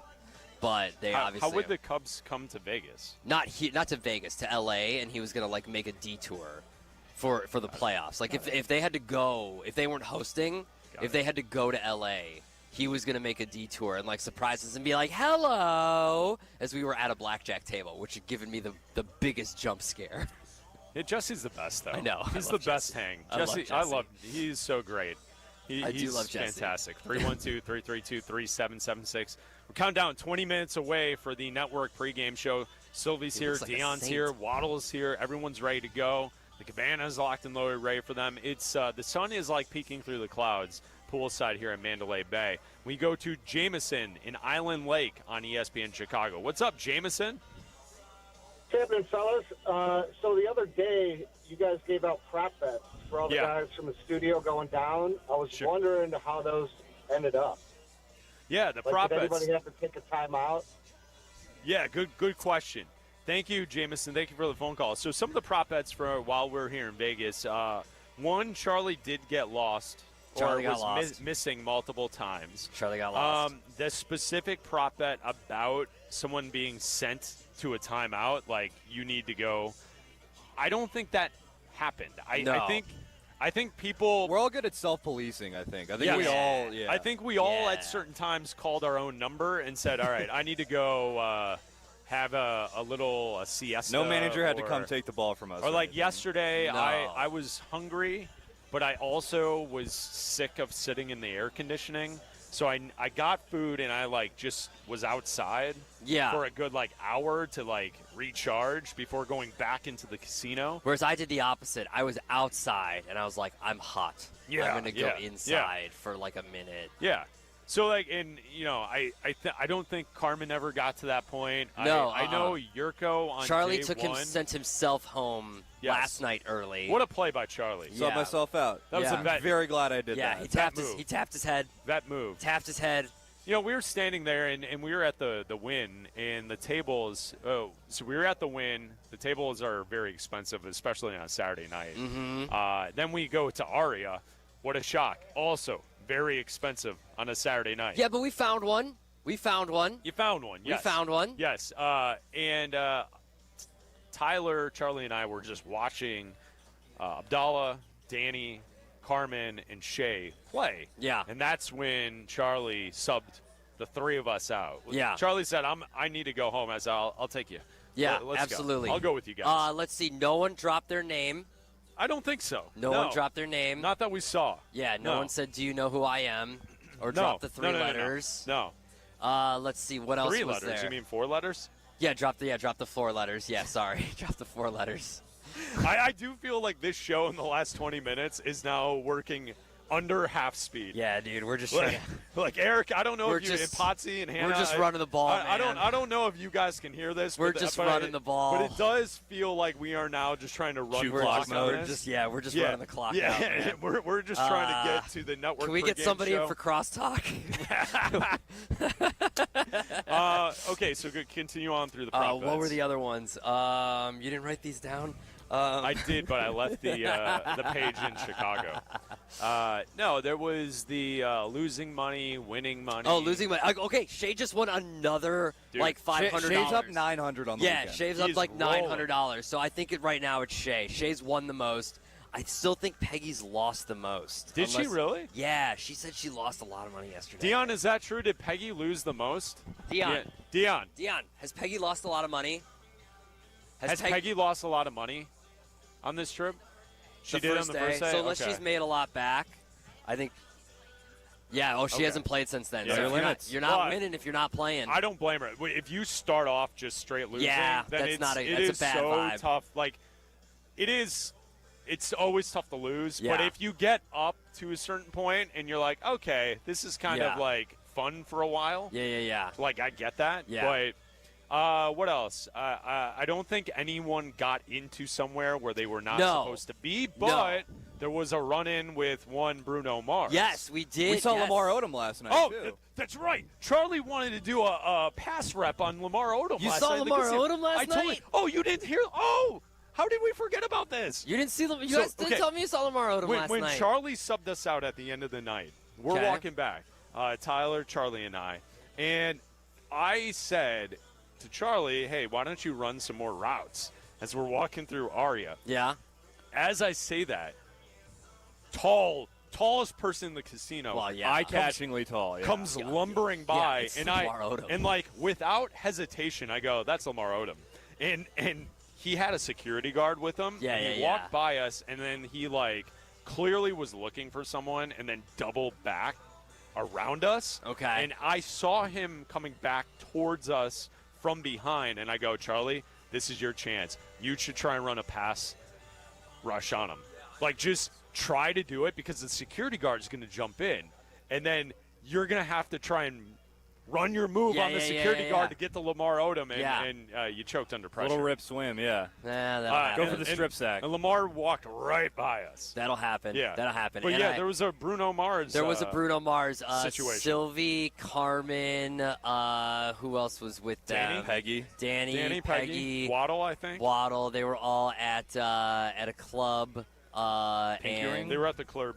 The club, Pinky Ring, and it is Bruno Mars. It is Bruno Mars's club, and he was there in his own booth. It is his club. His name is on the club, and he was there. And so that they saw him, and no photos allowed. So I don't think it wasn't as someone got into somewhere they weren't supposed to be. They were there. Yeah. They were taken into there, and so Yeah. I'm trying to think. I don't know if there was really anything else prop bet wise. There's still time. Charlie could get on the field today. I have a whole other night here too, by the way. That's true. There's a lot of time because you're staying for post game. A lot of ball left to play. You've got post game and a whole other night, so you could still complete all of these tasks. And I'm with my dad too. Where do you think I got it from? Yeah, your dad's awesome. Gamer. That's fair. Your dad's ready to go. What did he say to you when you were saying Charlie's working here all the time? No, so I meet Mr. Bevins, and I go, your son has been great this week. He has been crushing it. He has been the MVP of this trip because, all kidding aside, the reason the broadcast has been set up each and every day is because of Charlie. Yeah. So he's the one that is getting the least amount of sleep because he's waking up for the very first broadcast every day. He's bringing the equipment out here, getting it set up in the cabana. Shout out. Charlie has been working his butt off. And I told his dad that, and he goes, "What? Him? He doesn't do anything." Him? I was like, "What do you mean?" I'm like, "I'm being serious. Charlie's been And probably busting it. when he walked up here and I'm basically laying on a couch in a cabana, I don't think that helped it didn't change his mind at all. Yeah. With your shoes off, It dogs It didn't help your case. With the dogs barking. Yeah. He's like, he doesn't do anything. And I'm Yeah. like, no, seriously, Mr. Bevins, he's been doing great. Yeah. He's been the MVP of the trip. All right, Bleck and Abdalla live from Mandalay Bay poolside. We're previewing the Bears and the Raiders as we get set for kickoff at 3:25 Central Time. We have the network pregame show coming up in 12 minutes. Our Bears-Raiders final thoughts with Bleck and Abdalla coming up next. The new home of the Bears. The playoffs are coming. Playoffs are coming. ESPN Chicago is your radio home for baseball's playoffs and World Series. Coverage presented by Credit Union One. Do you ever scream at your screen when your 5G internet freezes? It's the worst. So why not switch to Astound? Wi-Fi that just works. With Astound Wi-Fi, you'll rage less, buffer less, and live more. Lock in gig speed Wi-Fi for just $35 a month, guaranteed for 3 years. Plus, get up to a $200 Amazon gift card. Astound Wi-Fi, it just works. Visit astound.com today. A world-class entertainer. I try sexting. That's what I try to do, you know. He's Cedric the Entertainer. I'm going to sex. I'm on my way home one day. I'm like, hey, girl, Daddy about to pull up. You know what I'm saying? I might want to ... you know? She going to text me back, pick up some bread. Friday, December 5th, the venue at Horseshoe Casino. Get tickets now at Ticketmaster.com. Cedric the Entertainer. Just get some damn bread, really? Play smart. Must be 21 or older to gamble or attend events. Ready to finish what you started? At North Park University in Chicago, transferring is seamless. Bring your credits and complete your intended major, or choose from 6 accelerated, fully online programs designed with working professionals in mind. The warm Christian community welcomes those from all faith backgrounds, and students graduate ready to lead in schools, communities, and beyond. You'll be supported every step of the way to thrive in your chosen career. Apply today at northpark.edu. North Park University, where faith, purpose, and career come together. Hey guys, it's Carm. If you're like me, you know a great haircut is more than just looking good. It's about the whole experience. That's why I head to White Buffalo Barbershop, a Zazu Salon's partner. At White Buffalo, they redefine grooming excellence with top-tier barbers and a vibe that's second to none. Need to unwind? Grab a beer with your cut and catch all the big games right from your chair. White Buffalo Barbershop, born original. Now in LaGrange and Hinsdale. Book your appointment today. Visit whitebuffalobarbershop.com for more info. Find easy ways to store your outdoor tools and accessories at Menards. Suncast storage sheds are the perfect solution for organization and protection. Their double wall construction offers strength and durability with easy assembly that will save you time. Pick up an in-stock Suncast storage shed today or visit Menards.com to check out more of our great deals going on now at Menards. Save big money at Menards.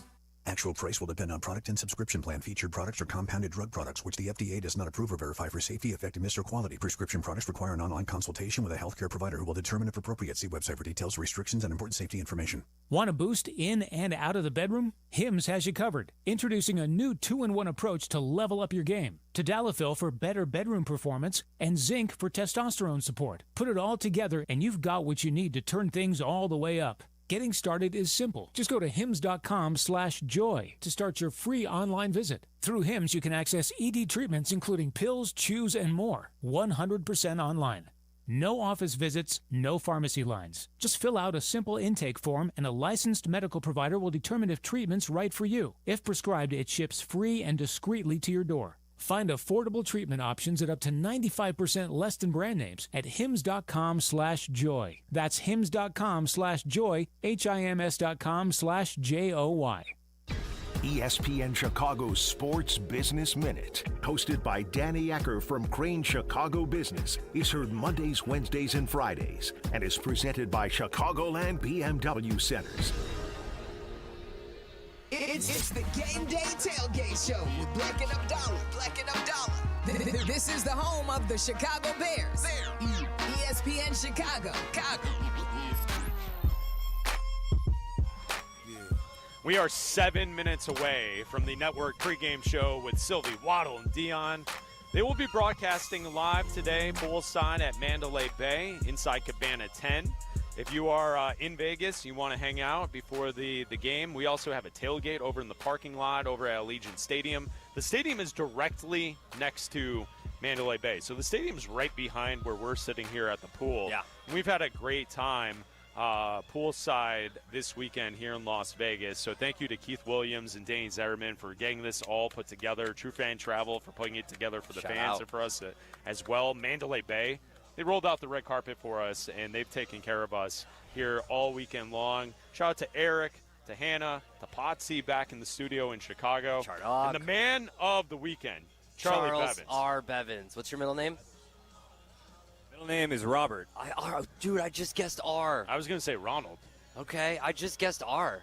Charlie has crushed it the entire weekend, so shout out to Charlie for getting the broadcast on each and every day. Bleck and Abdalla, we will return tomorrow at 2 to 3 uninterrupted right here on ESPN Chicago. I can't guarantee that my voice will be better. Brought to you by I'm sorry. Yingling. I feel like we just went through a Cap and J Hood moment. I know. That's why I did it on purpose. That was very Cap and J I Hood. very much did that on purpose. That was outstanding. Yeah, I very much did that on purpose. Brought to you by Yingling. So we will be back tomorrow from 2 to 3 right here on ESPN Chicago. Cannot wait for the game today. Week 4, Bears-Raiders. Yeah. We got to get to 2-2. The Vikings lost this morning already, 24-21 to the Steelers in Dublin. So the Bears need to get to 2-2. How do they do that today? I think it's pretty simple. I think it's the same recipe as last week. You have to generate pressure against Geno Smith.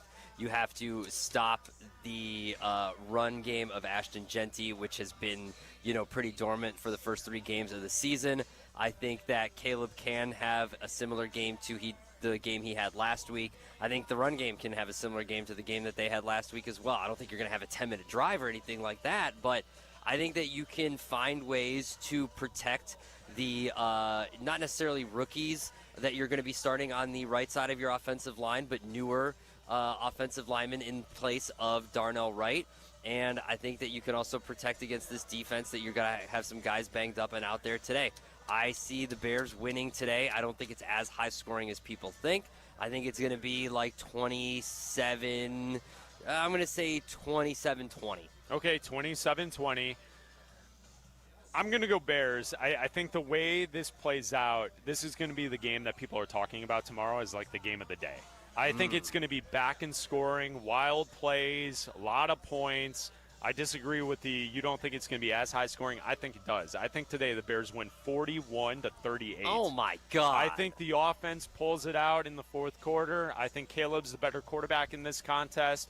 Hopefully the offensive line sticks together enough to keep a clean pocket for Caleb Williams today. I do not trust this defense. Even though they showed up last week, I need to see it before I believe it. I don't trust the defense, so I think the Raiders will score points today, and Pete Carroll is going to have that team ready to go. And even though it's going to be a 50-50 split, he's going to be running up and down the sidelines. Oldest coach, but he looks the youngest as far as vibes go. But I think the Bears win a shootout today here in Vegas, 41-38. All right. The Bears get to 2-2, and then everything's all set. As long as they win. The network pregame show with Silvy, Waddle, and Dionne is coming up next. ESPN Chicago. Property managers and GCs use FinishingChicago.com's contractors for finishes and protective coatings in the most iconic venues, interior spaces, and essential infrastructure. Our painters apply industry-leading commercial and industrial finishes inside and out, so your biggest assets always put their best square footage forward. FinishingChicago.com has your free list of painting, wall covering, glass systems, drywall finishing, and signage contractors. For a great finish, start with FinishingChicago.com.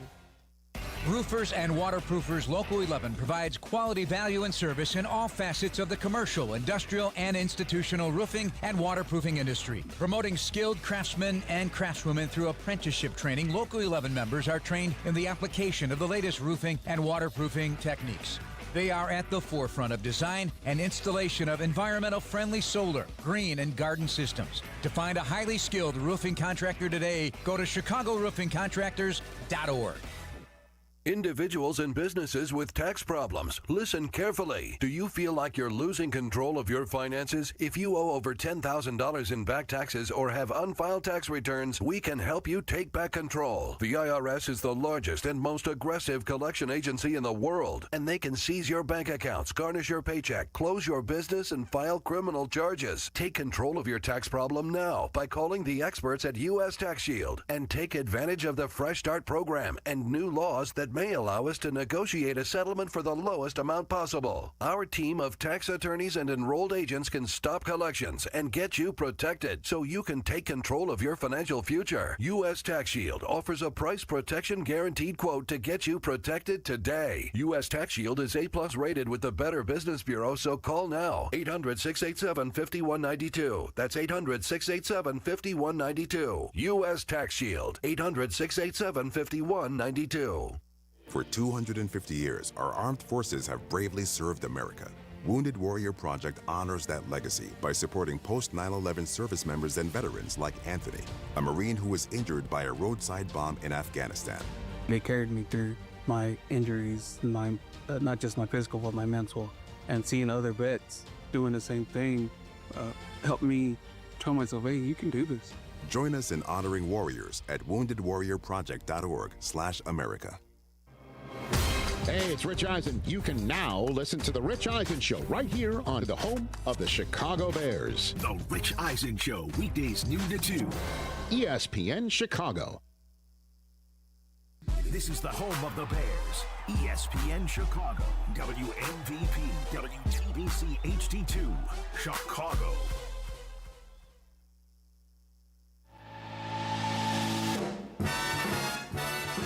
What happens in Vegas? Whoa.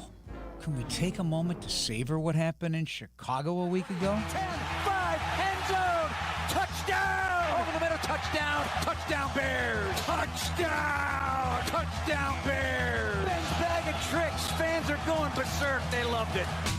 Ben Johnson's team was outstanding. Caleb Williams played the best game of his NFL career and was voted NFC Offensive Player of the Week. This was disciplined, fiery, intense football in all facets.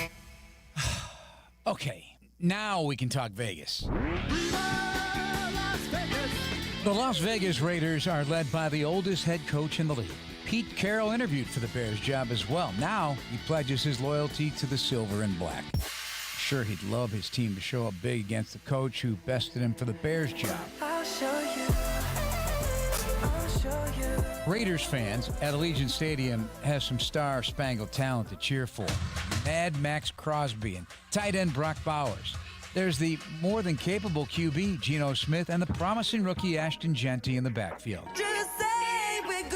But Bears fans are not letting what happened in Chicago stay in Chicago. No. Bears Nation is expected to show up in droves today. They're looking for a party.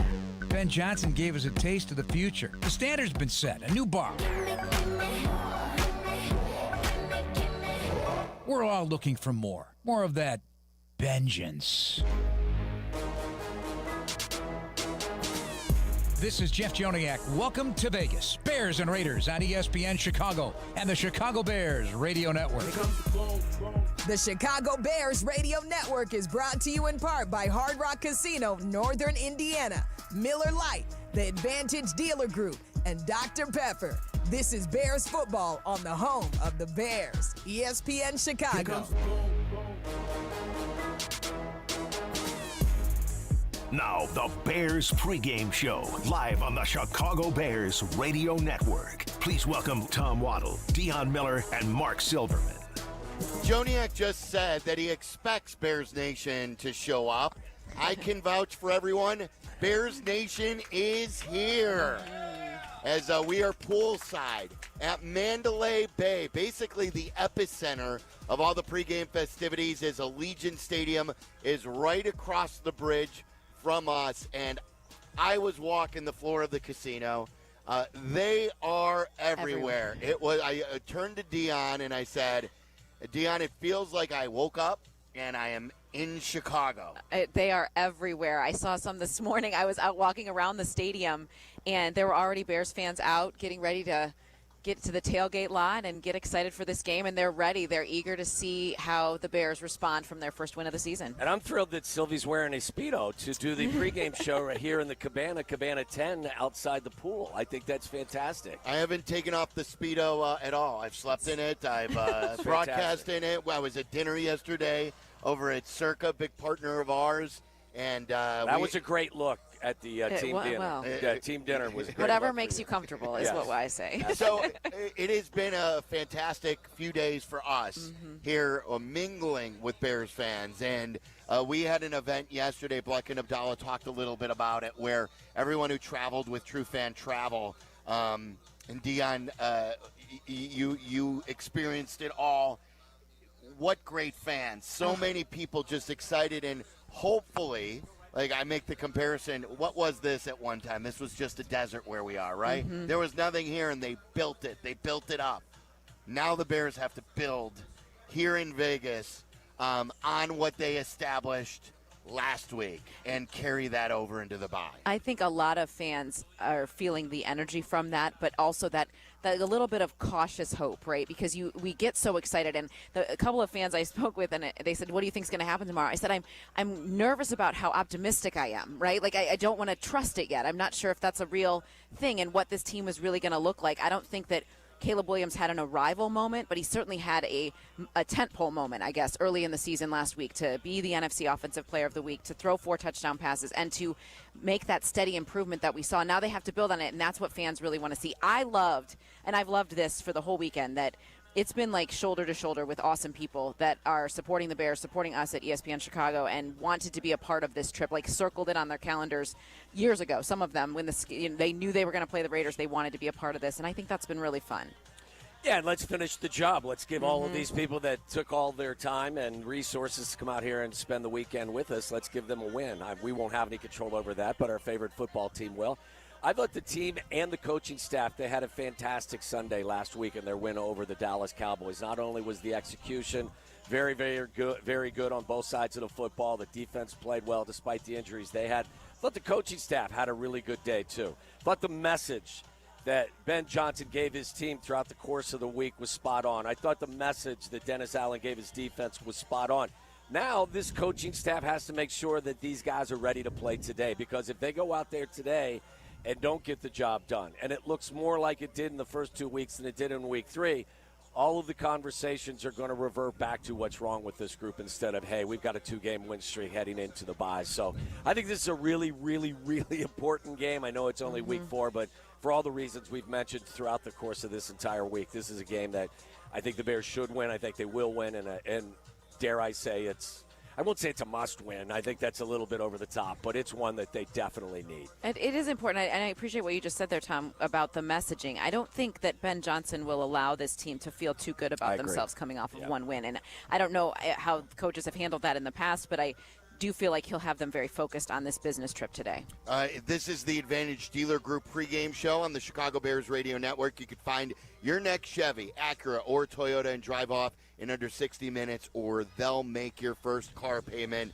That's where Dionne gets her cars from, the Advantage Dealer Group, and they've been at the last 2 Bears games, and it's been fantastic talking to them. They are a fantastic partner of ours. So, Waddle, we heard Joniak bring up vengeance, Joniak, I think, coined something really fun in the pregame show last week about Ben's big bag of fun.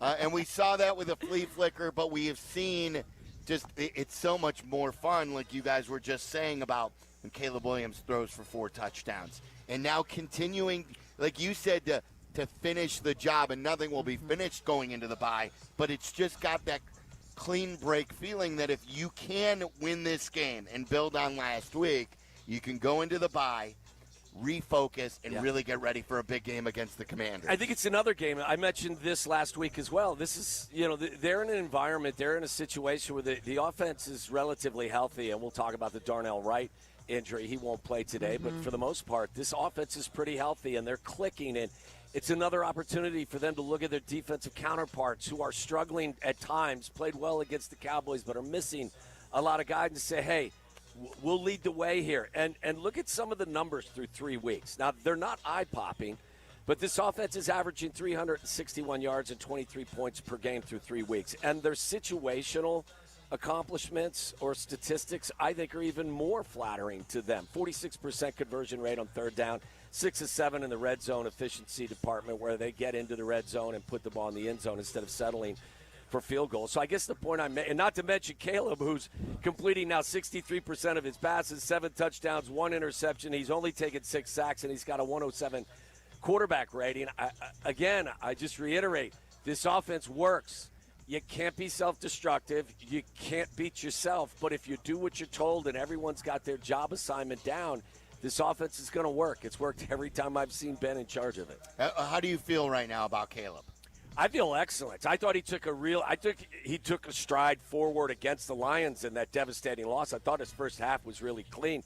I thought, despite all of the spectacular numbers that earned him the NFC Offensive Player of the Week, what was most encouraging to me was the calmness and the control which he used to operate that offense.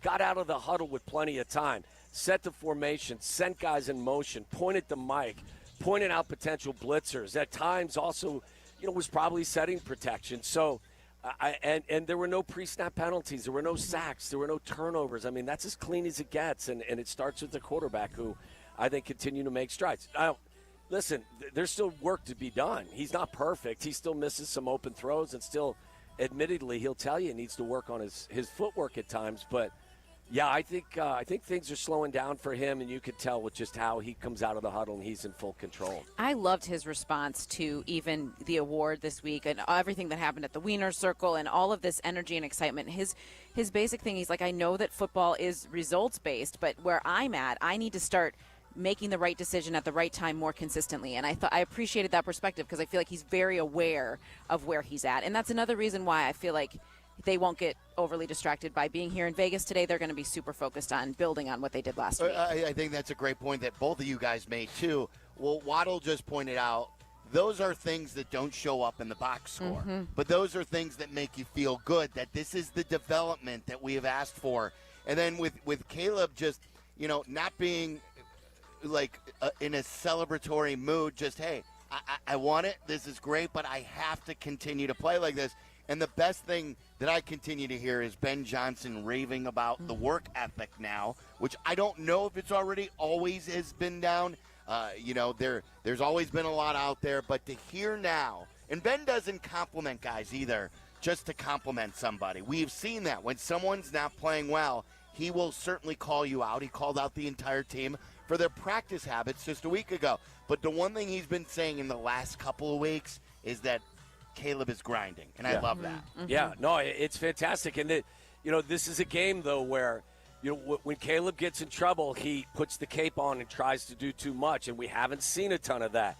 When you face adversity, trust the system, trust your mechanics, trust your fundamentals, trust your feet, trust what you're seeing. And, every game's going to be a litmus test for him. So, I love what I've seen from him so far, and I think he's clicking with this head coach, and that's why they brought the head coach in, and I think, more good things to happen. I love that Ben has told us that they're able to add more to the game plan each week. I think that's what's really important. It doesn't seem like Caleb's going backwards at all. It seems like they are growing as Caleb and Ben are growing in their relationship together, but also just what he's able to do in this offense. And that's what makes it exciting. That's what makes today exciting. You want to see what's next. Yeah, you keep an eye on Max Crosby, because he's going to bring the heat possibly all day long across from a backup right tackle. I don't think the pocket will be as clean today as it was last week against the Cowboys. So a little bit more to have to deal with, I think, for this offense today than a week ago. I don't know if it's been reported yet. I think that we're going to probably see Theo Benedict, who is not listed as the backup right tackle, as your backup left, but they've liked his progression, and he was the one who came in last week for Darnell Wright. Obviously, Ozzie Trapillo wasn't up. I would think that Ozzie Trapillo has got to be up. I would think so. Today with Darnell Wright out, and we'll build more on that. But Theo Benedict at right tackle, and Waddle, I think you told me either on or off the air during the week, they like to move him, don't they, where he could line up over the right tackle or over the left tackle? Crosby, they'll definitely identify your weakness and try to exploit it. So, if it's Benedict, if it's whoever it is, expect to see Cole Kmet standing next to him. Or maybe you'll see, remember how Theo was actually used as a sixth offensive lineman? Maybe they use Ozzie Trapillo in that manner today, where you have Theo Benedict as your starting right tackle, but when you are set up and Max Crosby's on your right side, maybe Ozzie's there as a sixth offensive lineman. You're certainly going to chip with tight ends. You're going to chip with running backs. You got to keep the pocket as clean as necessary, and Max is a guy that obviously is the best defensive player that they have. So it'll be interesting to see how Ben – but in Ben I trust with regard to how you're going to go about game planning for a special player like this, even when you're a man down. I think the plan will be solid. Now the players have to execute. So we will talk to Tom Thayer on that. And we are also watching I don't think Colston Loveland's going to play. Schefter reported over the weekend that it's unlikely that he will play. We'll get the official injury report. We're also going to watch Kyler Gordon, which I think is I think it's a little bit of a touchy subject, so I want to get into that with Thayer as well. So Tom Thayer is going to join us next. We're at Mandalay Bay, just across the street from Allegiant. We've got all of our fans and other people from ESPN 1000 tailgating out there. We've got Joniak and Thayer in the booth, who we're going to check in with. J-Mac is on the sideline. Courtney Cronin is already at Allegiant. So cast of thousands to keep you updated here on the Bears and the Raiders. It is the Advantage Dealer Group, a pregame show. We'll coming up next on the Chicago Bears Radio Network. Sundays in Chicago, you know the drill. Grit, defense, and cold beer in hand. That's why we're Team Flight by Yingling. Just 95 calories, 2.6 grams of carbs, and still packed with that legendary flavor. Perfect for tailgates, touchdowns, or yelling at your TV. And yes, my TV can hear me. Whether you're posted in the parking lot for a tailgate or holding court in your living room, make the smart play. Grab a flight. Flight by Yingling. Raise the bar, Chicago. DG Yingling & Sons, Pottsville, PA. Hey, football fans. It's Adam Colopy with the Village of Bedford Park. Just like a winning team needs great players, your business needs the right support to succeed. And that's exactly what you'll find in Bedford Park. Our team works hard to block obstacles, open lanes, and help drive your business into the end zone. Plus, we offer a safe and reliable Lake Michigan water supply. Ready to move the chains for your business? Contact me, Adam Colopy, at ACOLLOPY at villageofbedfordpark.com. With America's best lineup of hybrids from Hyundai, you get the best of both worlds, like the reliable and efficient Tucson Hybrid, backed by America's best warranty. The Hyundai Tucson Hybrid. It's the best of both worlds. Lease a Hyundai Tucson for $239 a month or get 1.99% APR on the Tucson or Tucson Hybrid. Offers end September 30th. Call 224-661-0068 for details. Hey, Bears fans, it's Silvy. Steinhoffels is a proud partner of the Chicago Bears, and this season, they're teaming up with Special Spaces Illinois to create dream bedrooms for kids battling cancer. Every time the Bears defense causes a false start at home, Steinhoffels donates $1,000 to Special Spaces Illinois. Steinhoffels, now with 7 locations, has Chicagoland's largest selection of furniture and mattresses, all styles, every budget, and they're 100% employee-owned. Shop in-store or online at steinhoffels.com. Hey, I'm ordering dinner. I was thinking burgers. Boom! I just earned a $650 bonus for opening up a checking account at Old National Bank. Sorry, what'd you say? Burgers? No, I definitely said 40-ounce dry-aged tomahawk steaks. Yep, with those little sauteed mushrooms. Earn up to a $650 bonus when you open an eligible checking account and complete qualifying activities. Visit oldnational.com/checking and get old. Member FDIC. Additional restrictions apply. Offer valid through October 31st, 2025. I'm Courtney Cronin, here with lead attorneys at Costa Iavoni, Julio, and Anthony. Hey, Courtney. How does being from Chicago help you in your job? Well, I think Chicagoans like directness. I try to always remember that in press conferences and ask straightforward questions, because that's who I am. We get that. It's the way we are with our clients. All they know is they need help, and they want a law firm to cut to the chase. You can do that when you're both local. It's about making a real connection, one Chicagoan to another. Costa Iavoni, your trusted local personal injury lawyers. We get you. Call them at 708-4-MILLION.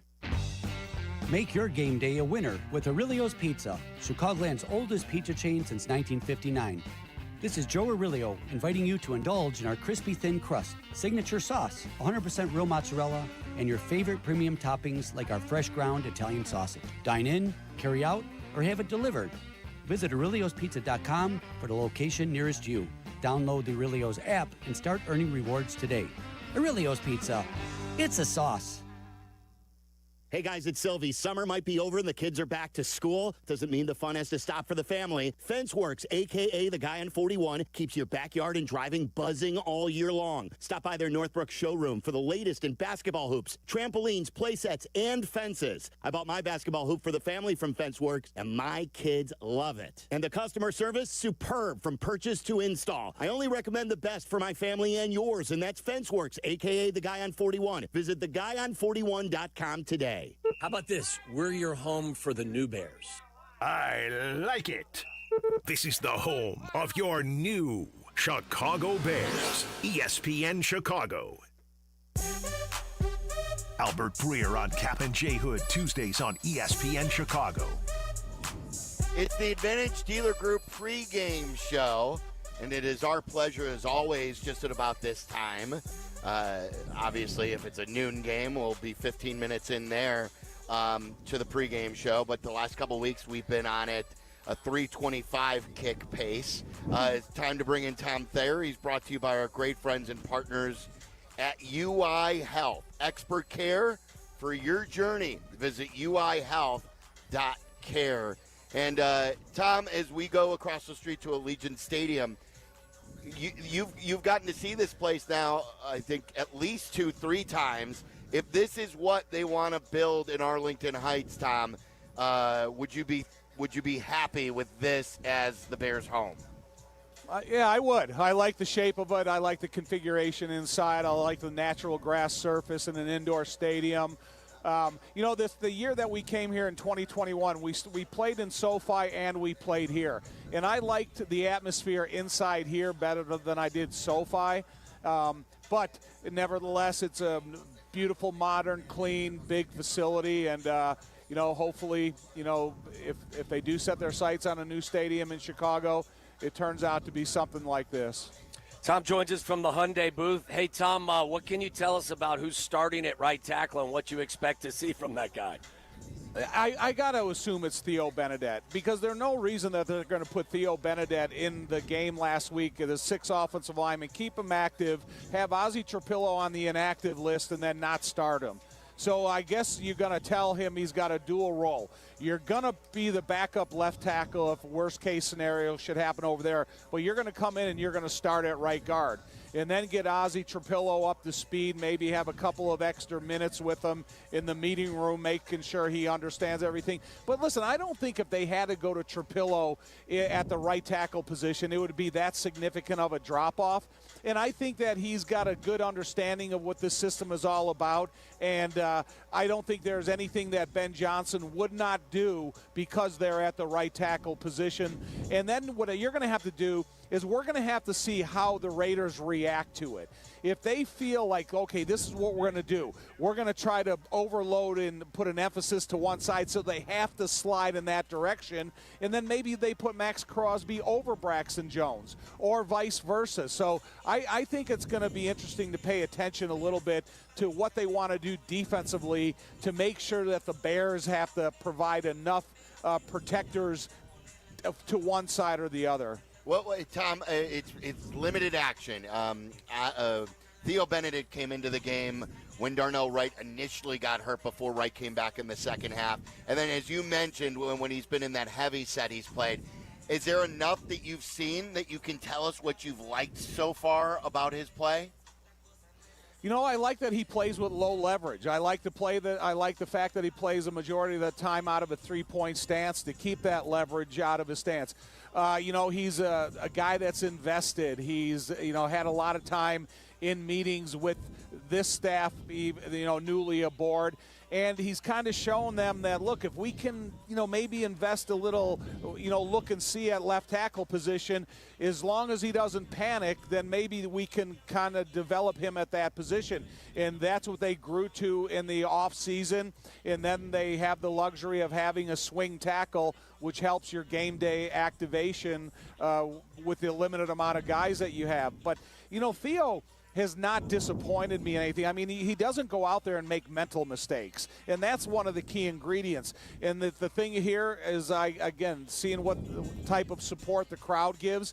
If he makes sure that he maintains the rhythm of the cadence and gets off the ball on time and uses his length and understand that he's got a guard to his left and a tight end to his right, and not everything in this offense moving forward is his responsibility. Just do your assignment according to the huddle call and go to work. This is what the hell you're playing professional football for.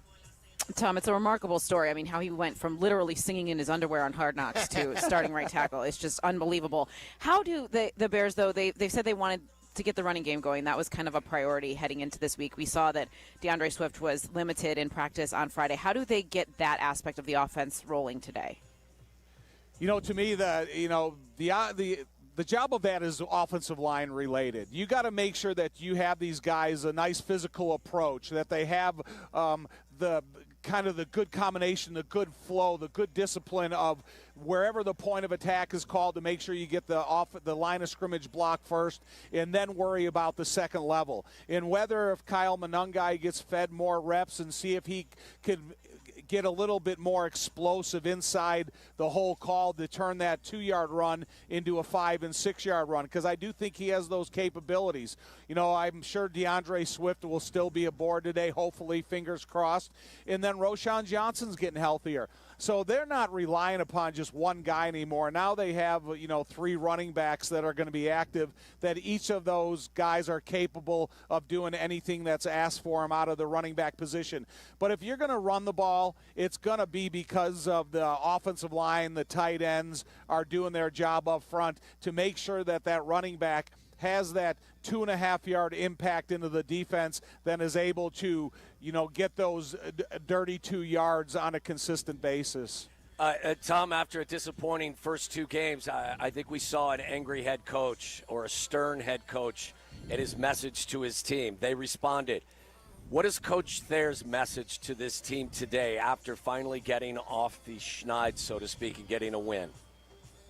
Well, I would play some of Chip Kelly's comments that I've been reading this morning, because Chip Kelly is blaming Aston Genty's lack of good performance on the fact that they've played good defense. And this is kind of a good get-right defense, the Bears. And so for me, point A would start with challenging the defense to make sure that they limit the success of Genty. And then when they have the opportunity to rush the passer against the subpar offensive line, that they better get pressure to Geno Smith. And, Jeff gave me a stat, 15 passes for plus 20 yards. You got to keep the explosive plays away from the Raiders' offense, because I think that's the only thing you can really do to get positive momentum in this building for the Raiders, is have a performance out of their big play opportunity. And I don't know if that's Brock Bowers and, what his situation is, because when he's healthy, he is one of the most explosive, big play capable tight ends that you have out there. And they got other guys in this football team that can have explosive plays as well. And so, he challenged the practice habits 2 weeks ago, wanted to make sure the offense played a better, more physical brand of football at the line of scrimmage. Well, the same challenge is up to the defense in this week, and whether it's Shamar Turner getting more reps because of Grady Jarrett or whomever else is getting fed more reps in there, they got to go out there and they got to perform at a level that could challenge this offense. As silly as this may sound, Tom, but for a team that has not had a lot of success and certainly not a lot of consistent success, There's no chance this team is resting on their laurels of a win over the Cowboys last week, correct? Oh, shame on you. Shame on you, Tom Waddle, for even saying that. Listen, Tom Thayer. Okay. The reason I mention it is because I've seen this franchise win a football game and disappear. And Yes. I'm hoping and I believe that things are different, but I need to know you're around that team. Do you believe that things are different? I 100%, and I think the difference in last year to this year is Ben Johnson. Because I think when you have a bye week, that's always like that carrot dangled out in front of the horse. And you tell these guys, look, you got to go out and play at a level that we expect the Chicago Bears to be. We got to go out there and play a game like we played against the Dallas Cowboys last year. We got to have those big plays on offense, and then we'll talk about your work week. Because the worst thing you want to do as a team is go in there and stub your toe against these guys and then go in there and get threatened with a full week of practice on your bye week. And so I do think that has something to do with it. Last year, they go to London, beat the heck out of Jacksonville. They come home and they give up the Hail Mary to Washington. And I just think that if you want to create some incentive in the locker room is, don't deny and don't, you got to bring up the fact that, look, we got a little of incentive early in the season here to get you guys some rest, only if you play good today. Tom, Joniak told us during the week that in all of his years doing play-by-play with you, he has never high-fived the fans until last week, that it was like a party atmosphere. Have you seen Joniak like that before, the excitement level with the explosive offense and how he felt after the game? Yeah, so Joniak's a touchy-feely guy. If you get a chance to high-five during the course of the game and there's guys, swinging their, beer-filled hands inside the booth wanting to he's ready to slap it up. I kept my face down to the desk so I didn't have to make eye contact with anybody because I did not want to be high-fiving anybody until the game was over, and I still didn't. So is that why, sometimes after, the big flea flicker, I'll be jumping up and down with the Zetterman, and you're stoic. You're happy, but you're stoic. You're not celebrating until the team wins. Yeah, just until things go right a lot. And they're got a couple touchdown lead, or there's the time is ticking by, and that it's going to be a Bears win. Then I'll relax. But the worst thing I do to myself is I get excited. And then the letdown is way worse than the excitement. Yeah. And so I try to keep from doing that. Yeah. Tom, we'll check in with you guys in a little bit later and hear about Joniak's big bag of fun for Ben Johnson. Thanks, Tom. All right, guys. So, yeah, there he is. He's the best. Tom Thayer joining us from inside Allegiant. Courtney Cronin is also there. But remember, with a 3:25 game, the inactives don't come out until 5 till.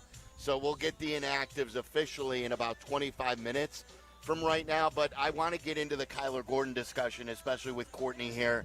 Tom, you've played, and the risk of him with the hamstring past of bringing him back for the one singular game before the bye week. If you want to be ultra careful, especially with other guys re-aggravating the injuries in the first game they've immediately come back from. So we'll talk about all of that. Courtney Cronin inside Allegiant Stadium. We're just under 2 hours away from kickoff.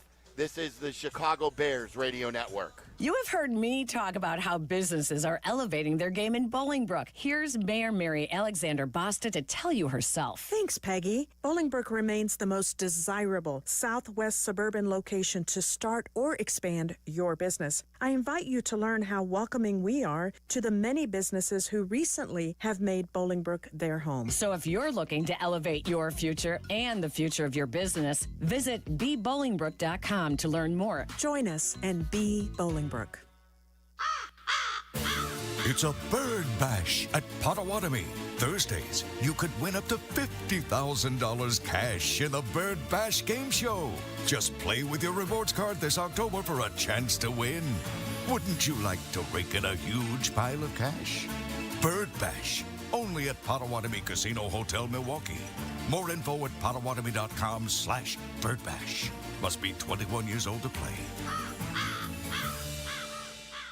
Waddle Law helped me get the compensation that I deserve.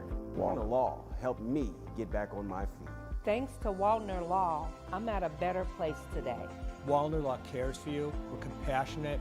We're empathetic to your situation. And I promise you, I will get you more money than any other law firm in the city of Chicago. That is my promise to you. Hire us, win with us, be successful with us. Call us at Waddle Law, 312-8-million.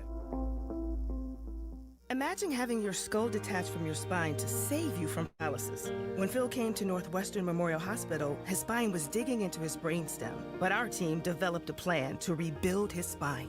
Nationally ranked for neurology and neurosurgery by U.S. News and World Report, Northwestern Medicine is pioneering treatments for the toughest conditions. Incredibly, Phil was walking just days after surgery.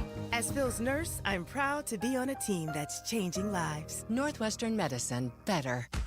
In Chicago, football isn't just a game, it's a way of life. And when the Bears hit the field, there's only one drink that brings the flavor, Dr. Pepper. And now, it could be your ticket in. Enter the Dr. Pepper Bears ticket sweepstakes at drpepperticketsweeps.com/Bears for your chance to win tickets to an upcoming game. Terms and conditions may apply. Four Seasons Heating, Air Conditioning, Plumbing, Electric wants you to avoid breakdowns this winter. Did you know your dirty furnace costs more to operate? It increases your utility bill and leads to more breakdowns? Now's the time. Schedule your Four Seasons tune-up today for only $89.95. The furnace tune-up includes a 30-point inspection, complete cleaning, and is backed by the industry-leading 1-year, no breakdown guarantee. Peace of mind, lower utility bills, just a Four Seasons tune-up away. For all the right reasons, call 866-4 Seasons. You know that sound, and you better get used to it. Because when you bank with Consumers Credit Union, you got people cheering for you everywhere you go. And if you're in Lake in the Hills, we're ready to root for you on the corner of Randall and Algonquin Roads. When you get lower fees, great rates, and a team that's always got your back, you win. Visit the new myconsumers.org. Consumers Credit Union, the people in your corner. Insured by NCUA. Dear rocky roads, the 2025 Toyota Tacoma doesn't flinch. Rugged twists? Been there. Rutted turns? Done that. With tons of top tech and rock-solid resilience, Tacoma is tougher than any terrain. And when the dust settles, Tacoma's legendary resale value means confidence for the road ahead. Find your Tacoma at Toyota.com or visit your local Toyota dealer today. Toyota, let's go places. This is the home for every Bears game. Touchdown! Touchdown Bears! ESPN Chicago. Tom Waddle, Dionne Miller, and Mark Silverman, Bears pregame. Don't forget the phone number to call us. It's 312-332-3776. After we talk to Courtney here, we'll have plenty of room to roam. We've had great interaction with all the Bears fans out there in the pregame show. Which is outstanding. So whether it's who's going to rock or you want to make a point, talk to us as we're in Vegas here at Mandalay Bay on the Advantage Dealer Group pregame show. Right now, let's go across the street. There's a bridge. It's right here. Like our view from the hotel was right at Allegiant Stadium. And it's time to talk to Courtney Cronin. She is brought to you in the injury report by Marisi Longo and Associates. If you've been injured at work or in an accident, visit MariciLongo.com. That's MoriciLongo.com. Shout out to my guy Jim. Him and his entire crew will help you out. So Marisi Longo and Associates, they're big-time Bears fans. Courtney, the injury report is not out yet, but what is your feeling on Kyler Gordon here, who they listed as questionable? We know he's had a history of hamstring injuries before. We thought he was going to be coming back for the opener, only to re-aggravate it, and now they're having him listed as questionable. I'm a little anxious about him coming back for one game before the bye. Do you think that they will take that chance or rest him for an additional 2 weeks before he returns? You know, I haven't seen him out on the field. There really isn't, like, there's more players starting to get out there, but nobody that would be, like, you know, testing out whether they can go or not, like a questionable status. DeAndre Swift is questionable. We know Kyler Gordon is. I don't know, guys. Like, he had 1 day of practice in, like, weeks, and he was limited. I know what he said in the locker room. He's like, y'all are going to see me out there. And, like, somebody followed up and said, well, how much of a workload do you think you can handle? He's like, I can handle what I can handle, paraphrasing there. If he's good to go, then the last couple weeks must have just been a rest thing for him. But I would worry that, you re-aggravate it. He was already on a week-to-week basis here, and now you have a situation where you're without somebody when you cannot afford another injury back there. So I'll keep an eye on that one. But that's, to the thought of him going out there and being at full strength after we haven't seen him really since the beginning of August. That's one I wouldn't play with. Yeah, and like if anyone knows hamstring injuries, it's Waddle. who every time he steps on the tennis court, even though he's dominating, he will still tweak a hamstring. And you obviously played Waddle, so how do you feel about this? Because remember, you had two guys in Edwards coming back immediately for a hamstring, and then only to re-injure himself, and now he's out for a while. You had then Jalen Johnson with the groin injury come back, and only to tear the groin in the first half. So what I don't want to have happen, I know you've always been a proponent, if you're healthy, you play. But I don't know if he's healthy. Is this one they should take their chance? No, I share Courtney's skepticism and concern that you'd be rushing a guy back, especially when you have the bye the following week. And look, this is not an elite Raiders offense, but I believe Geno Smith is second in the league in passing yards, and they have a big play capacity, and he's going to find himself in man coverage. I don't know, Courtney. I would think that this would be a situation where they're going to be very cautious and not throw him out there and worry about not having him coming back from the bye. And it's going to be interesting. I talked to Al Harris about this the other day. Like, I would not count out the possibility whenever he comes back, but I don't think it would be today. If he did, I would not be surprised if they toy around with him outside corner. I mean, I know he can play any position in that secondary, and there is going to be a need. These offenses that they faced the last 2 weeks with the Cowboys and the Raiders. That's a test, but you come up with much more high-powered offenses when you have to face Philly, when you have to face Detroit again, Green Bay in the not-too-distant future. If it's a numbers game, I want my best corners out there, and if Kyler, like we saw a little bit in the spring, has the capability to play that outside spot, I think that they give that a shot.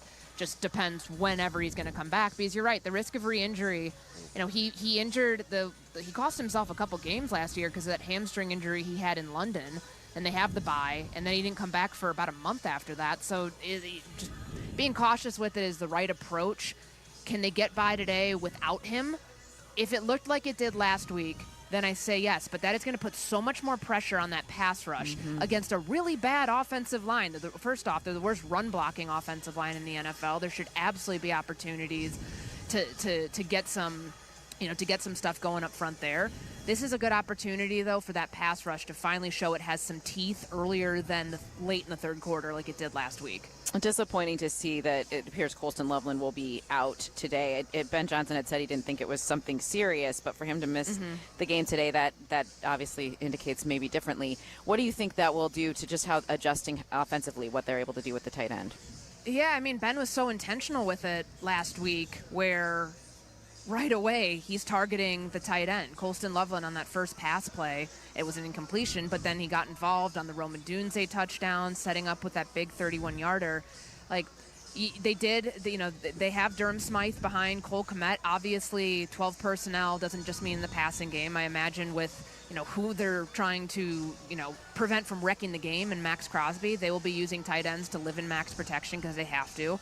But this, it's an opportunity for Ben to dig deeper into that bag where he said about, ball distribution, it keeps him up at night. He's trying to figure out how to divvy up those targets. The ones that aren't going to Colston Loveland, is that a heavier load for Cole Kmet? We know the effect he can have in the red zone. Can it be other places on the field? You saw Luther Burden in his coming out party to the NFL last week. Now defenses are going to have to account for him. So what does that do for a DJ Moore, for Olamide Zaccheaus to get involved, for Rome Odunze, who has, tied for the most touchdowns through four through 3 games, receiving touchdowns at 4. I think it opens up more opportunities, but certainly that's not, it's not a great sign when Ben says, hey, it's nothing serious, and then he has to miss a game. How do you feel, Courtney and Waddle, too? Because you've played the position about, and I think, Waddle, you even said to us that you forgot that Rome, we always think of him from Washington, that he's from Vegas, is a homecoming for Rome. What we've seen, him being targeted at such a high level. Courtney, how do you feel about Rome now if he's going to be one of these premier wide receivers going forward? You feel good about it if you're a Bears fan. You just know that he has to work on his hands. And that's okay. Like, I think that's, the ball that came out of Caleb's hands, a little wobbly, when they were deep in the red zone and then the pass gets broken up. Rome had his hands on it, and he knows that's one he wants back. He's going to have to haul that thing in. But if these are the issues that we're seeing and they're not like these magnified things where their chemistry is off and it doesn't feel right, then I think that's a good sign. That's a sign that this is your number 1 receiver in this offense. Things have been trending this way for a long time, and he's your 9th overall draft pick.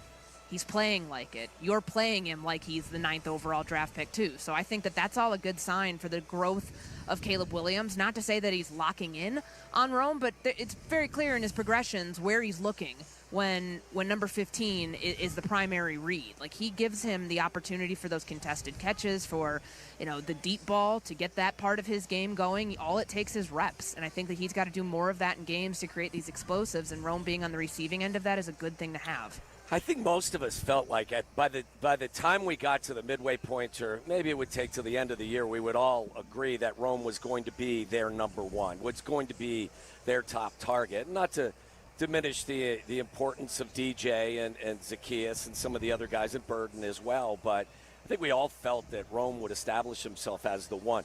I would say this, though. If you are going to join that elite group of 1s in the league with Amon-Ra St. Brown and others, you can't have a drop a game, and that's kind of what he's had. Now, have some of these, as Courtney described, been difficult catches? Yes, but 1s in this league make those difficult catches, and they bust their ass in the running game as well, and they find ways to create space and help out running backs. So he is well on his way to being a 1, but I would say, still a little bit to do before he joins that elite group. For sure, and I don't think anybody's putting him in that elite upper echelon, Justin Jefferson, Jamar Chase, but he's got a long way to go before he's there. But he's the number 1 in this offense. I think it's pretty clear who Caleb's looking for first and foremost. But there are things now, as a second-year receiver, you can't get away with. Like the drop passes that we've seen, like you mentioned, about 1 a game. That could have been a touchdown. The one that was jarred loose by the safety at the goal line. That he knows that too. Like, I think the thing about Rome and like his wiring to be great, to be the alpha on this team, to be the guy he was at Washington, a team that played for a national championship, that's showing up here. And I think last year was difficult because he had to establish himself in a receiver room where there were a lot of different ages, a lot of different experiences, people at different points of their career. He's not living in anyone's shadow anymore. Nor should he have ever had to, but that's what I think is the coolest thing of watching him come into this season, is like, this is my room now. Like, DJ and where DJ's at in his career, like, he's had his opportunity. Now Rome has that opportunity to assert himself as like, this is my room. I'm the face of this room. We've got some really talented players behind me, but like, I'm going to get mine. No doubt. Remember last year he was the 3rd most targeted receiver behind DJ and Keenan Allen. So far this year, he's had 27 targets. Do the math. That's 9 targets a game. Wow. That's what you do. That's what you focus on, guys that you want to play a huge role by throwing it at them 9 times a game. So, good stuff. Courtney, what did you hear this week just from Ben and Caleb and how they kind of are handling this success they had last week, but approaching this game and giving you confidence that they'll respond the right way? I think it goes back to what Ben told us on Wednesday, Dionne, about how he was trying to give Caleb his recognition over NFC Offensive Player of the Week, and Caleb was trying to move on, wanted to downplay it, and was locked in to moving on, preparing for the Raiders. And that's important for him. Obviously, you don't want to like stew on past accomplishments when it's only week 3, but I thought that was neat what Ben said. He's like, he knows he has to have an even better performance this week to give us a chance to win. Like, this rides on the quarterback's shoulders because right now this defense is really banged up. We don't know if this defense has the capability to carry this offense through rough stretches, which might still pop up over the course of the next couple weeks. I mean, they do have a bye week at a pretty good time to be able to reevaluate, but I think there was that part. And I also thought what Ben said on Friday when he was asked about how their relationship has evolved throughout, the time they got together to where they are right now. And he's like, we're not called here to be friends or cheerleaders. And then he started, he gave you examples. He's like, I've seen downfalls of certain coaches where they're afraid of conflict, telling a player how he sees it, and that when there's silence, there's usually negativity that fills the void. What have we seen from Ben Johnson? He's been aggressive, he's been upfront, and he's been, holding his quarterback accountable. And I think through the first 2 weeks when it didn't look great at all times, he was able to point those things out but still find positives within Caleb's game to uplift him. And he said he was going to have to do a little bit of both of that, break you down to build you up. And that is what, outside of any sort of mechanics or, working through when he talked about his feet are lining up with his progressions where it's, progression number 1, he's on his first hitch, all those things. Yeah, that's important. But the relationship between head coach and quarterback, I think, is evolving to a place where what you saw in that video last week when Caleb flips him the ball and gives him his game ball and then everybody erupts, that's authentic. These guys see a vision with what the head coach is presenting, and they want to get behind it. It's not just like an obligatory thing that they've got to do. They believe it. And, the more they win, the more they see results, the more they will believe it. Courtney, really quick before we let you go, you've had a chance to be in all the great stadiums. You saw what they built in Minneapolis. Kevin Warren had a hand in that. They want to build a stadium similar to Allegiant. I asked Tom Thayer this question. Would you be really happy if they did a carbon copy type stadium like the one you're sitting in right now? So this is my first time here. Okay. Very different from the last time I covered a Raiders game when I was covering the team in 2016 and they were playing in Oakland. So that's an upgrade. Definitely different than how Soldier Field will feel compared to a new stadium too. But it's huge, and we're really high up here in the 400 level where the press box and all these radio booths are. So, the perspective you have and you see everything, it all looks like it's going to sound weird, but everything's centered towards the field. Just the way that everything's positioned from the suites to, how the lights and everything, the speakers, it feels good. I don't know the concourse situation though, and I know that there are Bears fans who came out here the last time they played. I know that when my mom and my brother came out to watch Northwestern's bowl game a couple years ago, they were telling me that it is difficult to get from one side of the concourse to the other. There's no real through line that takes you all the way around the stadium. So that would be the one thing, I would probably not want if you were a Bears fan to be able to have access to the whole thing. But it's beautiful. I mean, this is state of the art. You have enough land out here when you think about Arlington Heights and the way that this parking lot is set up here. So there's the tailgating, but easy access to come in, easy access to leave. That's what carbon copy, those should be those things that carry over from one stadium to another. Really good insight as always, Courtney. Thank you. We appreciate it. Thank you, guys. Have fun at the pool. You got it. We're at the pool at the Mandalay Bay. So whether you're just hanging out here, watching the game, or on your way to the stadium, you can stop by. Let's open up the phone lines for some of the fans. Anything that you guys want to talk about, 312-332-3776. It's brought to you by Dr. Pepper in Chicago. Football runs deep, and Dr. Pepper runs colder. It's one of a kind and the best 23 flavors in football, from kickoff to final whistle.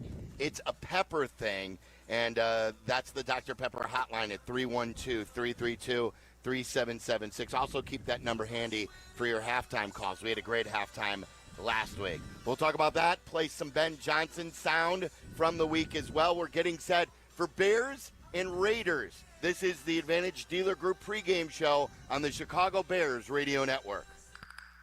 With America's best lineup of hybrids from Hyundai, you get the best of both worlds, like the reliable and efficient Tucson Hybrid, backed by America's best warranty. The Hyundai Tucson Hybrid. It's the best of both worlds. Lease the Hyundai Tucson for $239 a month, or get 1.99% APR on the Tucson or Tucson Hybrid. Offers end September 30th. Call 224-661-0068 for details. It's not a tailgate until someone burns the brats and forgets the bottle opener. Dude, that happened one time. And I brought the beer. Yingling Flight. Thank you very much. Smart move. 95 calories, 2.6 carbs. Light enough to go the distance, unlike your cousin trying to toss a spiral. And it actually tastes like beer, not like those mystery seltzers in Steve's cooler. This season, skip the gimmicks. Yingling Flight. Raise the bar on your tailgate. DG Yingling and Son, Pottsville, Pennsylvania. You're about to head out and your phone starts blowing up. The temptation is real. What if it's your situationship texting back? Even if it is, what are you going to do? Respond now? It's getting thirsty. You turn on Do Not Disturb. Smart move. Your roster is a train wreck, but your driving doesn't have to be. Drop it and drive. Think you could put down the phone and pick up some points? Head to itsnotagameillinois.com to play the retro arcade. $2.6 million. The Verdoliak Law Group wins again for their clients. That's right. The Verdoliak Law Group recovered $2.6 million for a client who was injured in a bus accident. If you're injured, make sure to call the Verdoliak Law Group. Playing professional football and being on the radio for many years, I've had the opportunity to endorse many products and companies. I've always felt it's important to choose companies that I believe in. I've never had the opportunity to endorse a company owned by close friends until now. The Verdoliak Law Group has been helping people for 60 years. They've even taken care of some of my neighbors and close friends. When you need medical care, you want a doctor with the experience and the skill set that's going to help you. The same holds true when you need a lawyer. The Verdoliak Law Group has recovered over $9 billion for their clients through legal representation and consulting. They have over 60 years of experience and skill serving over 40,000 clients. For personal injury, auto accidents, truck accidents, wrongful death, workers' compensation, medical malpractice, and all your legal needs, call my friends at the Verdoliak Law Group. The Verdoliak Law Group has done great for my friends and neighbors, and they will do great for you, too. Call them today, 844-4VLG-LAW. Hey, Bears fans, it's Silvy. Steinhoffel's a proud partner of the Chicago Bears. Just opened their newest furniture and mattress superstore in Maryville Plaza in Maryville, Indiana. That makes 7 Chicagoland locations with the best selection, unbeatable value, and styles for every space and budget. Plus, they're 100% employee-owned. That's a local pride you can feel good about. Shop in-store or online anytime at steinhoffels.com. Hey guys, it's Mitch Lyons with Mitch Lyons Wealth. You hear Yurko, the good kid, talk about me all the time. And yes, I did play in the NFL. But to be honest, these days, I'm more into spreadsheets than playbooks, and I'm solely focused on making sure my clients win retirement.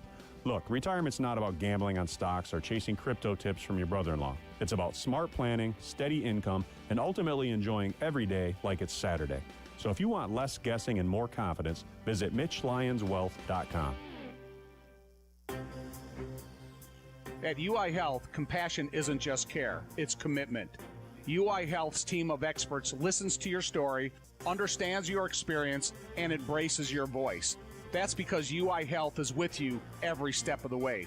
Whether it's your stroke emergency, your cancer journey, or your transplant victory, UI Health's care heals and saves. UI Health, expert care for your journey. Learn more at uihealth.care. Hey, do you know what time it is? It's Aurelio's Pizza time. Visit Aurelio'sPizza.com for the location nearest you. Aurelio's Pizza. It's a sauce.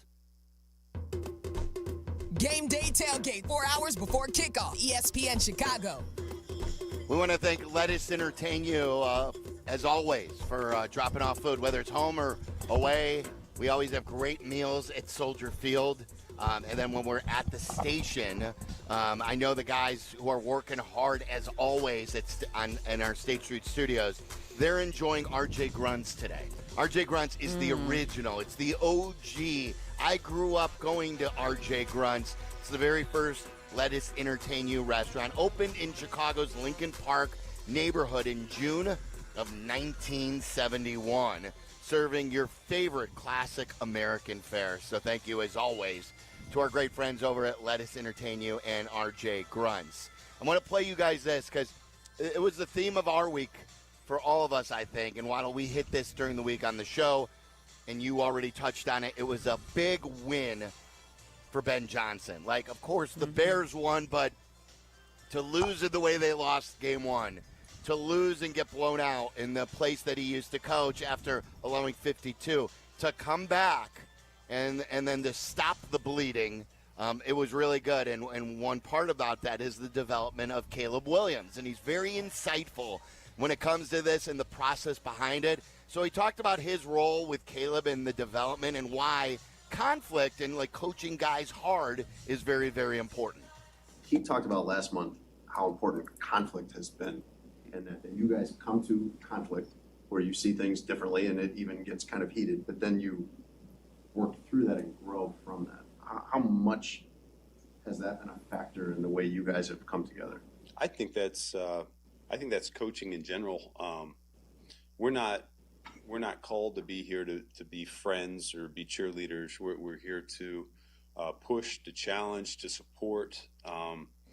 There's a number of things that the best coaches in my lives have really imprinted on me, and I picked up whether I was a player or as a fellow coach, just taking it from other guys. And so I really think that's important. And it's not what the player wants to hear all the time. Sometimes it's what he needs to hear for us as a team to succeed, but also for him as an individual to get a little bit better. And you can't shy away from that. I think at this level, the best coaches I've been around, and I think it's an art, they're the demanding ones, that there's a vision for how a play needs to go, or there's a vision for how a fundamental needs to be executed, and you don't waver from that belief, and you make sure we're getting it right. And so, I try the best I can to emulate some of those good ones I've been around in my past, and I think that's probably where I've seen some downfalls of certain coaches is they have been afraid of conflict and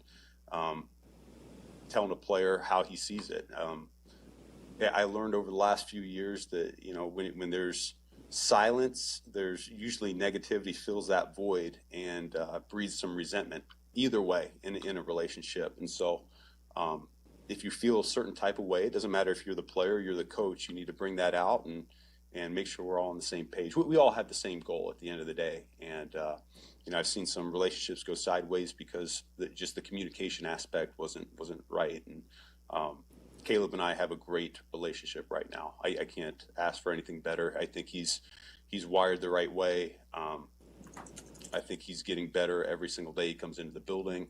He's putting in the prep time that's necessary for us as an offense to put points up on the board, and I think we're going to continue to see him head the right direction. Just outstanding stuff. And about like how he just says this is coaching. Like we always say, hey, coaches should hold them accountable. That is coaching. That's the definition of coaching. Before we expand on that, the inactives are out. Dionne, it isn't good news for many of the guys who we thought would try at least, right? Except for DeAndre Swift. Right, who is active, and that is good news. Kyler Gordon is not active again today, which I think in talking with Courtney, I think that was a wise move just with where his hamstring is in the bye week. As we already knew, Grady Jarrett, Darnell Wright, TJ Edwards out, Colston Loveland is out, Case Keenum and Chris Williams are inactive today. Waddle, do you have a thought on that, or do you want to talk about Ben, what he was talking about? And I stated this earlier, he's not a guy where someone would say to me, well, what do you think Ben's going to say about Caleb? Of course he's going to play up how good their relationship is. From what I've learned about Ben Johnson, he will not do that. He will tell you the way he feels, and that to me was very exciting to hear. Yeah, he's refreshingly honest. I mean, this isn't Little League football. This is the NFL. This is a job for everybody involved, and I've been thrilled by, with what I've heard from Ben Johnson and his coaching staff. They're going to coach them hard. They're going to hold them accountable, and they can put them in a position to take advantage of their vast physical skills. But at the end of the day, it's up to these players to execute, and when they don't execute, they're going to be held accountable. I think the patience they're showing with Kyler Gordon is the right thing. I'd hate to see him go out there and try to make a play today and then be lost for another couple of weeks. Just play it safe, play the long game. I'm not surprised. I said bad news, but for me, I feel better. I think it's actually good. I don't want to be worried that this is a really good player. You just rewarded him. You need him for the long run, and I can't have him re-injure this thing before the bye. Well, and this is a great opportunity for the guys you just gave a ton of money to carry the load here, whether it's Montez Sweat or it's a Dangbo, or the second-round pick you used on Javon Dexter. You guys were given a ton. Much is expected of you, especially when the secondary has been decimated by injuries. So how about you go out there and maul a Raiders offensive line that isn't very good? Yep. Do you want to finish that thought, Dionne? No, I mean, I agree. I think that they've made the right decision here. I had a thought and then I got derailed. I apologize. I was all ready to get going. And then, I was talking about with Ben Johnson. You know, the one thing, what I heard in that, and his said, you know, some coaches are afraid of the conflict and are afraid to hold players accountable. Those are bad coaches. Right, that's what I think. But I think a lot of it stems from the fact that he is confident in who he is. Yeah. And when you're self-confident, you know that you know what you're doing, and you're not doubting yourself in any capacity. So you make those moves and you hold those guys accountable with conviction and with no, this is the right way. This is the way we're going. And I appreciate that about it. It's different than what we've heard in the past. Yeah, really good stuff. Right now, before we go any further, and we'll get into this who's going to rock, and we've got some great callers already. If you want to weigh in on the Dr. Pepper hotline, 312-332-3776. Before we get any further, let's allow all of our stations to identify themselves. This is the Chicago Bears Radio Network. This is the home of the Bears. ESPN Chicago, WMVP, WTBC HD2, Chicago. 312-332-3776 is the Dr. Pepper hotline. We'll get to all of your phone calls. Keep that handy for halftime as well. We're just about an hour and 20 minutes away from kickoff. It's Bears and Raiders on the Advantage Dealer Group pregame show on the Chicago Bears Radio Network. Illinois State University and Chicago's favorite football team have a lot in common. A long tradition. Illinois State is the oldest public university in Illinois. A history of success. Redbird graduates earn $15,000 more than the national average. And highly regarded recruits. Our newest freshman class is our largest ever. There's never been a better time to tune in on Sundays, and there's never been a better time to be a Redbird. Get started on a Hall of Fame career today. Learn more and apply for admission at illinoisstate.edu/admissions.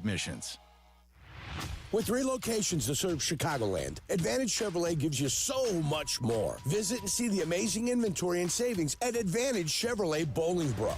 And Advantage Chevrolet values your time. They'll have you in your new Chevy in less than 60 minutes, or they'll make your first car payment. That's right. Drive off in your new Chevy in less than 60 minutes, or they will make your first car payment. Visit AdvantageChevrolet.com. Together, let's drive. Must mention offer upon arrival before negotiation. Restrictions apply. Ask dealer for details. Want to live life at max volume? Then look no further than Hard Rock Casino, Northern Indiana. With over 1,700 slots, 80 table games, live entertainment, and 5 restaurants which span a wide range of culinary genres, we are sure to have something for everyone. Whether you want to indulge in a savory dish at Council Oak Steaks and Seafood, or take in dinner and live music at the world-renowned Hard Rock Cafe, amplify your entertainment experience at Hard Rock Casino, Northern Indiana, just off Exit 6, I-8094. Must be 21. Gambling problem? Call 1-800-9-WITH-IT.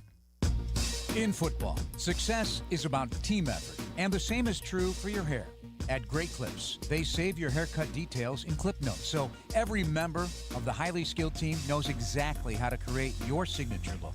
And with our easy-to-use app, you can check in from anywhere and get a ready next text when you're up next for a cut. It's the confidence of a great haircut, delivered by a team you trust. Download our app today. Great Clips. It's gonna be great. Hey football fans, it's Adam Colopy with the Village of Bedford Park. Just like a winning team needs great players, your business needs the right support to succeed. And that's exactly what you'll find in Bedford Park. Our team works hard to block obstacles, open lanes, and help drive your business into the end zone. Plus, we offer a safe and reliable Lake Michigan water supply. Ready to move the chains for your business? Contact me, Adam Colopy, at ACOLLOPY at villageofbedfordpark.com.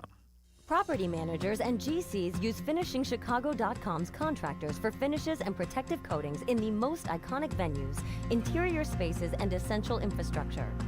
Our painters apply industry-leading commercial and industrial finishes inside and out, so your biggest assets always put their best square footage forward. FinishingChicago.com has your free list of painting, wall covering, glass systems, drywall finishing, and signage contractors. For a great finish, start with FinishingChicago.com.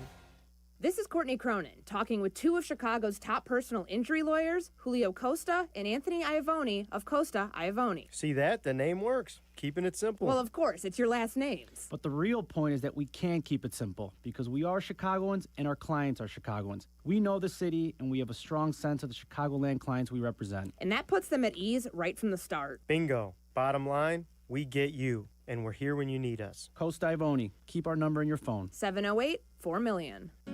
This is the run my own business dream. This is the colleges paid for dream. This is the retire early dream. This is Busey, where your dreams and possibilities become moments. Through trusted guidance and expertise, through lifelong relationships. Because we're here to help you achieve the life you've always envisioned. Busey Bank, building business, growing wealth since 1868. Member FDIC. Chicago's home for sports is the home of the Chicago Bears. ESPN Chicago. Sync us up with your TV on the ESPN Chicago app. We'll check in with the booth. Jeff Joniak, Tom Thayer, J-Mac in just a little bit. We've got a 3:25 kickoff. We're live in Las Vegas. We're right across the street from Allegiant Stadium. The guys are inside. We just talked to Courtney, who's inside the stadium as well. We're broadcasting from Mandalay Bay, where we've set up shop all week, and it was full, hopping of Bears fans. I think I saw the busiest coffee shop I've ever seen today. And they were mostly Bears fans. Yeah, and they were mostly Bears fans. Yes, that's true. And it is so great to see. We will take your phone calls here in just a minute on the Dr. Pepper hotline. 312-332-3776. Let's go to who's going to rock, who needs to rock, however you want to phrase it. It's brought to you by Hard Rock Casino, Northern Indiana. See Def Leppard on October 11th at Hard Rock Live. Tickets on sale now at Ticketmaster.com. I'd like to start because we have not touched on this, Scott, and I think it's very important where we see him build, and that's Tyreek Stevenson. Tyreek Stevenson is a confident player, but he always has to watch himself, I think, extra careful that he is buttoned up, and I love that he plays with passion. It's got to be a controlled passion. I thought the way he was aggressive, he always plays and sticks his head in there. He made some tackles. The way he pulled that ball out changed the game probably last week against Dallas. I need to continue to see more of this. He needs to get back to the player that we all thought he was going to become, and I thought last week was a great step. So for me, who needs to rock, who's going to rock, I want to see him string together some games. It was interesting when Dennis Allen talked about for him, he feels like it's mental more than anything for Tyreek. His work habits, how his work habits can improve. He said it's been a little bit inconsistent, and he's noticed this past week that it's carried over into this week a little bit more. Like he has a little bit more focus. I agree with you, Silvy. I think that's super important. I also think Montez Sweat needs to rock today. I think the pass rush in general has a chance to really rock today against this Raiders offensive front. But Montez Sweat needs to have a really big game, and I think today is that opportunity. Geno Smith's been sacked 12 times already. He is third in the league in passing yards right now, Geno Smith is. But up front, they've really struggled. I think this is an opportunity for the pass rush, even without Grady Jarrett, to have a good day. I'm with you 100%. I'm relying on the $150 million guys, and that's $100 million to Sweat. That's $50 million to Adengbo. Too much is given, much is expected. And as you said, D, they're playing against a Raiders offensive line that does not protect their quarterback very well. If you let an accomplished veteran like Geno Smith sit back there, he will find a way to pick you apart and make things uncomfortable for you. So I'm with you 100%. I would just add a Dengbo to that conversation. Your ends have to have a big day today. Follow the money is something Waddle's always saying.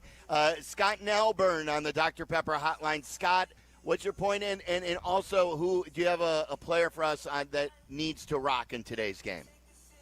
Hey, Tom, you said earlier that you didn't think this was a must-win game. I think that's wrong. I think it's 100% a must-win game.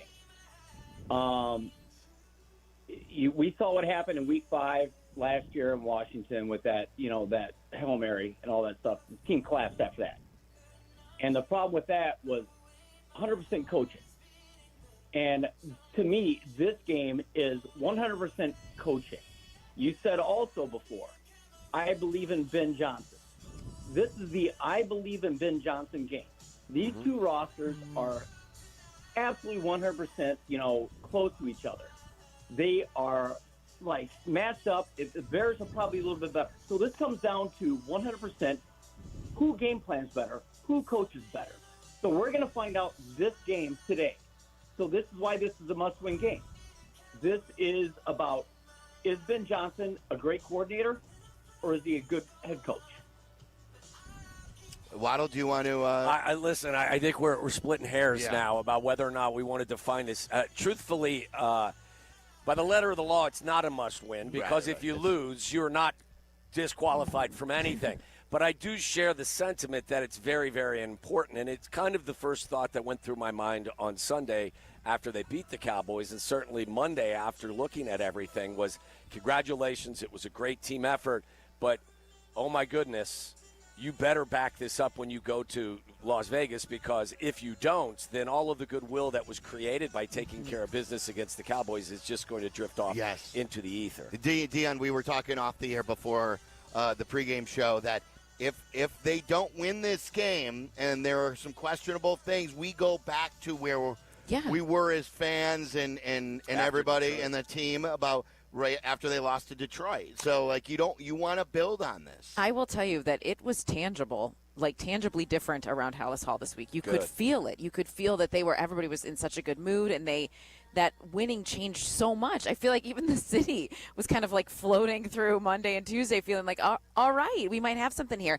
I think it'll be interesting to see if they are able to stay focused on the progress offensively when it isn't a lot of explosive plays, when they don't have those kinds of things, if they have to be a little bit more mechanical with it or just efficient with their execution, and it's not all those explosive plays. I think that'll be an interesting dynamic to the game. And if you're part of the wait-and-see crowd, which I totally understand based on what Bears fans have been put through over the course of the last 5 to 10 years, if you will still reside in the I'll believe it when I see it mode, this is going to be one of those games where I think it may affect how you feel about the team. If, in fact, you see them with follow-through and going out there and taking care of business and winning this game and going into the bye at 2-2, I think it will bring a lot of people into the prayer circle. I think it will go a long way. But for those that still feel like they're still a little bit gun-shy, for a lack of a better term, because they've seen them do something good and not be able to follow it up, I understand people's skepticism. I really do. Nicholas in Michigan City, you're on our Advantage Dealer Group pregame show. What's up, Nicholas? Hey, beautiful people. Yes, I'm about 2 minutes walking distance from Zorn. I don't know if you guys ever been to Michigan City, and about 5 minutes from Blue Chip Casino.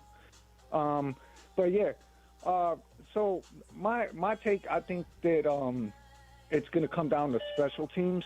I think special teams is going to be the final factor in this, and I think it's going to be a close game. So I just wanted to wonder on your guys' comments. All right, on that. there you go. I will piggyback. I'll piggyback you with the special teams conversation. I believe the Commanders had 245 return yards last week and a touchdown against the Raiders. They don't cover kicks well. So, yes, if you can get a boost in the return game from your guys, that certainly would be something to More keep an eye Burden on. there in that regard? Yes, Yeah. And I really appreciated that Luther Burden was texting with Richard Hightower about he didn't like how he handled that return. I think that he'll be sharper, too. I liked that. Yeah. Kevin in Geneva, who's going to rock, Kev?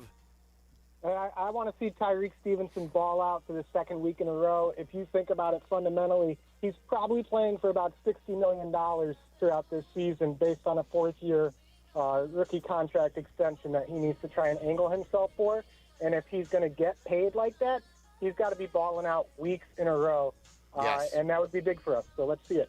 I could not agree more. Like, he just needs that consistency to get back in the trust tree, as we've talked about, And everyone benefits if he does. Oh, the team my benefits, he benefits, everyone benefits. Yeah, we know he's got the talent, that's for sure. I want to continue, so if you have not gotten in and you still want to, you can on the Dr. Pepper hotline at 312-332-3776. When we come back, I want to bring up the point about turnovers as well. It was something that the defense – it was a Lovey-esque game for Dennis Allen, who also preaches a lot of those same peanut punch style turnovers and always going for the ball, and I like to see that. We'll continue to talk about it. It's the Advantage Dealer Group pregame show. Bears and Raiders, just about an hour and 10 minutes away from kickoff on the Bears Radio Network. Crash, bang, suddenly you are on the DL. If that happens as a result of somebody else's negligence, we can help. I'm Jim Morisi, Chicago personal injury lawyer. Our experienced attorneys and support staff will talk with you during a free consultation, tell you your options, and ensure that you take the right steps throughout the entire process. Visit us at MorisiLongo.com. That's MoriciLongo.com. Your future is our priority. Hi, this is Dave Musial, owner of Four Seasons Heating, Air Conditioning, Plumbing, and Electric. With our biggest sale ever, furnaces from $39 a month, furnace and air conditioning combos from $59 a month, plus 72 months interest-free financing and up to a $4,000 system rebate. Four Seasons guaranteed to beat any competitor's price by up to $1,000 guaranteed. So call today for your free in-home estimate and same-day installation. For all the right reasons, call 866-4 Seasons. You finished your protein shake and you're headed home after leg day at the gym. You pull up to a stop sign. You glance left, glance right, all clear. Or is it? Do you turn left onto the road or look twice just in case? Good thing you looked again and spotted that motorcycle. Start seeing motorcycles. Think you can spot them all? Head to itsnotagameillinois.com and play the Retro Arcade. Dear Rocky Roads, the 2025 Toyota Tacoma doesn't flinch. Rugged twists? Been there. Rutted turns? Done that. With tons of top tech and rock-solid resilience, Tacoma is tougher than any terrain. And when the dust settles, Tacoma's legendary resale value means confidence for the road ahead. Find your Tacoma at Toyota.com or visit your local Toyota dealer today. Toyota, let's go places. Hey, I'm ordering dinner. I was thinking burgers. Boom! I just earned a $650 bonus for opening up a checking account at Old National Bank. Sorry, what'd you say? Burgers? No, I definitely said 40-ounce dry-aged tomahawk steaks. Yep, with those little sauteed mushrooms. Earn up to a $650 bonus when you open an eligible checking account and complete qualifying activities. Visit oldnational.com/checking and get old. Member FDIC. Additional restrictions apply. Offer valid through October 31st, 2025. If you're turning 65 or new to Medicare, Humana might just have the health plan you're looking for. Our Medicare Advantage plans offer coverage and care you can count on. You could get a plan with a $0 premium, or an all-in-one plan that may include medical and prescription coverage, as well as routine dental, vision, and hearing. Learn more at gethumana.com. Humana, a more human way to healthcare. Humana is a Medicare Advantage HMO and PPO organization with a Medicare contract. Enrollment in any Humana plan depends on contract renewal. At Bell Tire, we don't just care about tires, we care about you. Bell Tire. We care about you too, Tire Man. But caring about our customers is why we'll beat anyone's tire price. And with 0% financing, we make sure everyone can get back on the road fast and affordably. Because taking care of our customers by getting them the best deal possible is how we're changing tires. Bell Tire. See belltire.com for details.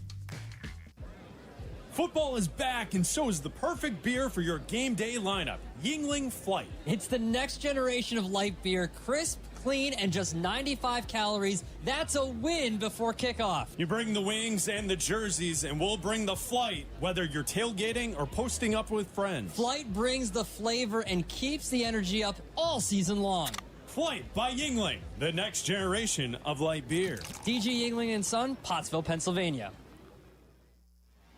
This is the home for every Bears game. Touchdown! Touchdown Bears! ESPN Chicago. Silvy takes your calls at the half on ESPN Chicago. DeAndre Swift is a go. He is active. Kyler Gordon is not, and neither is Colston Loveland. They are out, and if you paid attention during the week, you know that Darnell Wright was ruled out on Friday. We will most likely see Theo Benedict at right tackle. Before we get there, because I want to bring up that point, That's something that we've talked a lot about off the air. And Ozzy Trapillo active today, which he hasn't been for the last couple of weeks. So obviously out of necessity and depth. And if he wasn't, that would. I mean, can you imagine? That would be something. It's still a mystery to me why he has been inactive the last couple of weeks. Yeah, as a second-round draft pick. So we'll see. And look, it's only 3 games into his career, so he can definitely develop, and he may be an outstanding player one day. The one thing that I worry about with him, and then we'll get to the defense and the turnovers, is right now you used a second-round pick on a third-string right tackle, and you're like, well, what do you mean, Silvy, third-string right tackle? Well, your starting right tackle that you already have is Darnell Wright. Yep. And now they say we believe more in an undrafted Theo Benedict. And remember, Theo was hurt all last year. He did not get any, at least physical reps. He obviously it was getting mental reps. But now he's your backup right tackle most likely. And Ozzy Trapillo is your third string. You used a second-round pick on that. And, okay, so you've already ruled him out as the left tackle. They've told you they don't like him at left. You were hoping to draft him to be a left. And you already have a starter at right tackle. This team had so many needs, and there are so many players available. I hate the fact that Ozzy Trapillo, and I started off saying it, if you hear me correctly, he may develop into a great player. But where, and aren't you supposed to get the immediate bump from a second-round pick like we saw last week with Luther Burden? Yeah, I would think that when you deploy the assets in the manner in which they have, you have to get a return on your investment. And to have a second-round pick who has been a healthy scratch the last few weeks, we pointed it out a couple of weeks ago. It's been very disappointing.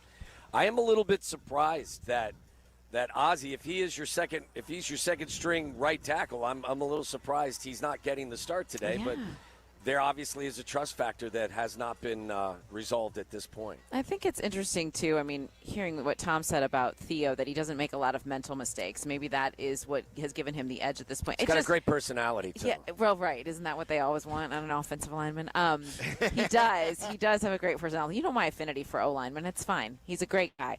But hopefully it's his like consistency. It's one of those relationship conversations where you're like, oh, yeah. Well, he's got a great personality. You know what? He knows the plays, the playbook. I'm sorry, I didn't mean to interrupt. Great person. I'm sure Ozzy has a great personality too. He does. This may not be a long-lasting relationship. Who knows? It's just It's an interesting approach. We'll see how it all shakes out today. And then the defense thing that I was alluding to. Then we'll take more of your calls at 332-3776. Waddle, when the defense really impressed me last week. Yep. Now they got the benefit of 4 turnovers. Yeah. That was a big play that they were gaining, and then Tyreek made a great play to take the ball away. But they were moving the ball, and the Bears got some tipped balls. We saw the Edmonds 2 interceptions. Do they need, again, another high turnover game to, is that their calling card without some of their top players? Can they stop teams, or do they have to stop them in the form of getting and winning the turnover? Yeah, I mean, it's a good question. It's hard to answer because every defense can use a 4 takeaway game.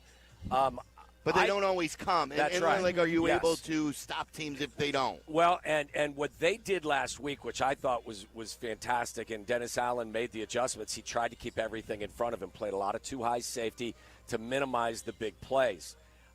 That compromises your run defense a little bit, but what they decided is that we'll give up some rushing yards, but we're not going to let the receivers and tight ends get behind us and keep everything in front of them. And not only did they get the 4 takeaways, but they held the Cowboys, a high-scoring offense, to 2 field goals and just a touchdown. So it wasn't 3 touchdowns and no field goals. It was more field goals than it was touchdowns. So they really accomplished what they set out to do. And I think the takeaways are more a result of just the increased intensity that you saw them play with. You know, Tyreek Stevenson, his brain is in the game. He's physically in the game. He takes that ball away, sets the tone. Tremaine Edmonds was everywhere. And he is there, Johnny, on the spot when the ball comes out of the hands of George Pickens' hands. So I think a lot of it was the direct result of them kicking it up a notch with their effort and their intensity. I'd be surprised if they get 4 takeaways, but you're right. I mean, when you're a little shorthanded, you're going to need guys to come up with big plays. So we'll see. How much does it impact their play to have the lead the way that they did too. I mean, they were up 14-0 before they really got tested. Yeah, and the there. pass rush was never really an integral part of what they were doing. Like they got 2 sacks, and the takeaways were not a direct result of Dak Prescott being pressured on a consistent basis. I thought it was more about guys playing hard and flying to the football. And it's something you mentioned, Silvy, that Lovey used to talk about. Never give up on a play. You never know what's going to happen. And today's a game where the defensive line, to me, has to make a statement because the Raiders are not great up front. So maybe you don't get 4 takeaways, but you should get 4 sacks. Yeah, let's go to Otto in Rockford. Otto, you are on the Advantage Dealer Group pregame show. What's going on? No, I just wanted to know what is going on with Roschon Johnson. I keep on hearing him being put on the special teams, but why is he not given a chance to run the ball? I remember his rookie year; he looked great, and didn't see much from him last year. But I attribute that to the coach, not to him. Yeah, but, so it's a good question. So Roschon Johnson, early in camp, got hurt. He had that foot issue, and then basically when he's gotten healthy, he's become a special teams player and not getting the football. Do you believe that could change, or that this is just his role on this football team right now? I think he's more of a specialist, in my opinion, and by that I mean a short yardage back. I think he's good in pass pro, but I don't think they really like him out in the passing game. I think they trust Monangai a little bit more in the run-pass, combination. And I thought Monangai I think all their backs have been willing participants in blitz pickup and pass protection. But I'd be very surprised if all of a sudden now they gave Roschon more carries than Monangai. I think that rotation is set. I think it is too. I think they really like what Kyle's done and the steps that he's taken. And Roschon's had the good attitude of like, look, I'll do whatever is needed for me to do. But a 4th-round pick, you'd think he'd get a little bit more action in the backfield. So we'll see. Somebody else's 4th-round pick. Yeah, somebody else's right. 4th-round pick. That is very true. Well, wait a minute. I mean, Ryan Poles is for 4th-round pick. Yeah. Not the coach, though. Right. Oh, that's true. Yeah, you're right. Tommy in Naperville, you're on the Advantage Dealer Group pregame show. What's up, Tommy?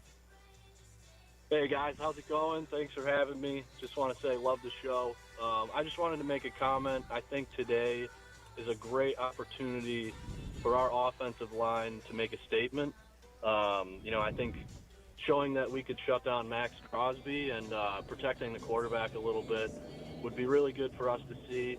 And I really think that, we just need to give Caleb some time. And, we've heard throughout the offseason how much they wanted to emphasize building this offensive line. And, I haven't really seen much from them yet, but I think this week would be a good time for them to make a statement, get the run game going, and get back to Bears football.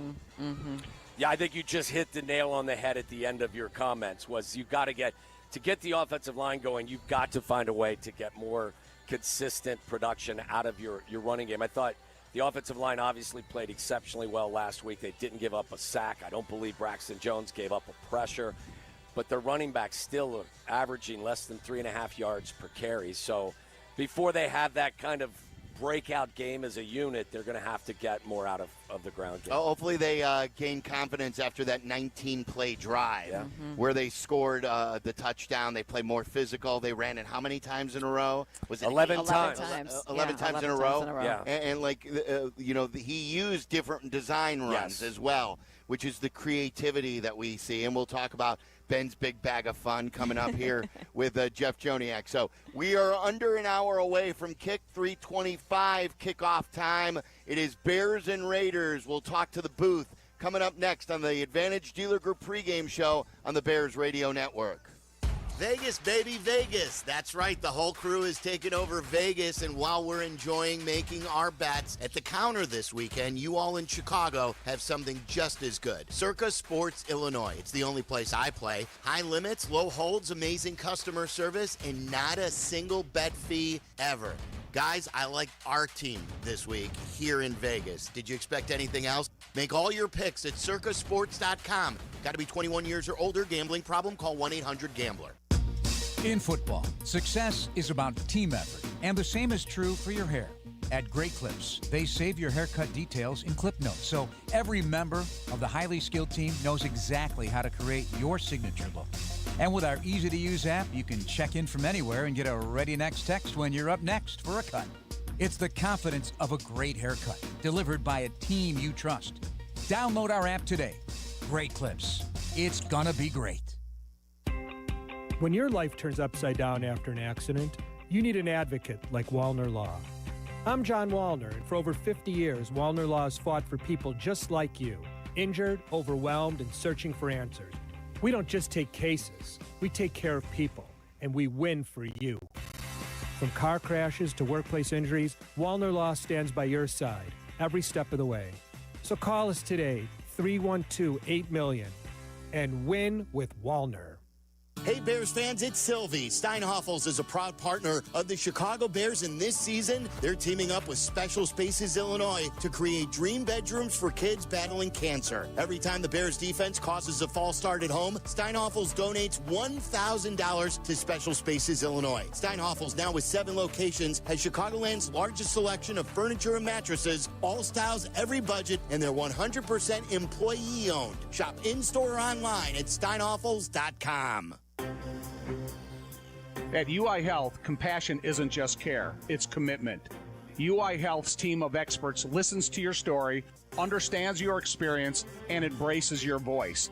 That's because UI Health is with you every step of the way. Whether it's your stroke emergency, your cancer journey, or your transplant victory, UI Health's care heals and saves. UI Health, expert care for your journey. Learn more at uihealth.care. Football fans, it's time to check out Advantage Toyota River Oaks. They've got an extensive inventory and a buying experience centered around you. Advantage Toyota values your time. They'll have you driving off in your new Toyota in 60 minutes or less, or they'll make your first car payment. That's right, 60 minutes or less. Start online. Check out Advantage's tools and payment calculators. Search for your new Toyota and stop in today. Restrictions apply. Must mention offer upon arrival before negotiation. Ask dealer for details. Miller Lite, the legendary light beer.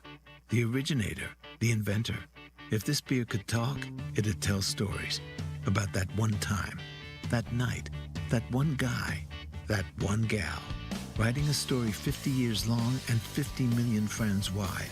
Because legendary stories start with a light. Here's to 50 years of Miller Time. Celebrate responsibly. 2025 Miller Brewing Company, Milwaukee, Wisconsin. Want to live life at max volume? Then look no further than Hard Rock Casino, Northern Indiana. With over 1,700 slots, 80 table games, live entertainment, and 5 restaurants which span a wide range of culinary genres, we are sure to have something for everyone. Whether you want to indulge in a savory dish at Council Oaks Steaks and Seafood, or take in dinner and live music at the world-renowned Hard Rock Cafe. Amplify your entertainment experience at Hard Rock Casino, Northern Indiana. Just off Exit 6, I-8094. Must be 21. Gambling problem? Call 1-800-9-WITH-IT. The Chicago Bears podcast. If you aren't listening, you're not getting the whole story. See it or hear it now on the ESPN Chicago app or wherever you like to pod. Joniak and Thayer with Jason McKee. Bears football, ESPN Chicago. All right, it's time to talk to the best booth in the business. Joniak's Journal is presented by Steinhoffels, Chicagoland's furniture and mattress leader. I just got a brand new mattress from Heirloom at Steinhoffels. It will be delivered soon. And now open in Maryville. Shop in store and online at steinhoffels.com. And Jeff Joniak always nails the Journal. It is outstanding. We always look forward to talking to the entire booth. But last week in the Journal, he mentioned Ben Johnson's bag of fun. And sure enough, we saw the flea flicker, and it just came into existence right in front of our eyes. So you must use that again today, Jeff. Well, when they score on a big play, it's Ben's big bag of fun. Right, big bag of fun. We leave the tricks out of it. Big bag of fun. That's the key. That's all right. First impression. Small sample size, of course, but better than the alternative. Deep ball, 21-plus air yards, Caleb. Second in the NFL leading into today's game, 240 yards. Tied for first in completions with 7. In 24, he only had 12 for the entire year at 26.2%. He's completing 54%, so that's arrow up. My second thought, same vein. I keep talking about this. Ben Johnson wants 70% completion. Well, Caleb is 69% on third down, 73% in the red zone.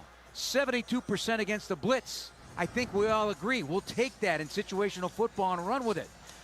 Third degree, all 30 of Max Crosby's 184 plays this season over the right tackle. So there's going to be a hell of an introduction to right tackle Theo Benedette today. And from what I'm told from folks in the building, it doesn't even faze him. He is clear-minded about playing whoever's across from him, realizing that's a great player, but about 80% of the time in his career, that's where he rushes from. My fourth and short.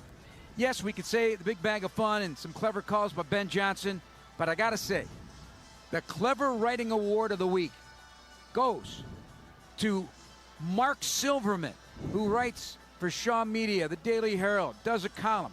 Quote, how did a 50 burger turn into a hot dog celebration a week later? Oh, that's Love good. That. So good. The answer is easy. Ben Johnson cooked. Silvy, I stand up right now and give you a standing ovation. I said to myself, dang, why couldn't I thought of that? That was fantastic. Way to go. Brilliant. Thank you for the shout out. And I was so proud of that lead. I texted Dionne with it. And I'm like, look, I don't like to pat myself on the back, but I think I got one right here. So good. No, yeah. Listen, Nailed it. Urlacher, every time the Bears got a pick, we got one. He's yelling it while he's running with it. And we got one. You got one. That was a good one. Even Tom's impressed. Oh, wow. That is significant. Winning him over. Give Silvy more free stuff. Thanks, Tom. J-Mac down in the field, and like you see them in the locker room. You played in that locker room as a player for the Bears, just like Tom. You were a part of winning teams. You're a coach now. The authenticity that I saw last week, J-Mac, from the head coach and the players in return and their respect to the head coach was outstanding. And by the way, who's coming out? Is this the Bears or is this the Raiders? That's Bears. That's the Bears right there. Chicago, Vegas is in the building. I love that. It's a Bears crowd right now. It's and I'm going to tell you what, it's empty in here. Yeah. It's all Bears fans. All Bears, all Bears. I love it. But J-Mac, what did you see when you saw that last week? It was exciting to see. You know, it's good to see these guys get back in the win column. And after, so many things that we know went wrong last year and then the beginning of this season, it was just excitement. Even talking to Caleb, he had a smile on his face. And it's good to see that this team is right. They're putting in the work. They put in the work last week, right? The practice was more intense. Ben called guys out, and guys responded. And that's something that we haven't seen in the past, right? We've seen things go bad, but we haven't seen a response. And it was good to see, hey, like you said, there was a 50 burger last week, right? But now it was free hot dogs the following week because the team came out and played and they responded to the adversity that they faced out in Detroit. Tom joins us from the Hyundai booth. Hey, Tom, obviously with Max Crosby camped out across from Benedict, how do you expect them to help Theo in today's game? I think you could take a page out of the way they attacked Aiden Hutchinson a couple weeks ago in Detroit. I know the results, that's not what we're looking for. But how do you attack a long-legged defensive end that gives you a lot of lower body to hit? And I think when you talk about the Cole Kmet and Carlson and Smythe and stuff, you have a lot of tight ends that can go in motion and have these fast motion attackable blocks against him. Get him thinking about protecting his legs more than he's thinking about rushing whomever is blocking him. And then I think you've got to attack him with the run game. If you think you're going to shy away from Max Crosby and allow him to be a chaser, you're going to pay the dues of a high-end motor, fast twitch defensive end. You got to make sure that he gets in a lot of confrontations, whether it's tight end, running back, offensive tackle, pulling offensive guard, pulling center. So he's playing from the defensive rather than the offensive. Tom, another question I have for you, for anyone. Caleb wasn't sacked last week for the first time in his career. How much does, I know they're shuffling things on the O-line again, but how much does that just build trust in his front line, but also allow Caleb to stay more calm in the pocket and keep his feet and eyes on task? Well, I think it does a lot for Caleb. The offensive line is going to be a work in progress until they get a couple thousand reps between them over a period of time, even if they have some, Darnell Wright out, Benedict in the game. But I think if you look at the opening play of the game last week when they tried to throw an 18-yard out to Colston Loveland, even though it was incomplete, he had the protection that he needed. So every single play, every single protection, according to the play called, is a building block for Caleb. And then if he starts reading the types of coverages that the Raiders are going to offer him, are they going to play some man coverage and give him some running opportunities? If he can scramble into the open away from a Max Crosby and get a completion, all those types of things are going to be confident building blocks for him. But it's going to start with the type of protection the offensive line gives him to make sure that he can get to that final drop step, evaluate the 1-2-3 option, or get the ball out of his hands and play action, and continue to build his confidence against the type of coverage he's going to see. Hey, Jeff, Dennis Allen brought his big bag of fun to the game last week as well. They took the ball away 4 times. They forced the Cowboys to kick 2 field goals to go along with the 1 touchdown. What do you expect to see from them? Much of the same, 2 high safeties, or you think they'll mix it up a little bit today against the Raiders? No, I mean, I'm thinking he will. Number one, though, Geno Smith, second in the NFL in passing yards entering this game behind Herbert of the L.A. Chargers. So he will throw the ball. He throws into tight windows. So I expect him to still remain aggressive, attack the ball, because I think you can take the ball away from Geno Smith. He's not a runaway quarterback, but he is a run-around quarterback. So make sure you apply pressure on him and at all times, because he can make plays on the run. Not quite like Caleb Williams does, but I have a lot of respect for Geno Smith, because I never thought he was going anywhere in his career. And he revitalized himself in Seattle under the direction of Pete Carroll, who he's back with now. So a little bit of everything. I think, though, just by this move today, Raheem Mostert is an outstanding back. I know he's got age on him, but he has not taken a rep this year. He's active today. So Zamir White, he was their change of pace. So he will be on the field. I expect him to get some carries today as well to give a change-up to the rookie Ashton Genty. And so that experience might pay off for them in some way. So the Bears got to prove they can stop the run.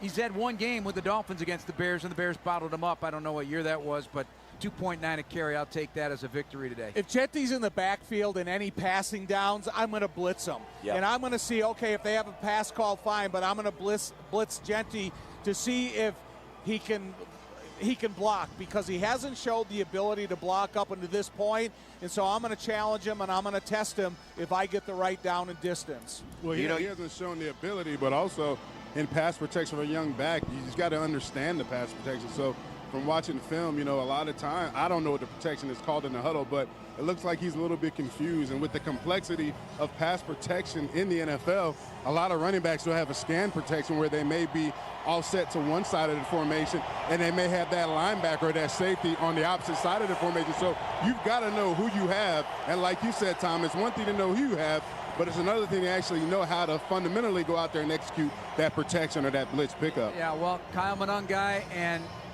Ashton Genty are the exact same height and weight. So Kyle Monungai does a doggone good job in there. He fights and puts his face right in there.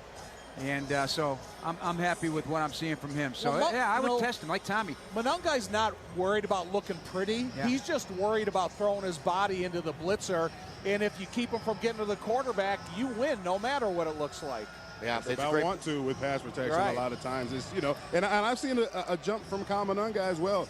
Early on in the season when he got his opportunities, he didn't look good. He looked like a rookie in protection. But, the last couple of weeks I've seen him step up and have some good blitz pickups, along with DeAndre Swift, right? We talk about the first touchdown pass that Caleb threw to Rome last week. Well, guess who made that possible? The offensive line, but guess who was in the backfield and had a great blitz pickup? It was Mr. DeAndre Swift.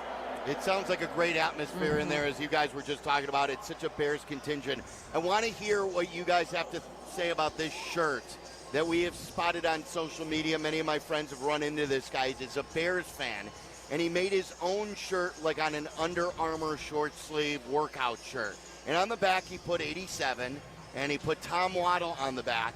And on the front, guys, he wrote this with the Bears logo. It says, "Tom Waddle doesn't breathe air. He holds it hostage." I didn't know my brother was at the game. Oh my God. Yeah. Otherwise, it's some family member you didn't know you had, and he's looking for something. Yeah. Looking for a little something, Tommy. Well, I got That's nothing, awesome. Jeff, impressive. so he's going to That's get impressive. nothing. It is. What do you If I guys had a say? shirt, it would say fat fullback eats all the hot dogs in the press box. He had all the breakfast this morning. I'm out here stuffed, guys. The food has been fantastic here in Vegas. So that's what my shirt would say. I mean, what does it say? We've heard the legendary stories of Bears fans drinking Nashville dry way back in the day. Well, they travel everywhere, and we have come into contact with them the last 3 days. How do you guys just sum up the way Bears fans travel here? I mean, we've seen it our entire careers. It used to be that the hotels were available for the fans that we stay at. Now it's kind of kept a little quiet, but I remember even in not great times, you'd get there and they'd be lined up the railings on every level of the hotel and giving you the warmest welcome. It would give you shivers.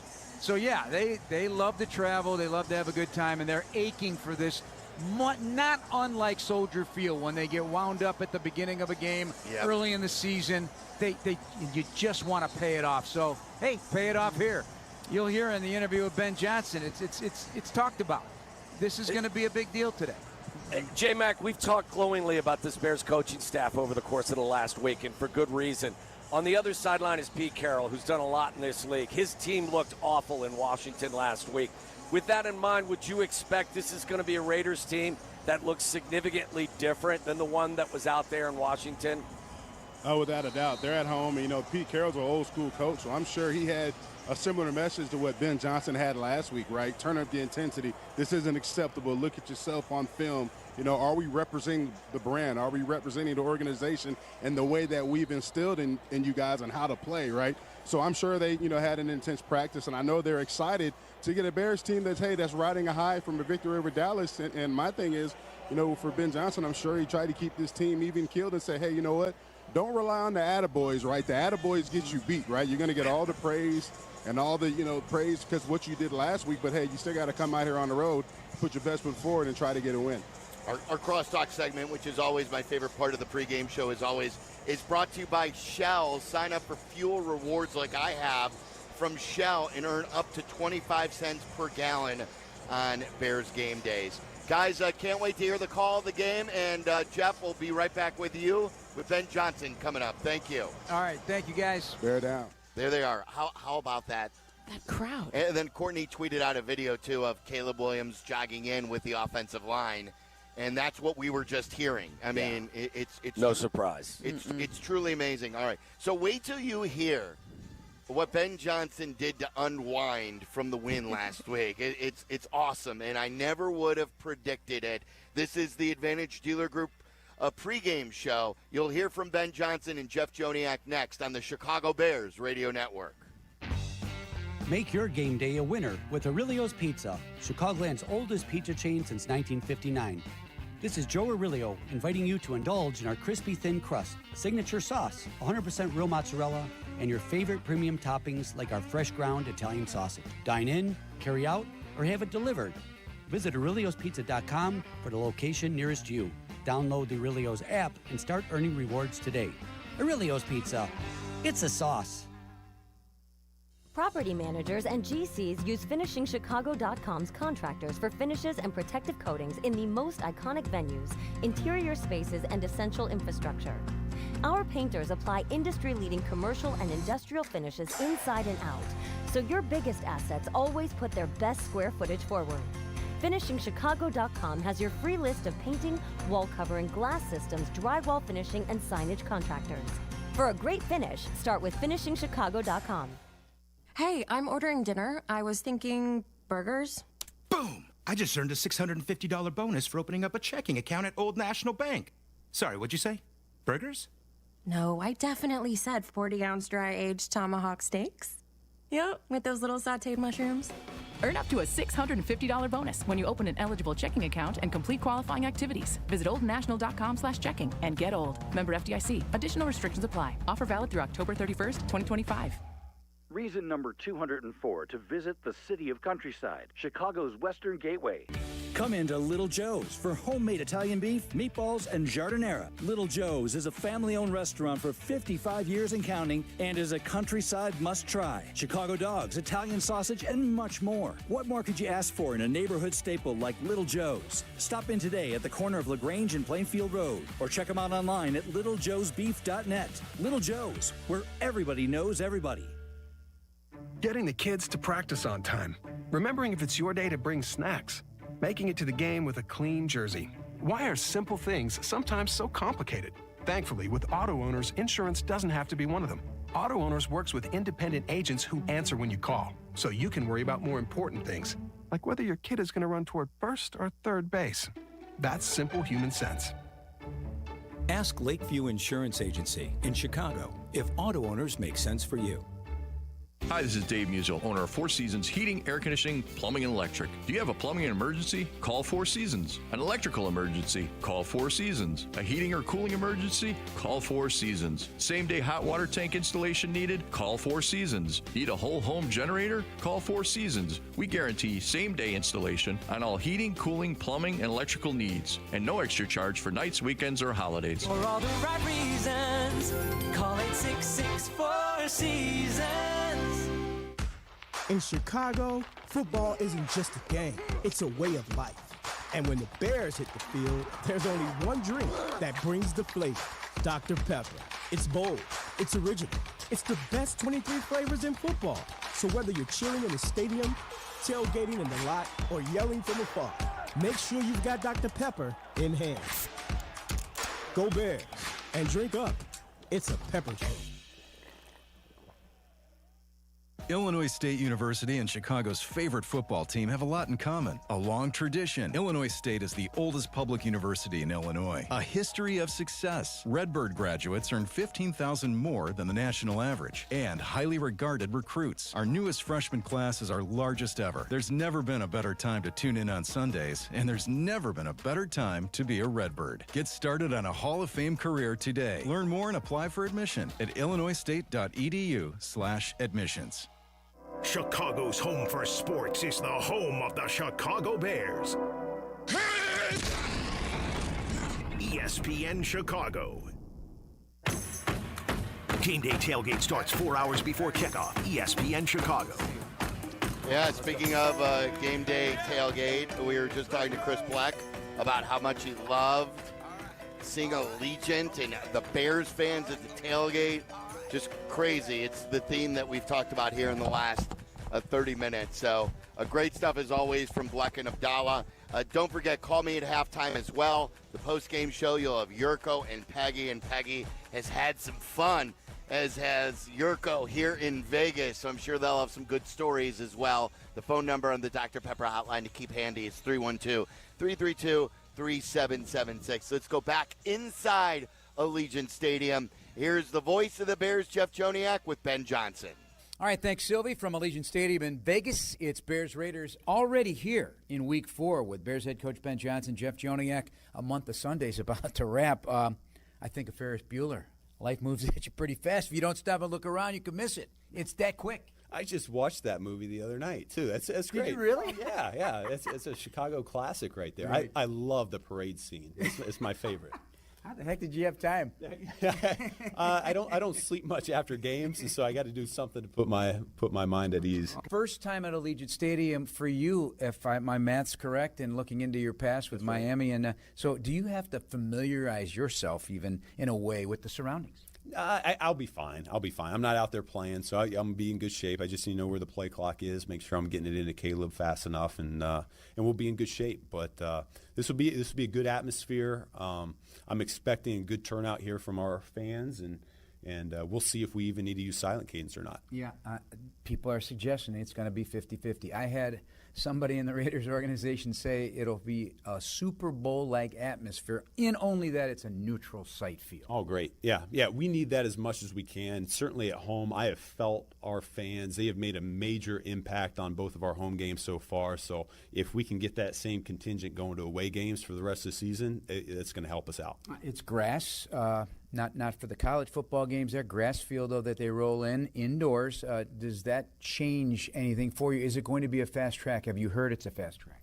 I don't think too much about that. I do know that our guys are going to be able to thrive no matter where we go. So I don't, unless slipping is an issue, I really don't care where we play. Many guys are out, namely Darnell Wright at right tackle. So Theo Benedict gets his first NFL start. What a story, first of all, to come where he's come from and how he's done this. Yeah, no, man, you give him the credit because he has put the work in. Really, from the springtime, I didn't know a whole lot about him other than his story, and just to see how he's gone about his business and see the growth from him from a performance perspective, I think it's just really been outstanding. He's taken the coaching, he's applied it, and now he gets the chance to get his first start against one of the premier pass rushers in the league. So what better way to start your career than that? And that would be Max with 2 X's, Crosby, and yeah, he lines up there about 80% of the time. Yeah, that's right, and it's good, man. It's a good way. I know Theo's going to go out. He doesn't even see numbers or faces or anything like that. He's just going to go out and compete. That's just how he's wired.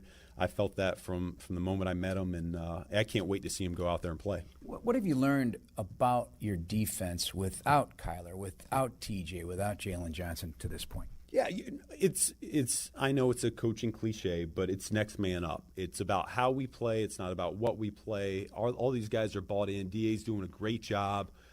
He's trying to put our players in their best spots and let them go out and play fast. And that's really the name of the game at this league. So when stuff like that happens, we need other guys to step up, whether that's the people filling those roles or it could be another position even that, man, there's a little bit more on your shoulders now, and we need you to come through and impact the game more so than maybe what you've done the previous few games. And so we're counting on that from our guys, and I know they're going to answer the call. Let's talk Caleb Williams with the media on Friday before we left town. Really a lot of questions about your relationship. I thought it was fantastic. It sounds like exactly what a relationship is like, building blocks of, and it really sounds like things are really in a great place. By the way, you want him to throw from the pocket more. Right now, he's the number 3 passer rating quarterback in the NFL from the pocket. 5 touchdowns, no picks, and a 112. He's doing a really nice job executing what the game plan has laid out for him. And I don't expect that to change at all. Like I said, it's over the course of the week, he really downloads all this information. He can apply it in real time. He sees the field really well. I don't look too much in the stats after 3 weeks.